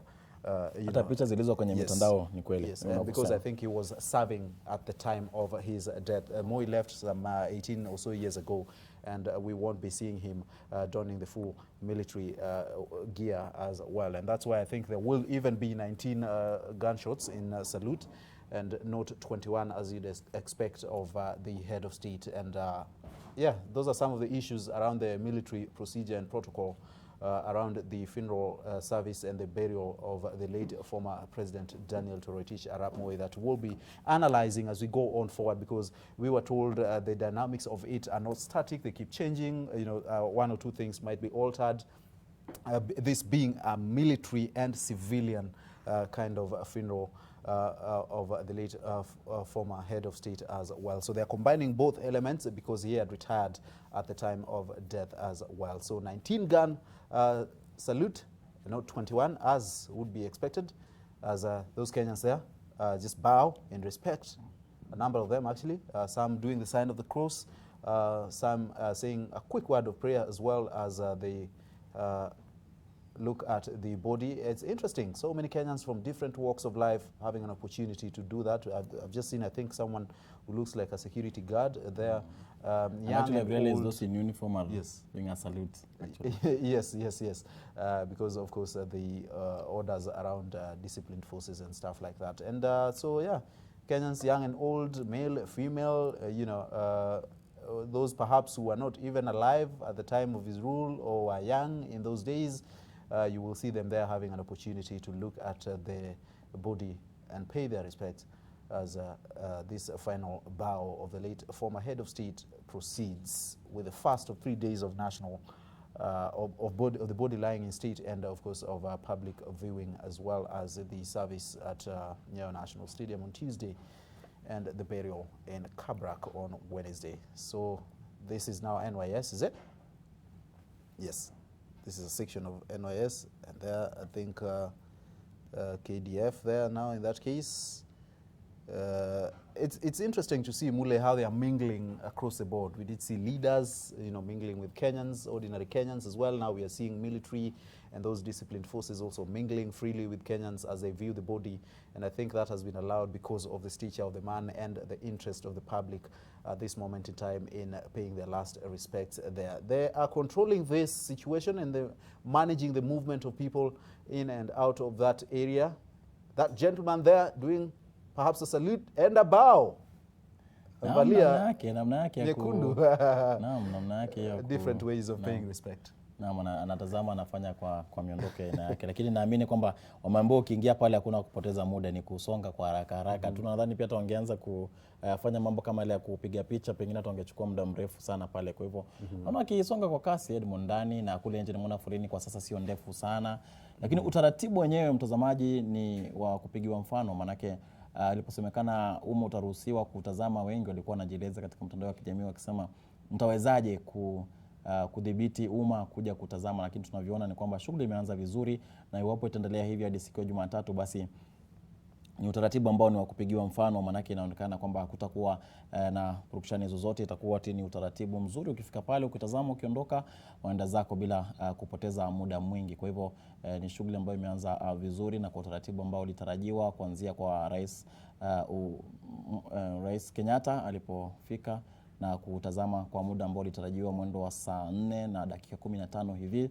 Na yote Edmond alitanguliwa na ule msafara ambao ulianzia pale katika hifadhi ya maiti ya Lee, barabara ya Valley Road pale, wakapita barabara ya Kenyatta hadi barabara ya pale Bunge ile Parliamentary Road, kisha wakaingia katika eneo hili na mwili ukapata kuwekwa katika sehemu ya ndani, lakini ukiwa wazi kwa yeyote kutazama. Ndio mpangilio ambao ulikuwa umetangazwa na Joseph Kenywa, ambaye ni mkuu wa utumishi wa umma, akitoa mwelekeo wa namna ambavyo shughuli itafanyika. Kwa hivyo alipata kutoa utaratibu huo, na ndio ambao umepata kuzingatiwa. Kilichobadilika tu ni kwamba walianza pengine kama takriban saa 1 hivi kabla ya wakati ambao ulitarajiwa wa saa 2 na dakika 15. Ule msafara ulianza takriban mwendo wa saa 1 na dakika 15 hivi, ndipo msafara ulipoanza. Kwa hivyo ilikuwa ni kama saa 1 awali, sijui ni kama ilikuwa ni jambo la makusudi au ilikuwa vipi, lakini ndivyo hivyo kwamba walitaka shughuli pengine ipate kufuata muda ambao ulikuwa umepangiwa pale. Na kisha baadaye Rais Uhuru Kenyatta akatoa taarifa yake kutoka Ikulu, na taarifa ambayo alitoa hakika ilikuwa ndio mara ya kwanza kuzungumzia swala hili katika hotuba ambayo alizungumza kwenye runinga. Manake awali alikuwa ametoa ile taarifa ya maandishi ambayo alitoa kama tangazo la idhibati ya kwamba rais mstaafu Daniel Moi amepoteza maisha. Na wajua kwamba Edmond, ile ni tangazo ambalo aliweza kutolewa na mtu mwingine yote isipokuwa rais aliyepo, iwapo linahusu kifo cha rais ambaye alikuwa rais na akaondoka mamlakani. Kwa hivyo ndiposa Rais Uhuru Kenyatta, licha ya kwamba alikuwa nje ya nchi, alipata kutoa tangazo hilo kwa maandishi, na akaweza kutoa habari kwamba amepokea habari hizo. Waraka ya rais. Naam, kwa waraka wa rais. Na waraka ni kisawe cha barua. Naam, ndivyo hivyo, unaonekana kwamba umebobea kweli. Vizuri sana. Kwa hivyo ilikuwa hivyo, na ndiposa basi leo akaamua azungumze kabla ya kuja kutazama mwili, na alimiminia sifa sana rais mstaafu katika hotuba yake. Na nadhani kwamba kitu kimoja ambacho pengine alizungumzia sana ni swala la ujasiri, kwamba alikuwa ni mtu jasiri, na pia akasema kwamba mtindo wake wa uongozi ulifaa katika kipindi kile ambacho alikuwa rais. Nakumbuka wakati ule ilikuwa tu ni baada ya Kenya kujinyakulia uhuru tulikuwa tumekaa sana, tulikuwa bado katika ile hali ya kuweza kuweka sera za uongozi, kuweka mihimili, kubuni taasisi na idara mbalimbali za usimamizi wa nchi. Kwa hivyo ulikuwa na wakati mgumu, tuna tofauti zake nyingi na wakati huu wa sasa ambapo teknolojia imepata kuimarika na mambo yamebadilika, na vile vile utangamano wetu na mataifa mbalimbali ulimwenguni, mawasiliano, ule utandawazi umebadilisha mambo. Kwa sasa kupata baadhi ya vitu kutoka mataifa mengine ni jambo ambalo linapatikana kwa kasi. Unaweza kuhudhuria mkutano hapa na kisha jioni kuhudhuria mkutano mwingine katika sehemu tofauti, bara tofauti, na ukapata kuendesha shughuli zile na kurejea. Na ulikuwa unamzungumzia rais mstaafu, alikuwa anasema kwamba alikuwa mkakamavu sana, angehudhuria mkutano hapa Nairobi asubuhi, akaenda mkutano mwingine Kigali Rwanda mchana, kisha jioni akawa Mombasa akitoa hotuba katika hafla nyingine tofauti. Kwa hivyo alipenda sana kuwa ni mtu mkakamavu, mtu wa kutembea kwenda maeneo tofauti, kuwasilisha au kuwakilisha taifa hili katika nyanja tofauti za uongozi, makongamano, na pia kuwakilisha maoni na mtazamo wa Kenya kuhusiana na vitu tofauti. Naona foleni pale, watu wanaendelea kuingia, na kama ulivyosema Edmond, ni kuwa hakuna ubaguzi hapa, mnaingia nyote mlivyo. Unaona wanatangamana na maafisa wa vitengo mbalimbali vya usalama. Nimeona NYS pia wanaingia kutazama, nimeona wanajeshi pia wanaingia, nimeona pia wale wa KWS pia wanatangamana na wananchi wa hadhi mbalimbali kupata fursa kutazama mwili wa mwenda zake pale ambao umewekwa wazi kwa watu kutazama. Naona habari pia pale, wanahabari wengi tu pale wakipiga picha. Sijui wapo kesho Edmond, picha hizi tutakuwa tukiziona kwenye magazeti, manake wajua pia katika mafunzo yetu wanahabari kuna masuala ya maadili ambayo anasema kwamba picha kama hizi zifai kuonyeshwa kwa umma, na tena pia kuna swala la kwamba hii ni historia. Kwa hivyo pale kuna mkinzano katika kufanya ule uamuzi ambao utahitaji hakika hekima nyingi na kushauriana kujua, je, itafaa picha hii kuwekwa? Manake wajua kuna heshima ambayo inafungamanishwa na rais mstaafu Daniel Moi kuwa amewahi kushikilia wadhifa kama ule. Ni jambo ambalo Edmond nadhani pia linamuondolea mtu siri fulani katika maisha yake kwamba uko katika wadhifa wa umma. Kwa hivyo kote unakoenda tarajia pia kuna watu ambao wanakufuatilia. Tumekuwa tukiona hata picha katika mtandao ya kijamii, katika mtandao ya kijamii tumekuwa tukiona hata mtu ambaye akiendesha maisha yake binafsi, manake katika wadhifa wa umma anapigwa picha, mtu anaweka nilimwona fulani sehemu fulani akijivinjari ama kitu kama kile. Na kuna usiri wako ambao huwa unapotea pale, na nimeona hata katika baadhi ya zile kesi wanasema masuala ya infringement of privacy ama kule kuingiliwa kwa usiri wako katika zile kesi, huwa ni vigumu sana kwa mtu ambaye katika wadhifa wa umma kujitetea. Manake mara nyingi huwa anaambiwa kwamba wewe wadhifa wako, wala ambao wanajitetea wanatumia hilo kwamba wewe wadhifa wako umeuweka katika nafasi ya umma. Kwa hivyo ni vigumu kutofautisha nafasi yako binafsi na ile ya umma. Kwa hivyo ndivyo hivyo basi hata familia wakati kama huu pengine ina usemi sana, manake ni mtu ambaye alihudumu katika wadhifa wa juu zaidi katika masuala ya uongozi na siasa za nchi, na alianzia darasani Edmond kama mwalimu, na kisha baadaye akapata kupanda ngazi na kufikia hadi wadhifa huo. Wengi wakamtaja kama passing cloud, kwamba walijua huyu ni wa muda tu. Kuna wale ambao wanatumia lugha kusema kwamba ni moto wa magazeti. Nimesikia sana hiyo kauli ikirejelea sana aswa timu ya Arsenal inaposhinda mechi moja. Inakuwa ni je, moto wa magazeti ni karatasi ambayo inachomeka kwa haraka inakwisha tu. Ndivyo hivyo kwamba yes. And you mentioned the issue of ethics, and perhaps many are wondering why we are not showing the face there. That positioning of the camera that you see there is very strategic, and for good reason, that we might not want to show the face, or at least the upper part of the body, because of those issues of taboos and those issues of ethics and issues around the respect, for body, and even for Kenyans who might not be comfortable looking at the body, a dead body there, and that's perhaps why you're seeing that image. The head, at least, is covered by that gentleman there, standing there in very good, sparkling uniform and military attire there as well. And so that is for a specific reason, but at least the people walking in have an opportunity. Is that gentleman saying a word? Wow.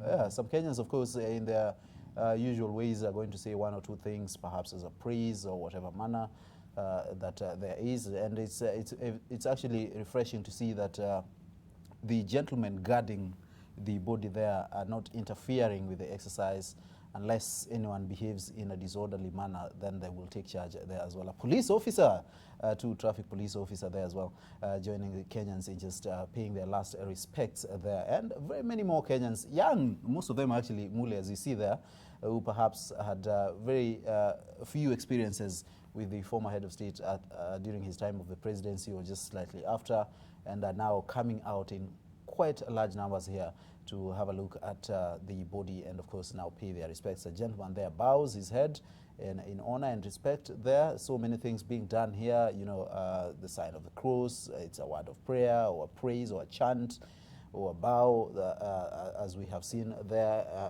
And it's critical to mention that the time that you take there is actually being also controlled, so that at least a lot more people get that opportunity to view the body there. And so it's just glance, pass, glance, move on, glance, move on, and allow space and time for others as well to get that opportunity to have a look at the body. So many of them actually very young people who perhaps might not have known Moi during his rule, or at least you know, got to know about him in the latter years of his rule there. And we are currently actually looking at an image of President Uhuru Kenyatta and the First Lady Margaret Kenyatta during the time they had that opportunity to view the body. We are not able to share this because it actually also has the body of Mzee, and this is very private and controlled. And so we did get an opportunity. We have actually got an opportunity to see the President Uhuru Kenyatta and the First Lady there during the time in which they were paying their respects there. And Mzee, like I said earlier, looks very sharp here. This blue suit, the brown shoes there, as you can see, and the very colorful ties, and that rose on him as well as he lies there, still towering, you know, in that posture and demeanor that he had as a leader at the time. Very powerful, very authoritative, even his voice. And you know, there's a thing about the presidency, because you wield a lot of authority and influence, and how you carry yourself, you know, around people and in places of public concerns, like perhaps, you know, public appearances and stuff like that. How you carry yourself out is an issue of concern for many, and how you wield that authority and power, and how people get to see you. And that's why perhaps Mzee was very, you know, concerned about his looks, and he wanted to be unique and to stand out with his signature ties and rose and suits and the fimbo ya nyayo there as well during his time as a head of state. And yeah, there's actually talk that when he was grooming Uhuru Kenyatta, you know, at one point Uhuru appeared in public with a suit.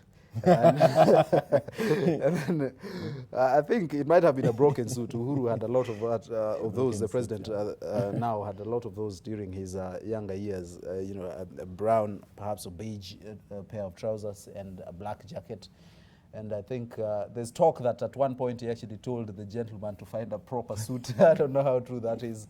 And that is the kind of a man that we had, who was very strict when it came to appearance, when it came to time, when it came to issues of management of affairs, public affairs. And so he actually whipped several leaders and people to toe the line when it came to those areas of leadership in appearance and in time management and stuff like that. And so his influence will actually be felt for a very long time. He did say that KANU will rule this country for a century or centuries even. And that is actually manifesting, because all these leaders that we have right now at one point or the other were part of KANU as a party. And actually in this clamor for succession, even the people who are being placed forward as potential successors to Uhuru Kenyatta when he leaves office in 2022, at one point in their lives were part of KANU, or at least played a part in the politics of KANU and a multi-party, before the advent of multi-party politics in 1992. And so that is very key, and it's something that we'll actually be monitoring going forward. If we stay with the crop of leaders that we have, one of them at least takes over in 2022, then it's KANU confirming that reign of 100 years and even perhaps more as well. And if leadership is about dynasties, like we've seen in this country, where those big political families wield a lot of authority in determining who is elected and pass on the power to their, you know, their sons and perhaps daughters sometime in the future, then KANU will be here for a very long time. Yeah, and maybe talking about the paraphernalia that you mentioned earlier, tumeona kwamba alikuwa anapenda sana hiyo fimbo yake, wengi wanaweza kuita rungu. Na awali tulimuona Jomo Kenyatta pia alikuwa na ule mwengo, ile fly whisk, na hiyo wanasema ni mkia wa farasi. Na kuna viongozi wengi waanzilishi wa mataifa hapa barani Afrika, kina Kwame Nkrumah, kina nani. Ukiona kwenye picha wameshika ile fly whisk. Sijui ilikuwa ina umuhimu gani, manake baadaye kuanzia kwa enzi ya Rais Kibaki tunaona kwamba hakuwa anatembea na chochote. Hakuwa nazo. Kibaki was a different, for lack of a better word, a different kind of a leader. And I think many will agree that during his time, Kenya was prosperous on very many fronts, economically and stuff like that. He opened up the economy and so many other things around his leadership time. And to mention just the symbolism of some of those artifacts, or whatever they may be, it was very common in African setups and leaderships, and they are symbolic of a certain authority and power that these individuals wield. And Jaramogi also had that fly whisk. Raila Odinga, we've seen that fly whisk with him. Moi had, of course, this rungu. It's only the new leaders that we are seeing that are only interested in the instruments that are handed over during, the swearing-ins of incoming presidents. And then after that, there's not really much in terms of the paraphernalia, as you may call it, or the artifacts, or those other instruments, non-official instruments that some of these leaders, and especially from the past, really liked to use. We've seen the fimbo ya nyayo there at some point there as part of those things that Moi will be remembered for a very long time. They'll be taken perhaps to a museum, and Kenyans can have an opportunity to have a look. Police officers there, part of the Kenyans coming out to pay their last respects. Very many people dressed differently, T-shirts, suits, shirts, open-collared, and those other attires that Kenyans have, just as a show of the diversity that there is in this country, in terms of age, in terms of ability, financial, or whatever else there may be. Even my dress, my choice. Yes, my dress, my choice as well. And then also the weather today has been conducive, I think. Yes, in the capital, at least it's been good, and we hope that it will stay like that for at least the next 3 days, when people are having this opportunity to pay their respects for the 3 days that the body will lie in state at Parliament buildings, as we proceed with these days of mourning until the burial of the former president. So Kenyans there having the opportunity, at least the first batch, on this first day of 3 days of public viewing and lying in state of the body. So many of them have come out, and so many more will continue to do so. There, the sign of the cross by that gentleman there, and a bow as well, as a form of respect. And yes, another gentleman there bows.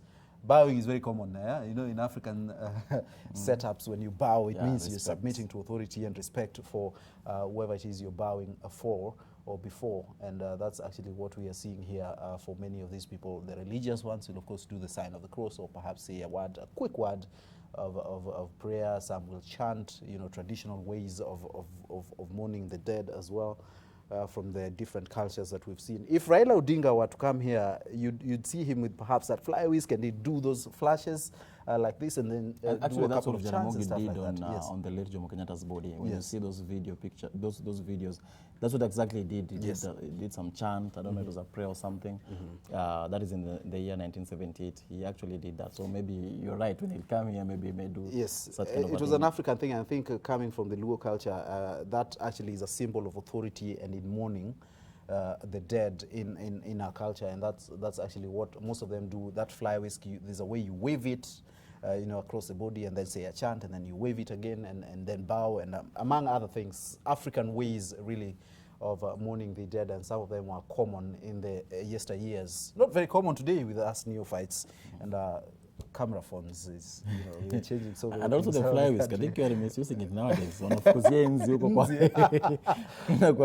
kwa kwenye sehemu za kuzia nyama huko ndio wanafukuzia na enzi. Pengine awelewe ilikuwa inafungamanishwa na masuala ya uongozi na heshima na hadhi kama hii ambayo tunaona hapa hii leo. Kwa hivyo tutarajia pengine iwapo Odinga hayupo nchini, akija tutarajia pengine huenda atapata fursa ya kuja kutazama mwili kabla ya siku ya mazishi. Na pia nadhani pia kuna wakati mgumu kwa viongozi kuamua ni nani ambao watazungumza katika ibada ya mazishi pale katika uwanja wa Nyayo, najua kwamba kuna wengi sana wangependa kuzungumza kwa sababu mbalimbali, pengine kusema alinisaidia hivi ama hivi, na makundi mbalimbali ambao pengine nahisi yanafungamanishwa na uongozi wa Moi wangependa kuzungumza, lakini lazima nafasi zitakuwa finyu sana za wale ambao watazungumza, na watakuwa ni wachache ambao watachaguliwa, na pia kumbuka viongozi wa mataifa mbalimbali watakuwepo.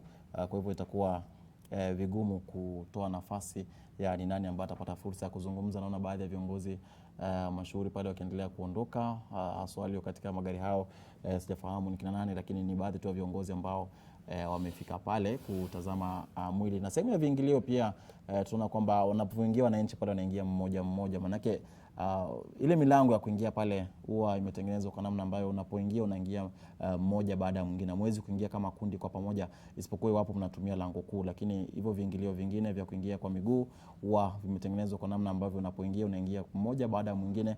Huwa kuna vizuio ambavyo viko pale, vizuizi ambavyo vinamzuia mtu mwingine kuingia wakati ambapo mwingine anaingia. Kwa hivyo huwa ni njia rahisi sana kusaidia wale maafisa wa usalama kudhibiti hata idadi kubwa ya watu wanaokuwa wakiingia kwa wakati mmoja. Kwa hivyo kuwezi kuwa na msongamano wowote kwa sehemu ya ndani, hata mkiwa wengi kiasi gani, lakini msongamano unaweza kuwa nje, na tumeona nje wamejipanga vizuri sana maafisa wa usalama kupata kudhibiti hali, na shughuli inaendelea kwa utaratibu mzuri kufikia sasa.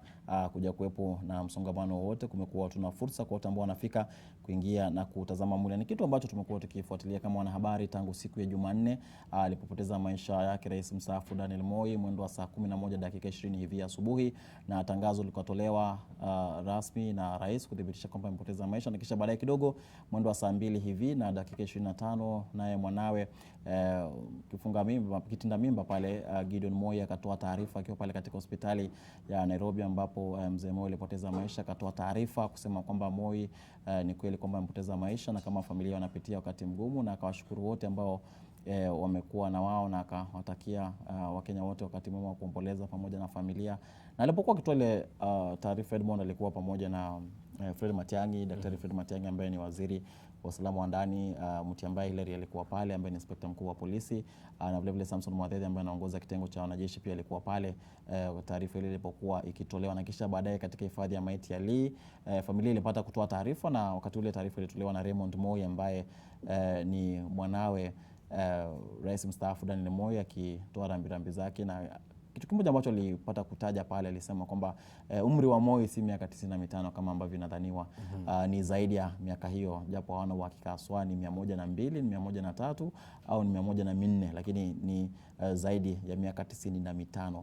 Na kisha baadaye pale katika boma la Cabernet Gardens, Raymond Moi akasema kwamba hiyo ndio hotuba ya mwisho wanatoa kama familia kuhusiana na maandalizi, na sasa wameikabidhi serikali kuu na kitengo cha jeshi fursa ya kuendesha mipangilio mingine.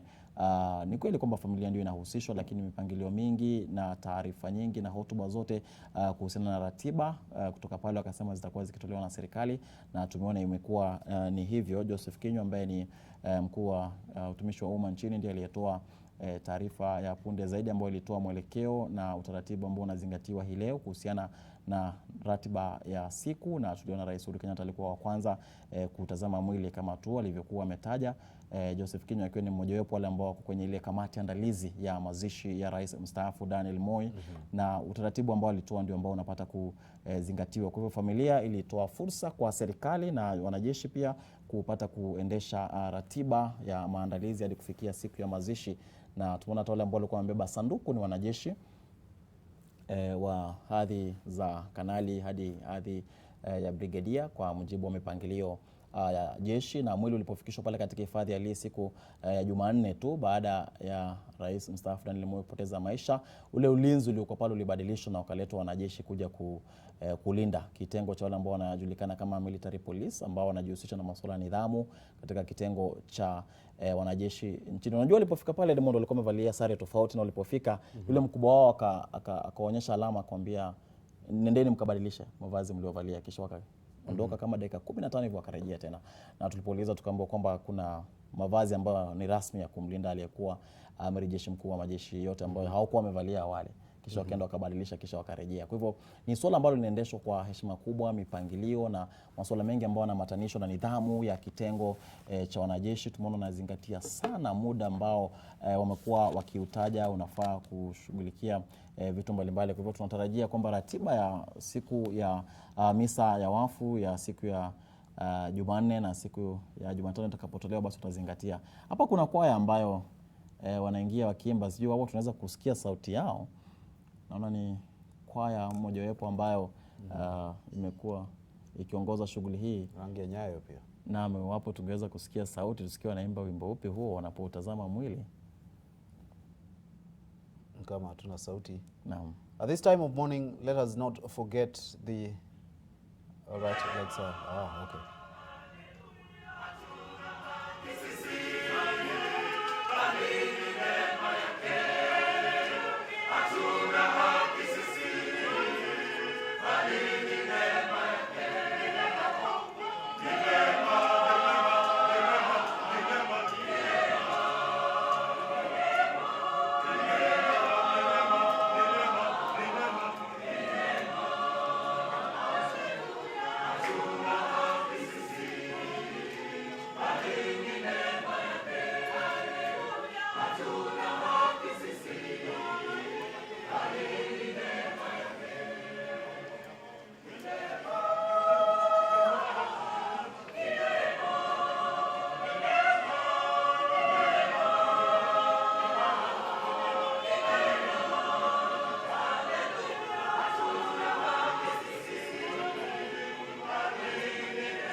Train.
The remaining part of coverage of the events which are taking place.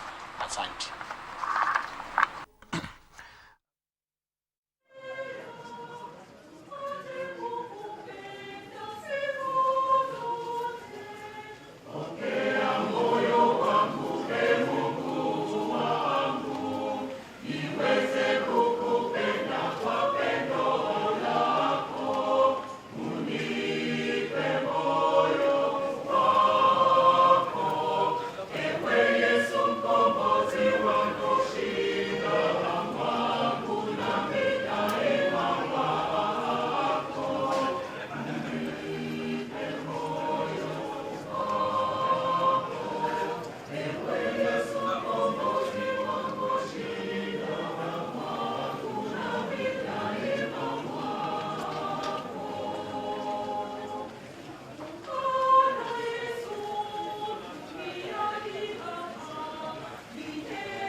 Mtazamaji, ndivyo hivyo tunaendelea na shughuli hii ya siku hii ya kwanza ya kutazama mwili wa Rais mstaafu Daniel Moi pale katika majengo ya bunge. Wananchi wa matabaka mbalimbali wanaendelea kupata fursa ya kuingia kutazama mwili huo, huku ukisikia muziki pale wa mojawapo ya kwaya ambazo zimefika pale kuendelea kuimba wakati huu ambapo shughuli hii inaendelea, na kule nje foleni zipo bado, wananchi wanaendelea kufika kumiminika hapa ili kupata fursa ya kutazama mwili. Mwenzetu Leila Mohamed yuko kule, tutakuwa tukisema naye hapo baadaye kidogo, na vile vile yule ambaye ni inspekta mkuu wa polisi Lerimoti ambaye ametoa ratiba na namna ambavyo barabara zitakuwa zikitumika. Tu kwa muhtasari ni kwamba siku ya Jumanne ambayo itakuwa ni tarehe 11, barabara kadhaa zitafungwa, ikiwa ni siku ambapo misa itaandaliwa katika uwanja wa michezo wa Nyayo, na barabara hizo ni barabara kuu ya Uhuru, barabara ya Bunyala, barabara ya Valley na University Way zitafungwa kuanzia mwendo wa saa 12 asubuhi kutoa nafasi kwa msafara ambao utakuwa ukielekea katika uwanja huo wa Nyayo kwa ibada hiyo au misa hiyo. Siku ya Jumatano barabara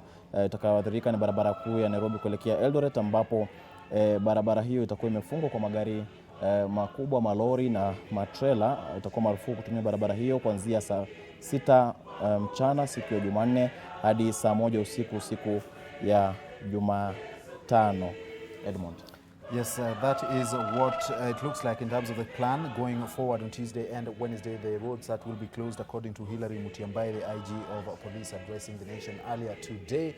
As well, you did mention that Leila Mohamed is somewhere along City Hall Way and Parliament buildings, monitoring this exercise that we are looking at right now, as that choir continues to sing that very sweet music as members of the public just pass by one at a time to pay their last respects to Mzee Daniel Toroitich arap Moi. Let's now speak to Leila Mohamed to just get a feeling of what's happening in and around Parliament buildings. Leila Mohamed.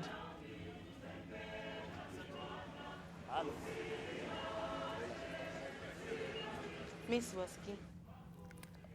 We appear to have lost Leila Mohamed there. We'll try and reconnect with her, but she was actually just about to speak to members of the public, the people you see on your screen there, just making their way into the precincts of Parliament to pay their last respects there as well. Now, Leila Mohamed is actually ready to speak to us now. Well, we are walking along City Hall Way. It's empty for vehicles, but it is a buzz of activity with Kenyans from all walks of life. You can imagine the line beginning all the way from Parliament, where there is a roadblock by the police service, and Kenyans just having to walk to this area. Some are complaining they've been on the lines for so long.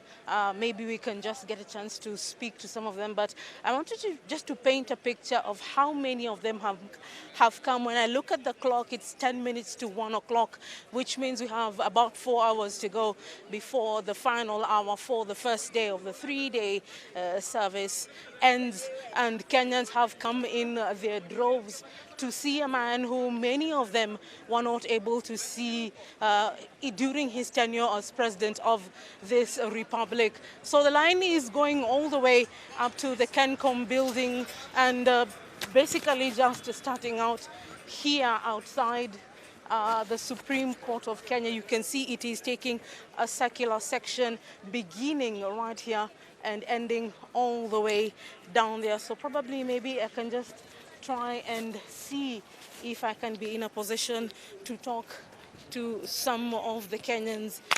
Habari zenu, habari yako. Umefika hapa siku ya leo kwa madhumuni gani? Nimefika kwa madhumuni ya kusherehekea maisha ya Mzee Moi. Na ulifika hapa saa ngapi? Nimefika hapa mwendo wa saa 3. Na unadhani kabla ya mwisho wa siku ya leo utaweza kumuona mwenda zake, ikizingatiwa kwamba kuna idadi kubwa ya watu ambao wamefika hapa siku ya leo? Natumai nitafikia. Yeah. So kwa sasa unatizama gazeti na kuweza kuangalia kumbukumbu za aliyekuwa rais. Nasiona kumbukumbu kwa gazeti tu, lakini nitaiona mwenyewe. Asante. Na wewe umefika hapa kwa nini kwa siku ya leo? Nimefika hapa kumuona rais mtukufu ambaye ametuacha. Ndio. Mwaka wa 78 ulikuwa umezaliwa?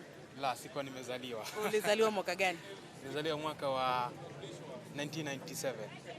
Kwa hivyo ilikuwa tu ni miaka chache kabla, miaka mitano hasa kabla ya rais Daniel Toroitich arap Moi kuweza kuondoka madarakani. Kabisa. Wazazi wako wanamkumbuka vipi? wazazi wangu wananiambia kitambo kulikuwa na maziwa ambayo walikuwa wanapewa ya bure, walikuwa wanakunywa. Na kuelekea mbele, unatarajia kuona kipi ambacho uliweza kuambiwa na wazazi wako katika uongozi wa taifa hili? Samahani? Katika miaka ya ijayo, ungependa kumwona rais ambaye ataingia madarakani kuweza kuiga kitu gani cha Rais Daniel Toroitich Arap Moi ambaye haukumuona akiwa kiongozi? Mimi kitu ningependa nione rais ambaye atakuja awe na lile lengo la kuwafanya watoto wapende shule. Atafute suluhu, kwa mfano alete kitu ambacho kitafanya watoto waje shule. Kitu kama maziwa, switi, ili watoto wawe na hiyo motisha ya kuja shule. So basically, that's just a sneak peek of what is happening here outside City Hallway, all the way down to Parliament buildings. We shall be here at exactly 1 o'clock, bringing you live pictures of Kenyans as they wait to see the former President Daniel Toroitich Arap Moi, whose body lies in state at the Parliament buildings. But for now, I take you back to studio.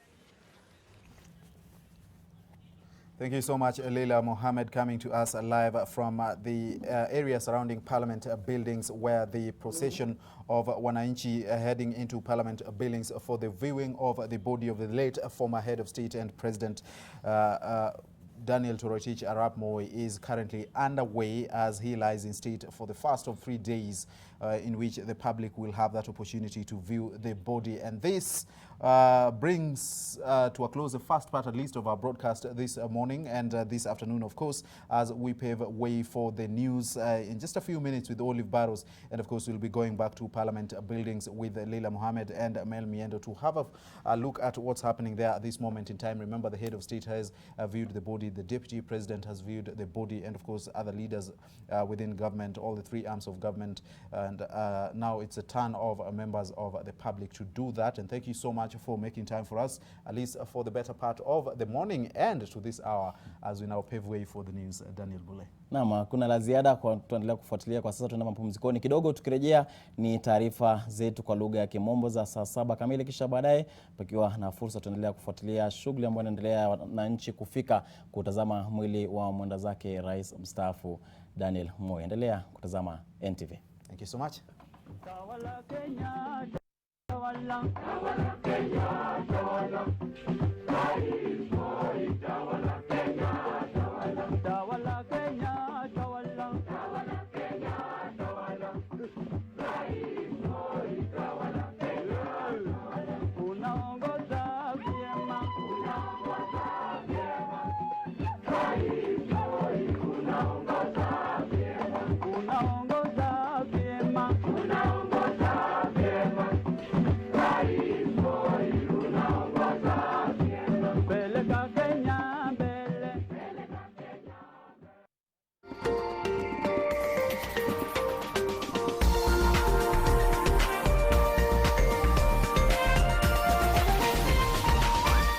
This is NTV.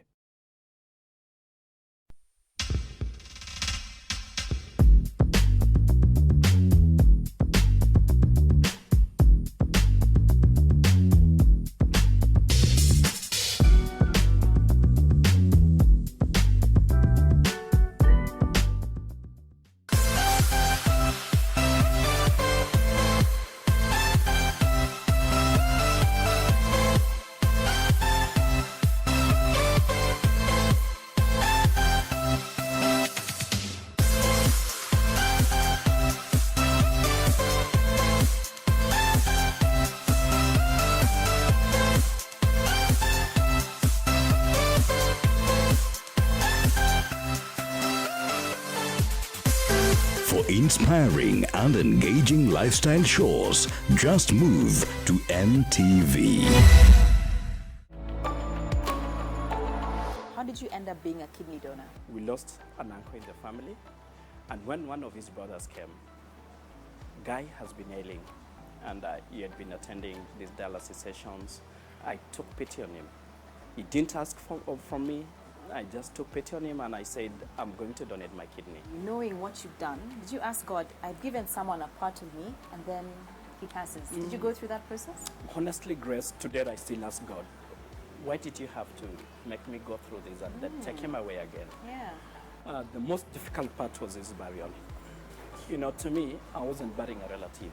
I wasn't burying anyone else. I was burying a part of me. Thanks to the affordable monthly installments, where now one can be able to book a plot with a minimum deposit of 10% and be able to spread the payments for over a period of 4 years. In your paper this week, Museveni's age test. East African Court of Justice to rule on Uganda's presidential age and term limits this Friday. The long wait for Naivasha cargo train. Not a single good train has pulled into the station more than a month after President Uhuru Kenyatta launched freight operations. Locusts, excessive rains, and elections. East Africa countries face the perfect storm for economic slowdown. Tanzania SGR countdown. Dar to Morogoro standard gauge rail to undergo first formal test run this May. Plus our opinion leaders. The Nile solution. How Ethiopia's mega dam can be filled without upsetting Sudan and Egypt by Mahmoud Tekuya. Race against time. Search on for coronavirus vaccine as infections surge. Outlook. The magazine. Con artists' paradise. Fake art dealers making a killing online. The East African, understanding the region.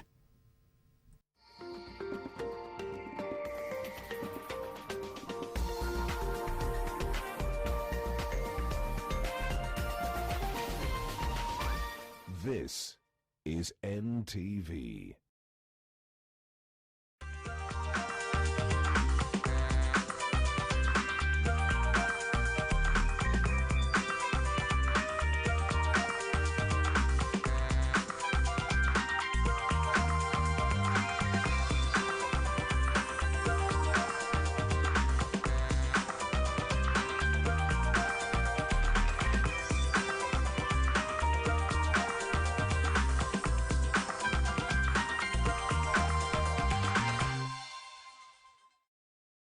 Tawala Kenya, Tawala. Tawala Kenya, Tawala. Tawala Kenya, Tawala. Tawala Kenya, Tawala. Tawala Kenya, Tawala. Tawala Kenya, unaongoza vyema. Unaongoza vyema. Unaongoza vyema. Unaongoza vyema.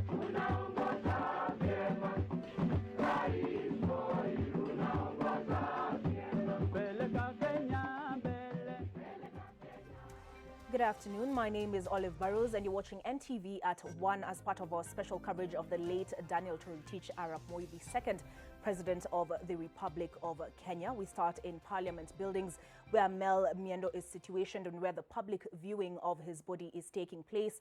Mel, what is the situation presently?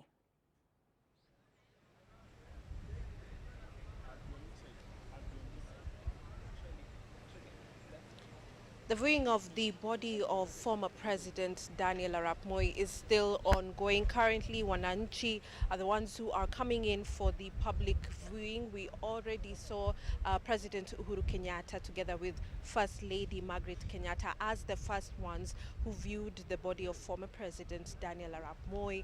And we also saw Deputy President William Ruto was here among other leaders. They all paid their respect to former President Daniel Arap Moi, together with dignitaries who have been here. But as you can see right now, it's very very slow, but of course Kenyans are allowed to come in and view the body. Remember, it's a 3-day viewing beginning today all the way up until Monday. The Kenyans will be allowed to come into Parliament buildings to pay their respects to former President Daniel Arap Moi. And so it is a heavily guarded area. This entire place has been heavily guarded.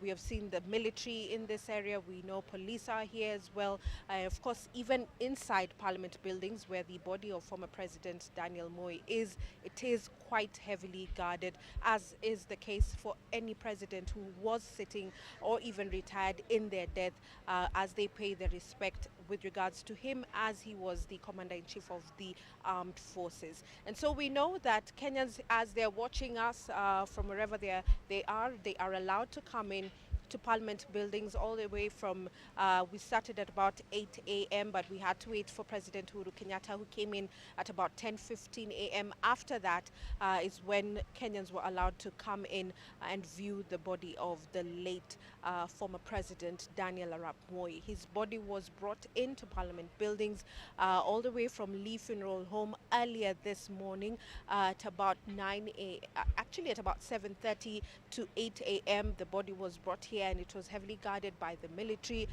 police that surrounded this place. And as they brought in the body, leaders were coming and paying their respect. We have spoken to quite a number of them, and each of them is giving positive remarks as to how they knew President Moi, as to how they remember him, and also just asking that the country should remain in unity even at this time. And so now I'll be joined by Embakasi South Member of Parliament, and he's Julius Mawathe, and we'll just like to get to hear from him how this day has been and how he has experienced just even saying kwaheri to mzee. Asante sana. Na jina langu ni Mawathe, mbunge wa Embakasi South constituency. Tulikuwa tumekuja hapa hivi kumpa kwaheri ama kuwapa familia ya Rais Moi, kufariji na wao na kuwapa pole, na pia kwa Kenya mzima kwa vile tumempoteza rais aliyekuwa rais kwa muda mrefu. Rais Moi amekuwa kwenye nyadhifa za uongozi kwa miaka 36. Rais Moi miaka hiyo 36, miaka 12 alikuwa ni makamu wa rais, na miaka 24 alikuwa rais wa Jamhuri ya Kenya. Rais Moi alikuwa ni naibu wa rais, alikuwa mtulivu sana, hakuwa na mambo mengi, alinyenyekea na akangoja wakati wake ukafika. Ulipofika wakati wake wakuu wa rais, naye akaja akashikilia usukani na akasema atafuatiliza zile nyayo za baba yetu wa kwanza, Rais Jomo Kenyatta, na akaanza huo mfumo wa fuata nyayo. Na hapo baadaye ikaja sasa ni nyayo ama regime ya nyayo.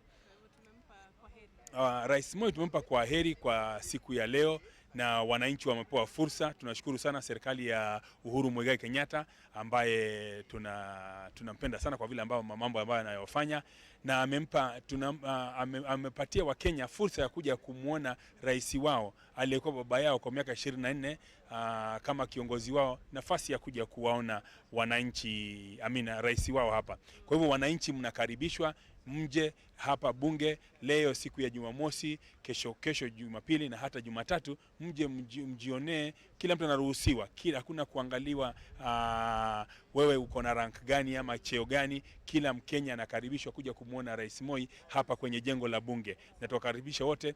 Na kwa niaba ya watu wakaji wangu wa Embakasi South, nataka kuwapa pole sana kwa familia ya Moi wakiongozwa na rafiki yangu Senator Gideon Moi na Wakenya wote kwa jumla.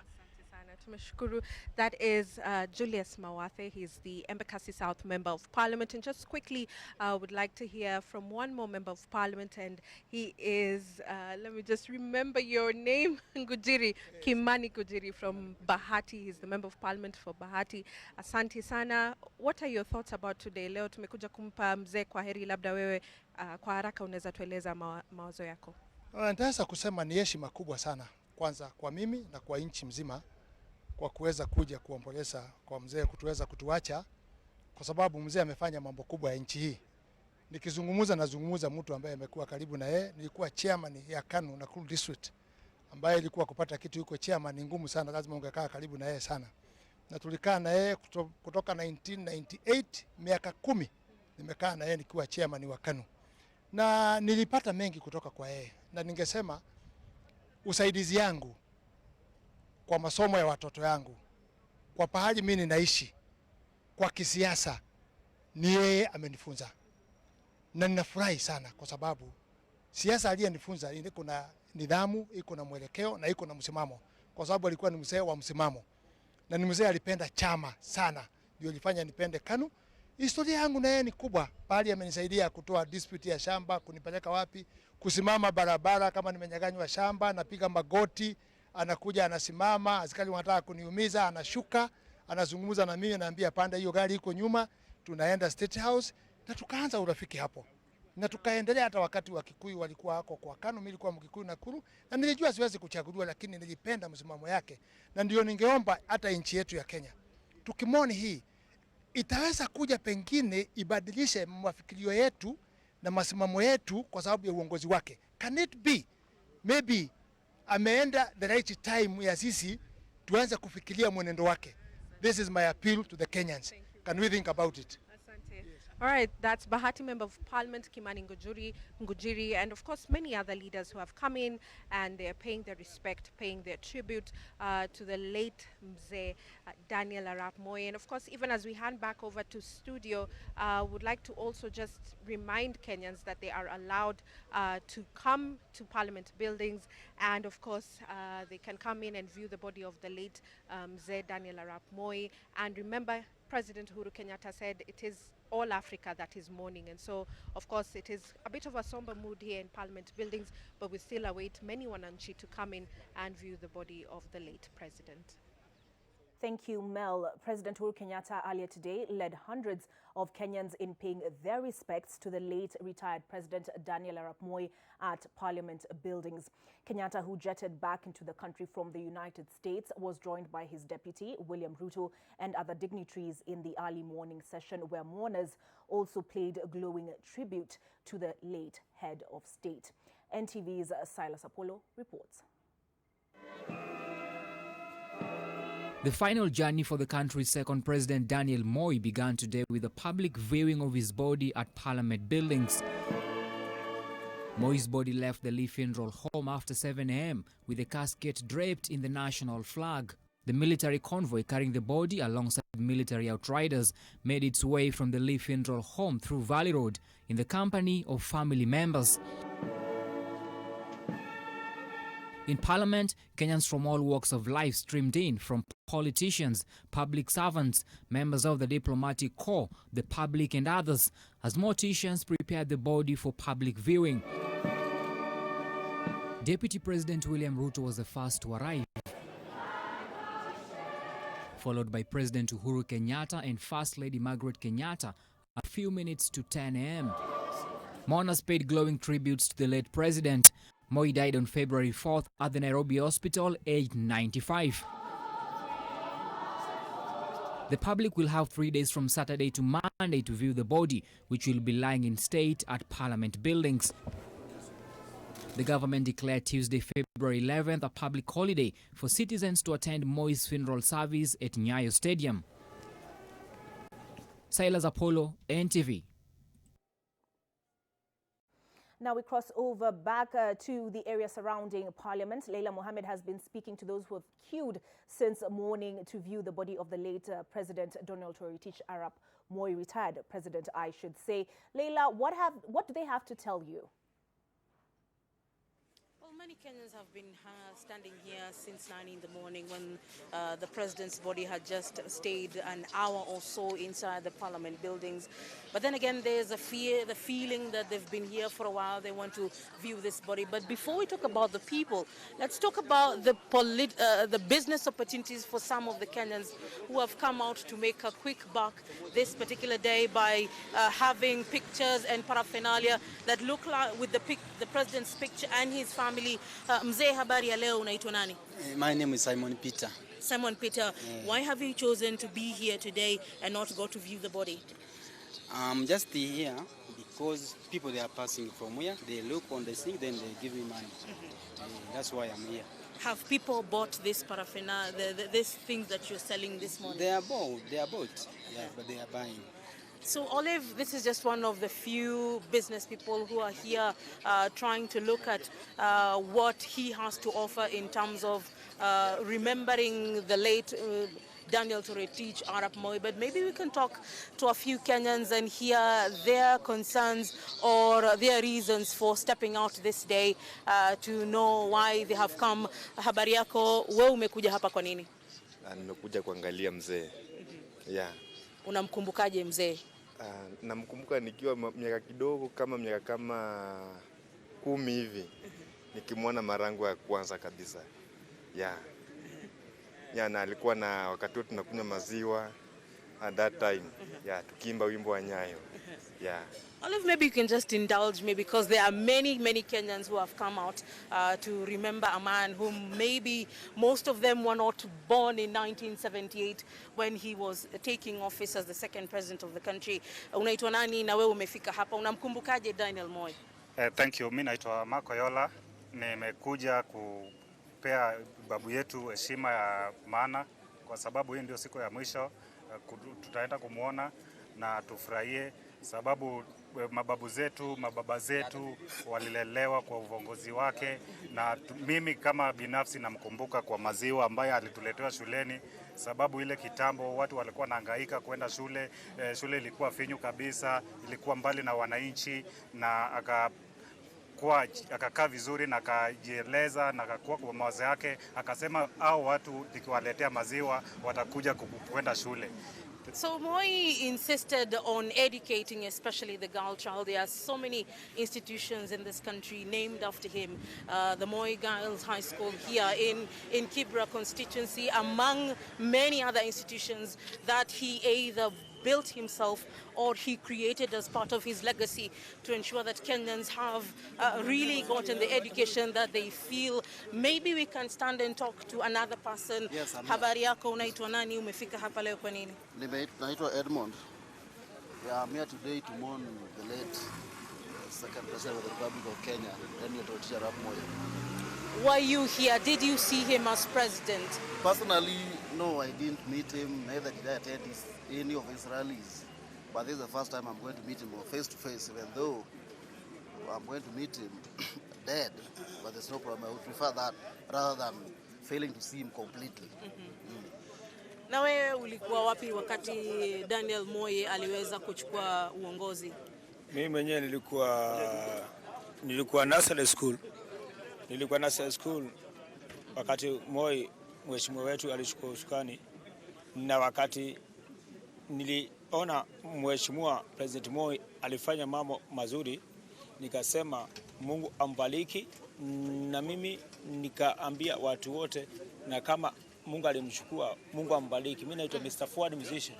Asante sana. So we would love to speak to more Kenyans on this particular side of the line, but there are many and we have to get different versions from different people. More and more business people are here to try and do their best to remember the late Daniel Toroitich Arap Moi. Habari yako, unaitwa nani na unafanya nini leo?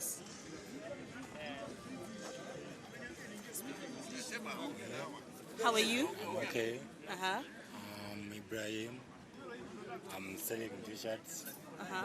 Why have you chosen to remember Moi in t-shirts with his picture? He was a good leader and he was patriotic of his country. He loved the people and served the people very well.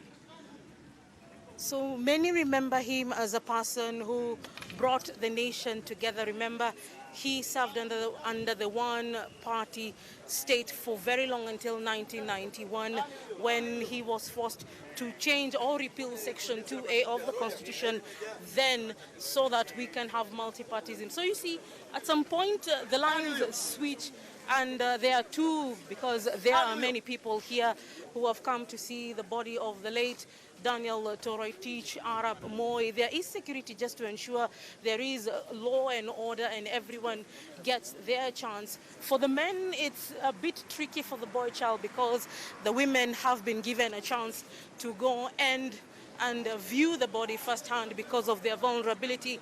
But however, many are still staying strong to ensure that they get to see the body of Daniel Toroitich Arap Moi. So for now, this is the situation outside City Hall Way as they were to get into Parliament Road to be able to enter into the confines of Parliament buildings, where the body will lie in state for the next 3 days until Monday, the 10th of February 2020. Thank you, Leila. Very long lines from what we can see. Now, President Uhuru Kenyatta this morning gave a moving tribute of the late President Daniel Arap Moi from State House, Nairobi, stating that the son had set on a truly extraordinary man. President Moi, who inherited the presidency from President Uhuru Kenyatta's father, President Jomo Kenyatta, was instrumental in the growth of President Uhuru Kenyatta's political career and appointed him as his successor back in 2002. Here is what President Kenyatta's tribute was in full. Fellow Kenyans, it is with a heavy heart and a profound sense also of personal loss that today I make this tribute in honor of the life of President Daniel Toroitich Arap Moi, who rested in the early hours of Tuesday, the 4th of February, 2020.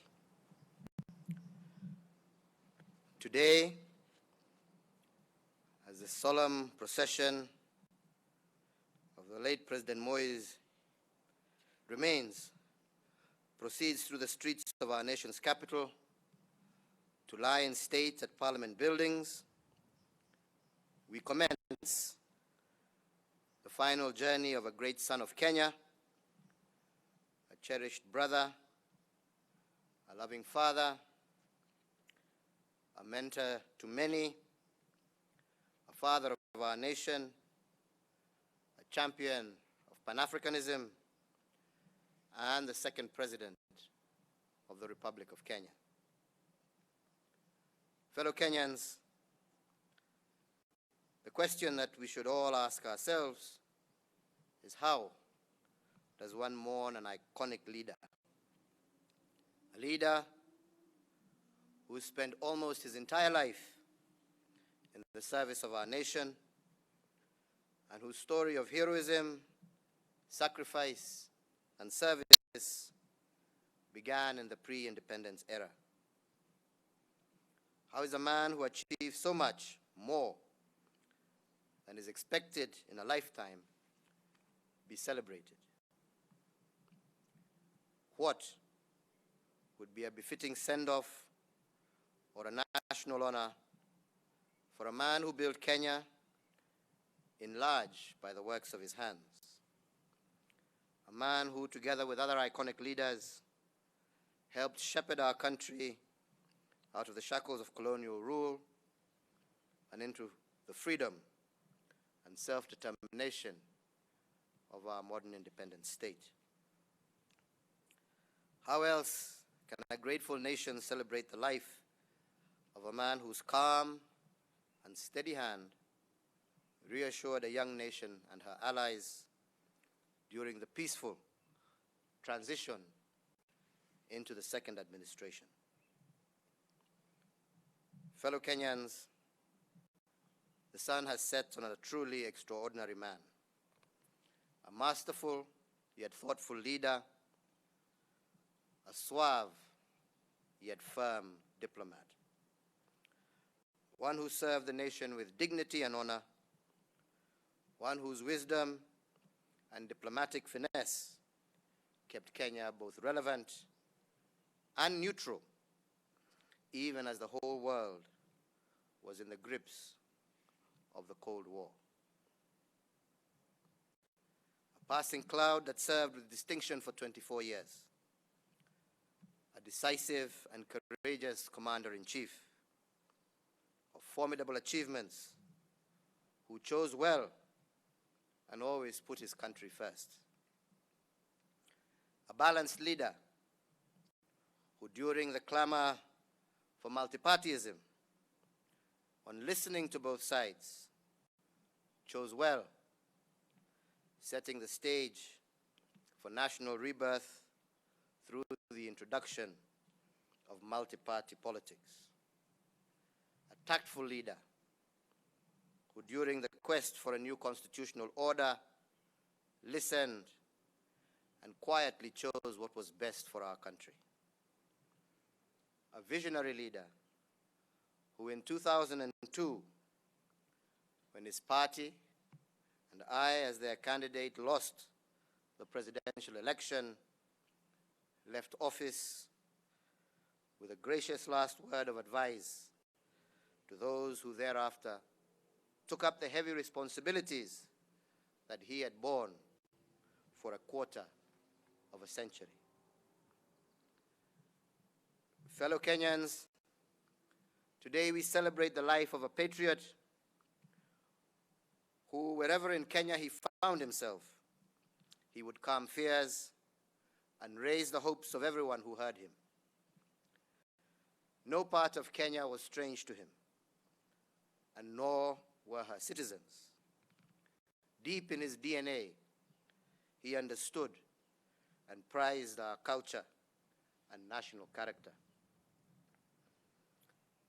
To his last day in the office as president, he remained committed and ready to defend Africa and her people. He believed deeply that we had the answers to the questions that troubled our continent. Our nation is not alone in mourning the passing of President Daniel Toroitich arap Moi. The whole of Africa is mourning with us.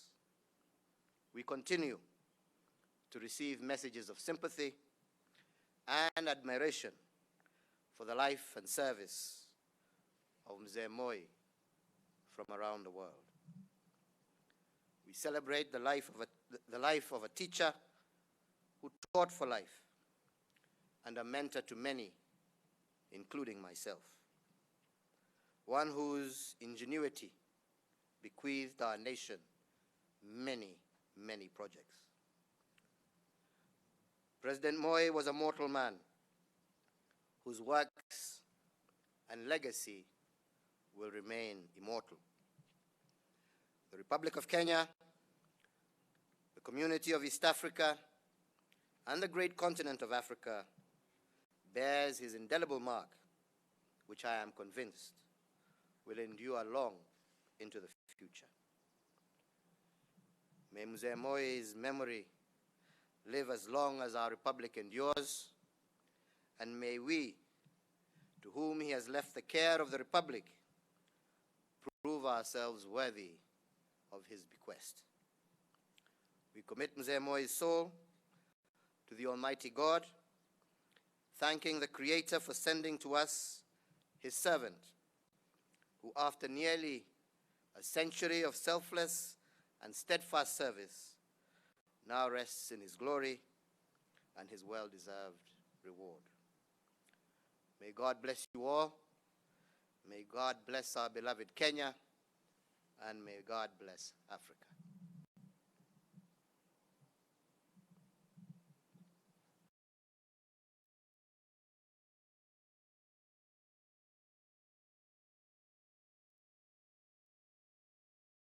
The words of tribute that President Uhuru Kenyatta gave from State House, Nairobi earlier today, celebrating the life and legacy of the late former President Daniel Toroitich arap Moi. Now, his body is currently lying in state at Parliament buildings, and his legacy has transcended generations. For the 24 years he was in charge, the country underwent a number of seismic events that had a lasting impression on the fledgling nation. Here's what a section of leaders who turned up at Parliament in honor of the late president had to say about his legacy. He always spoke about peace, love and unity, and now we're seeing that all leaders are coming together.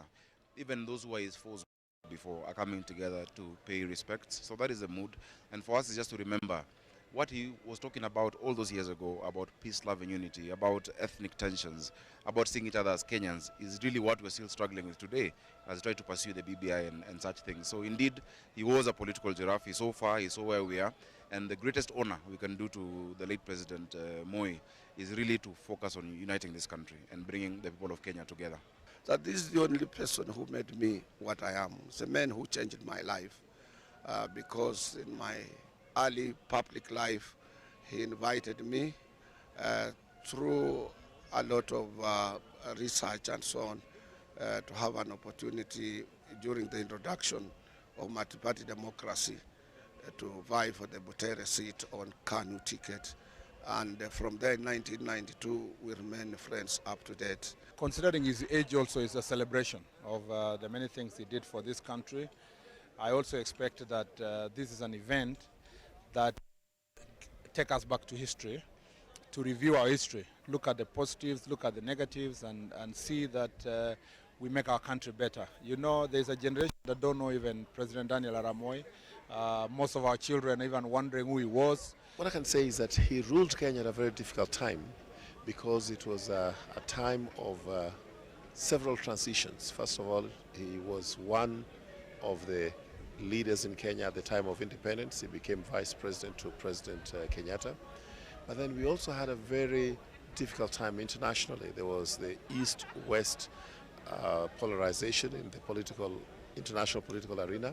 So you either had to ally yourself with the Western countries or ally yourself with the Eastern countries, Eastern being Russia and China, and the West being, of course, most of Western Europe and the United States. I lost my pregnancy as well during that time. He called me personally and said sorry. They held my money. They didn't pay me. The later half of my money, which was quite a lot of money at that time, must have been about 4 or 5 million. And he got to hear about it. He called me and he said, and he got hold of Joshua Kule and said, pay her. So quite hands-on. Na tukisema kaunti atuongee maneno ya pale mjini, tunasema pale kwa kijiji. Hao wanasema wamepoteza kiongozi na wanakumbuka Moi kama kiongozi ambaye alikuwa shifabu na serikali yake ilikuwa imara. Baadhi yao wanasema siku hizi serikali kidogo imekuwa ni kama imekuwa diluted kidogo. Wakati ya Moi wanasema serikali ilikuwa serikali. Hata chief alikuwa akisema ni rais amesema. So people miss the hands-on nature of Moi, the ability to connect with several people, and the ability that Moi had of, you know, in every village, in every location, somehow kuna watu 5 4 walikuwa najua kwa majina. Na akisimama ataanza kuuliza wapi mzee fulani, wapi fulani. What our leaders have to say about the late retired President Daniel Toroitich Arap Moi. They were speaking from Parliament buildings where the public viewing of his body was kick-started this morning by President Uhuru Kenyatta and is continuing with the public now allowed to take part in that exercise. Now, we haven't forgotten the 14 children who died tragically at the Kakamega Primary School, and the burial ceremony for one of them, and that is Nicole Achola, is currently ongoing at Maraba Village in Lurambi constituency. Friends, relatives and area residents are attending the burial even as they continue mourning the death of the 14 pupils who died in the tragedy. This comes a day after a requiem mass was held for the 14 pupils of the Kakamega Primary School who died in a stampede. Leaders and locals thronged Bukungu Stadium on Friday to condole with the affected families. Kila mtu ako hapa nashukuru sana. Sababu hata wenye wameweka hii tent singetoka town niweke mwenyewe, singebeba mwili mwenyewe. Contribution zenyu ndio zimetusaidia mpaka saa hizi. Sisi individual, I can't be specific, but nitasema tu asante. I think this girl alikuwa anapenda tu watoto. She had that love, natural love, si ya kufake. It was natural. Katoke shule na kapea pesa ya lunch. Badala kakule shule, kanakuja kananunulia watoto sweet. How do I say goodbye?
Locust plague is another thing that we cannot afford to ignore.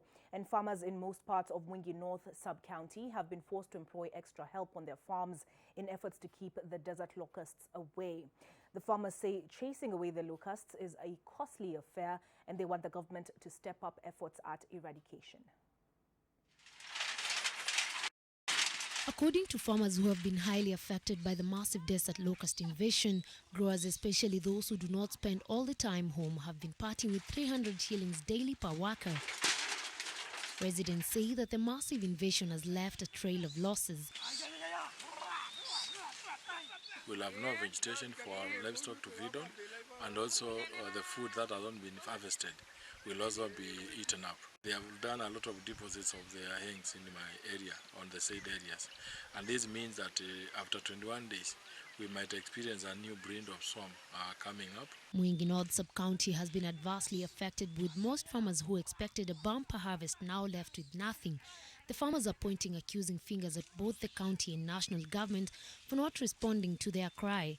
Some farmers have been forced to harvest their sorghum and millet earlier to avoid distraction.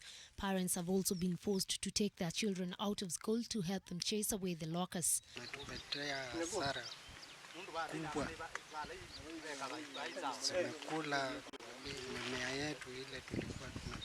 Tunafuna sababu ya kuongopa hizi nzige. Wakati wa kuvuna bado watoto wanaacha kuenda shule. Sasa wanatusaidia. Sini hiyo ni unaharibia watoto masomo, halafu hata wewe unaharibiwa shamba lako kwa hizi sini. The desert locusts have also been spotted in Kikuro village in Kajiado Central. Residents who are still recovering from losses brought by drought last year, which led to livestock deaths, are worried about losing more animals. Nayoma Sampao, NTV. The Kenya Revenue Authority has seized 5 high-end motor vehicles and 2 motorbikes at the port of Mombasa, which are suspected to have been stolen from the United Kingdom. The vehicles, a Range Rover Vogue, Range Rover Sport, a BMW 530D, BMW X5, a Volkswagen T1, and 2 motorcycles, were seized after a verification process that involved the Kerry Customs Enforcement Team, the DCI, International Police, Interpol, and Metropolitan Police from the United Kingdom. The taxman had declared the vehicles as being on transit to Uganda, but says it is working on reshipping the vehicles back to their respective owners.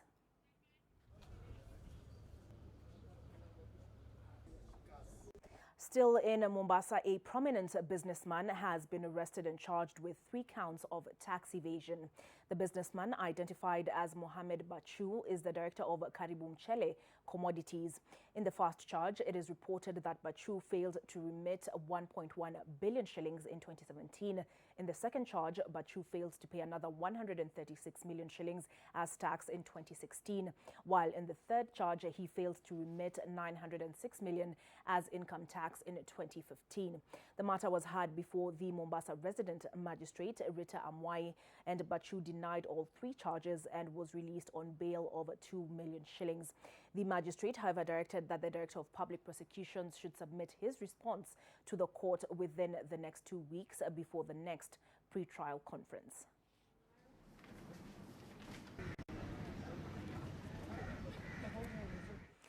Grief and sorrow has engulfed a family and residents in Mihato village, Githunguri sub-county, after a gang of armed men brutally murdered a former teacher. The deceased was also a Nyumba Kumi elder in the area. Cries of sorrow as this family mourns their loved one. Paul Ngigi alias Kibiriti was murdered at around 3 a.m. last night under unclear circumstances. His sons say at around 2:30 a.m. the dogs in their compound were barking uncontrollably, and their father decided to open the door to find out why the dogs were barking. As soon as he opened the door, a gang emerged, and without hesitation, he was hit with a blunt object, and the gang left without stealing anything from the family. Eliud says that he saw the gang, but he was unable to move and help his father as the doors to their houses were closed from outside. Sasa hata hiyo ndio tunashindwa ni nini angekuwa wanamuuliza, kwa hatukusikia kama kuna grudge ya mtu yeyote. Tuko na uchungu mwingi sana juu ya kupoteza baba. Alikuwa mtu mkarimu, mtu wa amani, na tungependa serikali izingatie hiyo maneno mpaka tujue kiini cha hiyo maneno. The residents say the security in the area has deteriorated since police officers in a local police post were withdrawn. Security ingekuwa mzuri, hakuna ng'ombe zingekuwa zikiibiwa. But kwa sababu security sio mzuri, that's why mzee alifungua mlango akatoka. Sababu amesikia hiyo wizi imekuwa ikiendelea huku mbele, wizi ya mifugo. The residents are now calling on the police to act quickly and arrest the killers. Martin Mwangi, NTV. As the world marked the 2020 International Day for Zero Tolerance of Female Genital Mutilation, there is a call for the campaign to go beyond the cities and towns to the villages. Rose Wangoi reports from the main celebrations that were held in Isiolo. On Thursday, the world marked the International Day of Zero Tolerance to Female Genital Mutilation. They came out in numbers, both young and old, boys and girls, all represented here, standing against the notorious practice of female genital mutilation. The main celebrations were held in Isiolo County. The occasion was graced by Chief Administrative Secretary, Ministry of Public Service and Gender, Rachel Shebesh. She said that more effort and partnership is needed to fight FGM in the country. She lauded the country's efforts that have seen the FGM prevalence drop from 27% in 2009 to 21% in 2015. Despite a drop in recent years, FGM is still practiced in some communities. In Northeastern, the prevalence of FGM is at an all-high time of over 90%. Wale watu wanaweza tusaidia immediately na tuone ukeketaji ukiisha ni county commissioner paka assistant chief wake, because assistant chief anajua kila boma na anajua kila mtu na jina na anajua kuna wasichana wangapi ama watoto wangapi. Ni kweli ama si kweli? So if we wanted to end FGM, we only need to implement the law. Sisi kama wazee hiyo maneno tutashughulikia na tutashirikiana na serikali yake kuhakikisha kwamba wajibu ya katiba inatekelezwa. Simplified versions of the anti-FGM Bill 2011 were distributed. Perpetrators of FGM risk facing penalties if they're found guilty of facilitating and tolerating the act. All of you who are here, who are coming from groups that already still practice FGM, that you are really the heroes, because you are making a commitment that you want to take a different route for yourself, for your girls, and for your women. Due to the pain, as we have heard from survivors, that it causes needless preventable pain.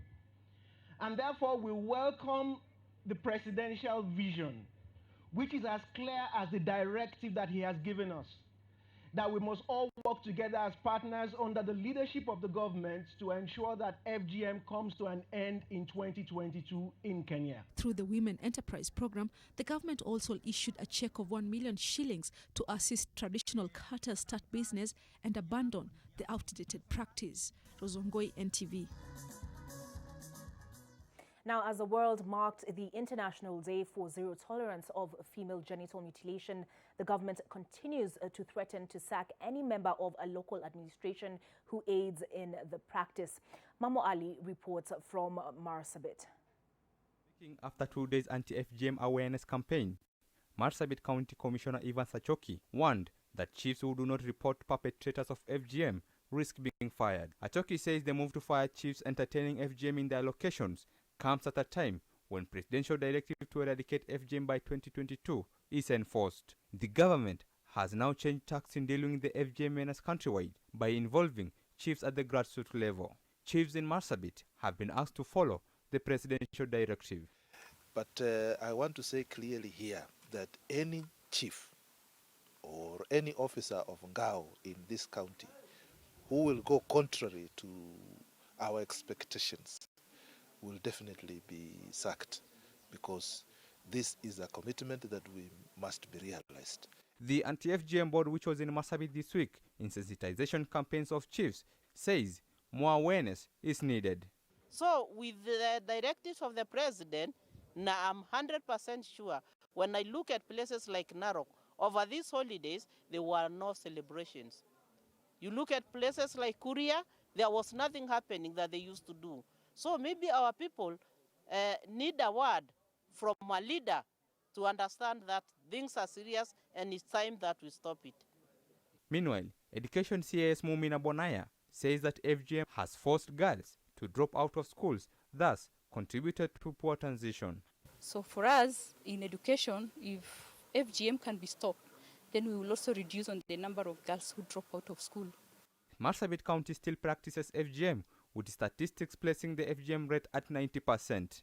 The government says that talks have been initiated with Ethiopia and Somalia to end FGM along its borders. FGM practice at the border town of Sololo is at 98%, with residents having to cross into Ethiopia for the cut. Mamo Ali, NTV, Marsabit. Staying with health matters, more than 1,000 residents of Madhyoya constituency benefited from a free medical camp courtesy of doctors from the newly opened Othaya Kenyatta National Hospital. Led by the Kenyatta National Hospital CEO and the chair of the Health Committee in the National Assembly, the group of doctors, nurses and support staff pitched tent at Kiriaini Catholic Church grounds to offer free medical services to the residents. The medical camp, which focused on screening for non-communicable diseases such as hypertension and diabetes, so people benefit from free consultation, diagnosis, medication and referral for further specialized care. The CEO said that the initiative is part of the efforts of the President's Big Four agenda to make quality healthcare accessible and affordable to all Kenyans. Wale wengine wa hapa walikuwa wanaenda Nairobi, wanalala huko, alafu wanaamka asubuhi na mapema wanaenda kupanga laini.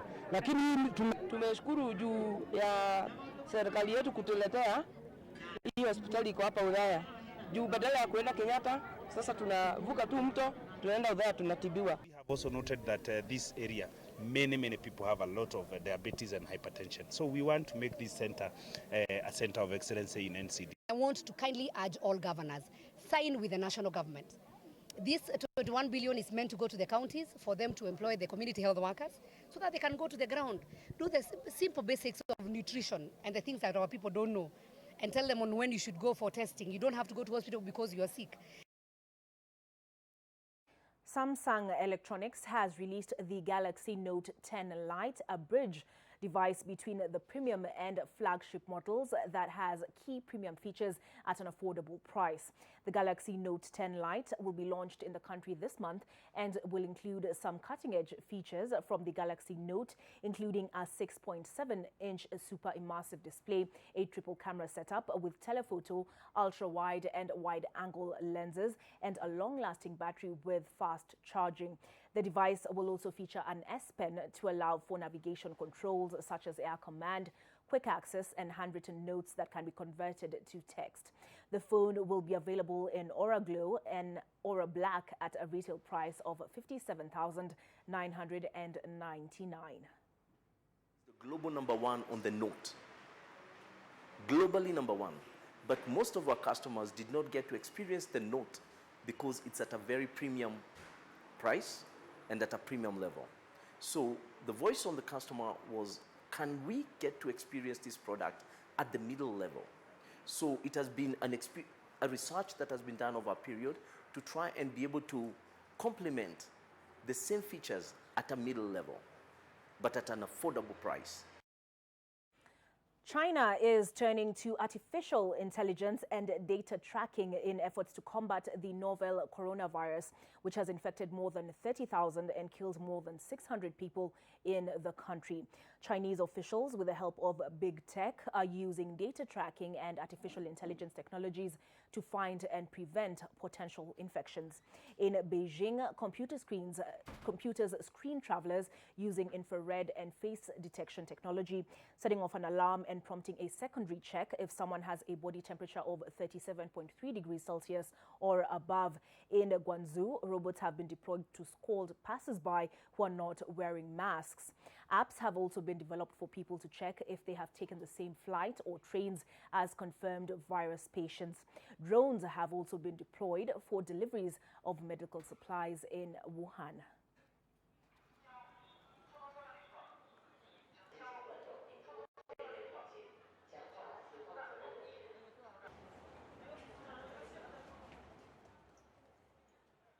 Time now for sports, and champions and league leaders Gor Mahia take on Sofapaka in a second leg clash at the Kenya Premier League at the Narok County Stadium this afternoon.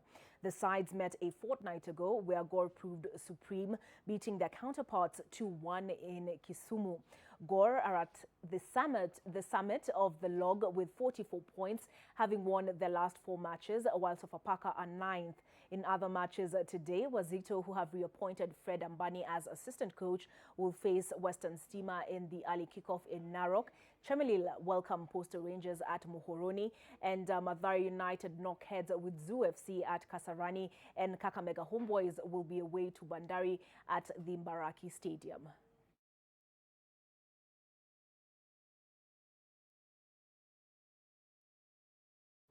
The Bitika National Super League will enter March Day 23 this weekend, with league leaders Nairobi City Stars hosting Coast Stima at the Camp Toyoyo. City Stars, who have taken to the field 22 times and top the NSL standings with 55 points, 10 in front of the second-placed Bidco United, who welcome Muranga Seals at Thika Stadium on Sunday. Elsewhere, Ushuru FC will hope the league's leading scorer, Brian Akama, maintains his hot shooting streak when they play Kibera Black Stars at Camp Toyoyo, as Shabana FC welcome Administration Police at the Gusii Stadium.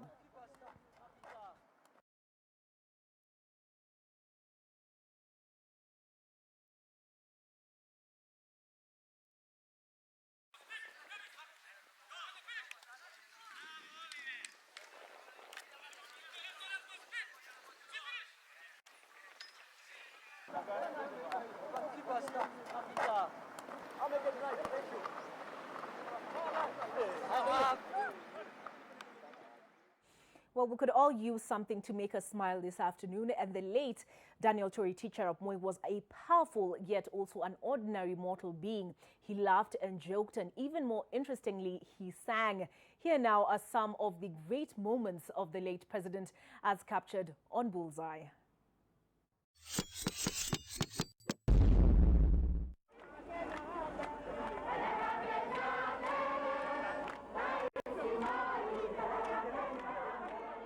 Power katika kontinenti la Afrika, kwamba kuna mtu anaweza kuwacha power ya urais. When I retire, I have something I retire with. Msichana na mvulana anamwambia msichana, I love you. I can even jump over the fire. Na akaandika chini akasema, I'll see you on Saturday if it does not rain. Sasa mnajua mapenzi gani hiyo? Kama hawezi kuja tu kwa mvua.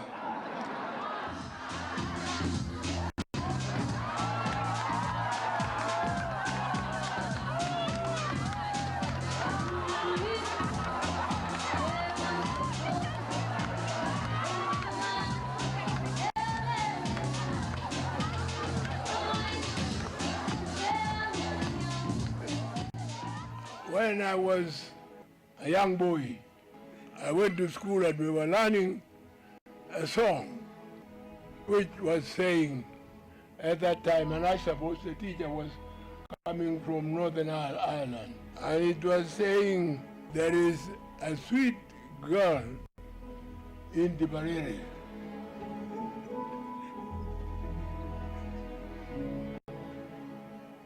So at that time, I thought the best girl is found in Tipperary and nowhere else. But later I discovered that we have the best in Africa, and therefore we must teach the things we think are good for our people. Because that song was, it is a long way to Tipperary, it is a long way to go. It is a long way to Tipperary, to the sweetest girl I know. Now, there are sweet girls in our own country, and we should not despise ourselves of not being anything. We can do the best. Nani ataichukua hii kiti yangu nikishatoka? Lakini mimi nataelema. Nataja moja kwanza, alafu watafanya na wengine.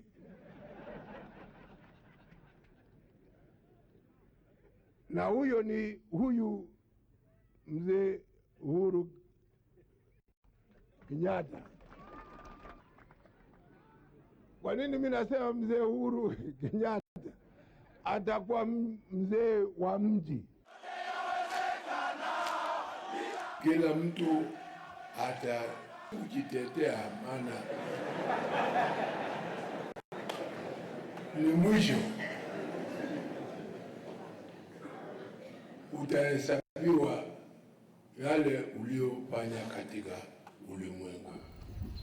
Mbele ya Mungu sisi ni wageni na sisi ni wasafiri, na sisi ni kama kivuli ambao huonekana na utoweka. Kama yuko mtu ametukana mimi, namsamehe.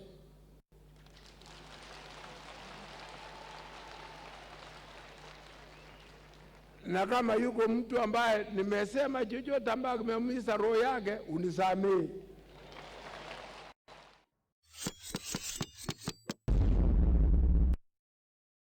Well, at least he left us with something to smile and laugh about. Now, as we mentioned at the top, the public viewing of the late retired President Daniel Toroitich Arap Moi's body is taking place at the Parliament buildings. That exercise will take place today, tomorrow and Monday. It starts at 8 a.m. It ends at 5 p.m. if you would like to go and view the body. That exercise was kicked off by President Uhuru Kenyatta this morning, and in a glowing tribute from the State House in Nairobi, he celebrated what the late President Daniel Toroitich Arap Moi accomplished in his 24 years in power.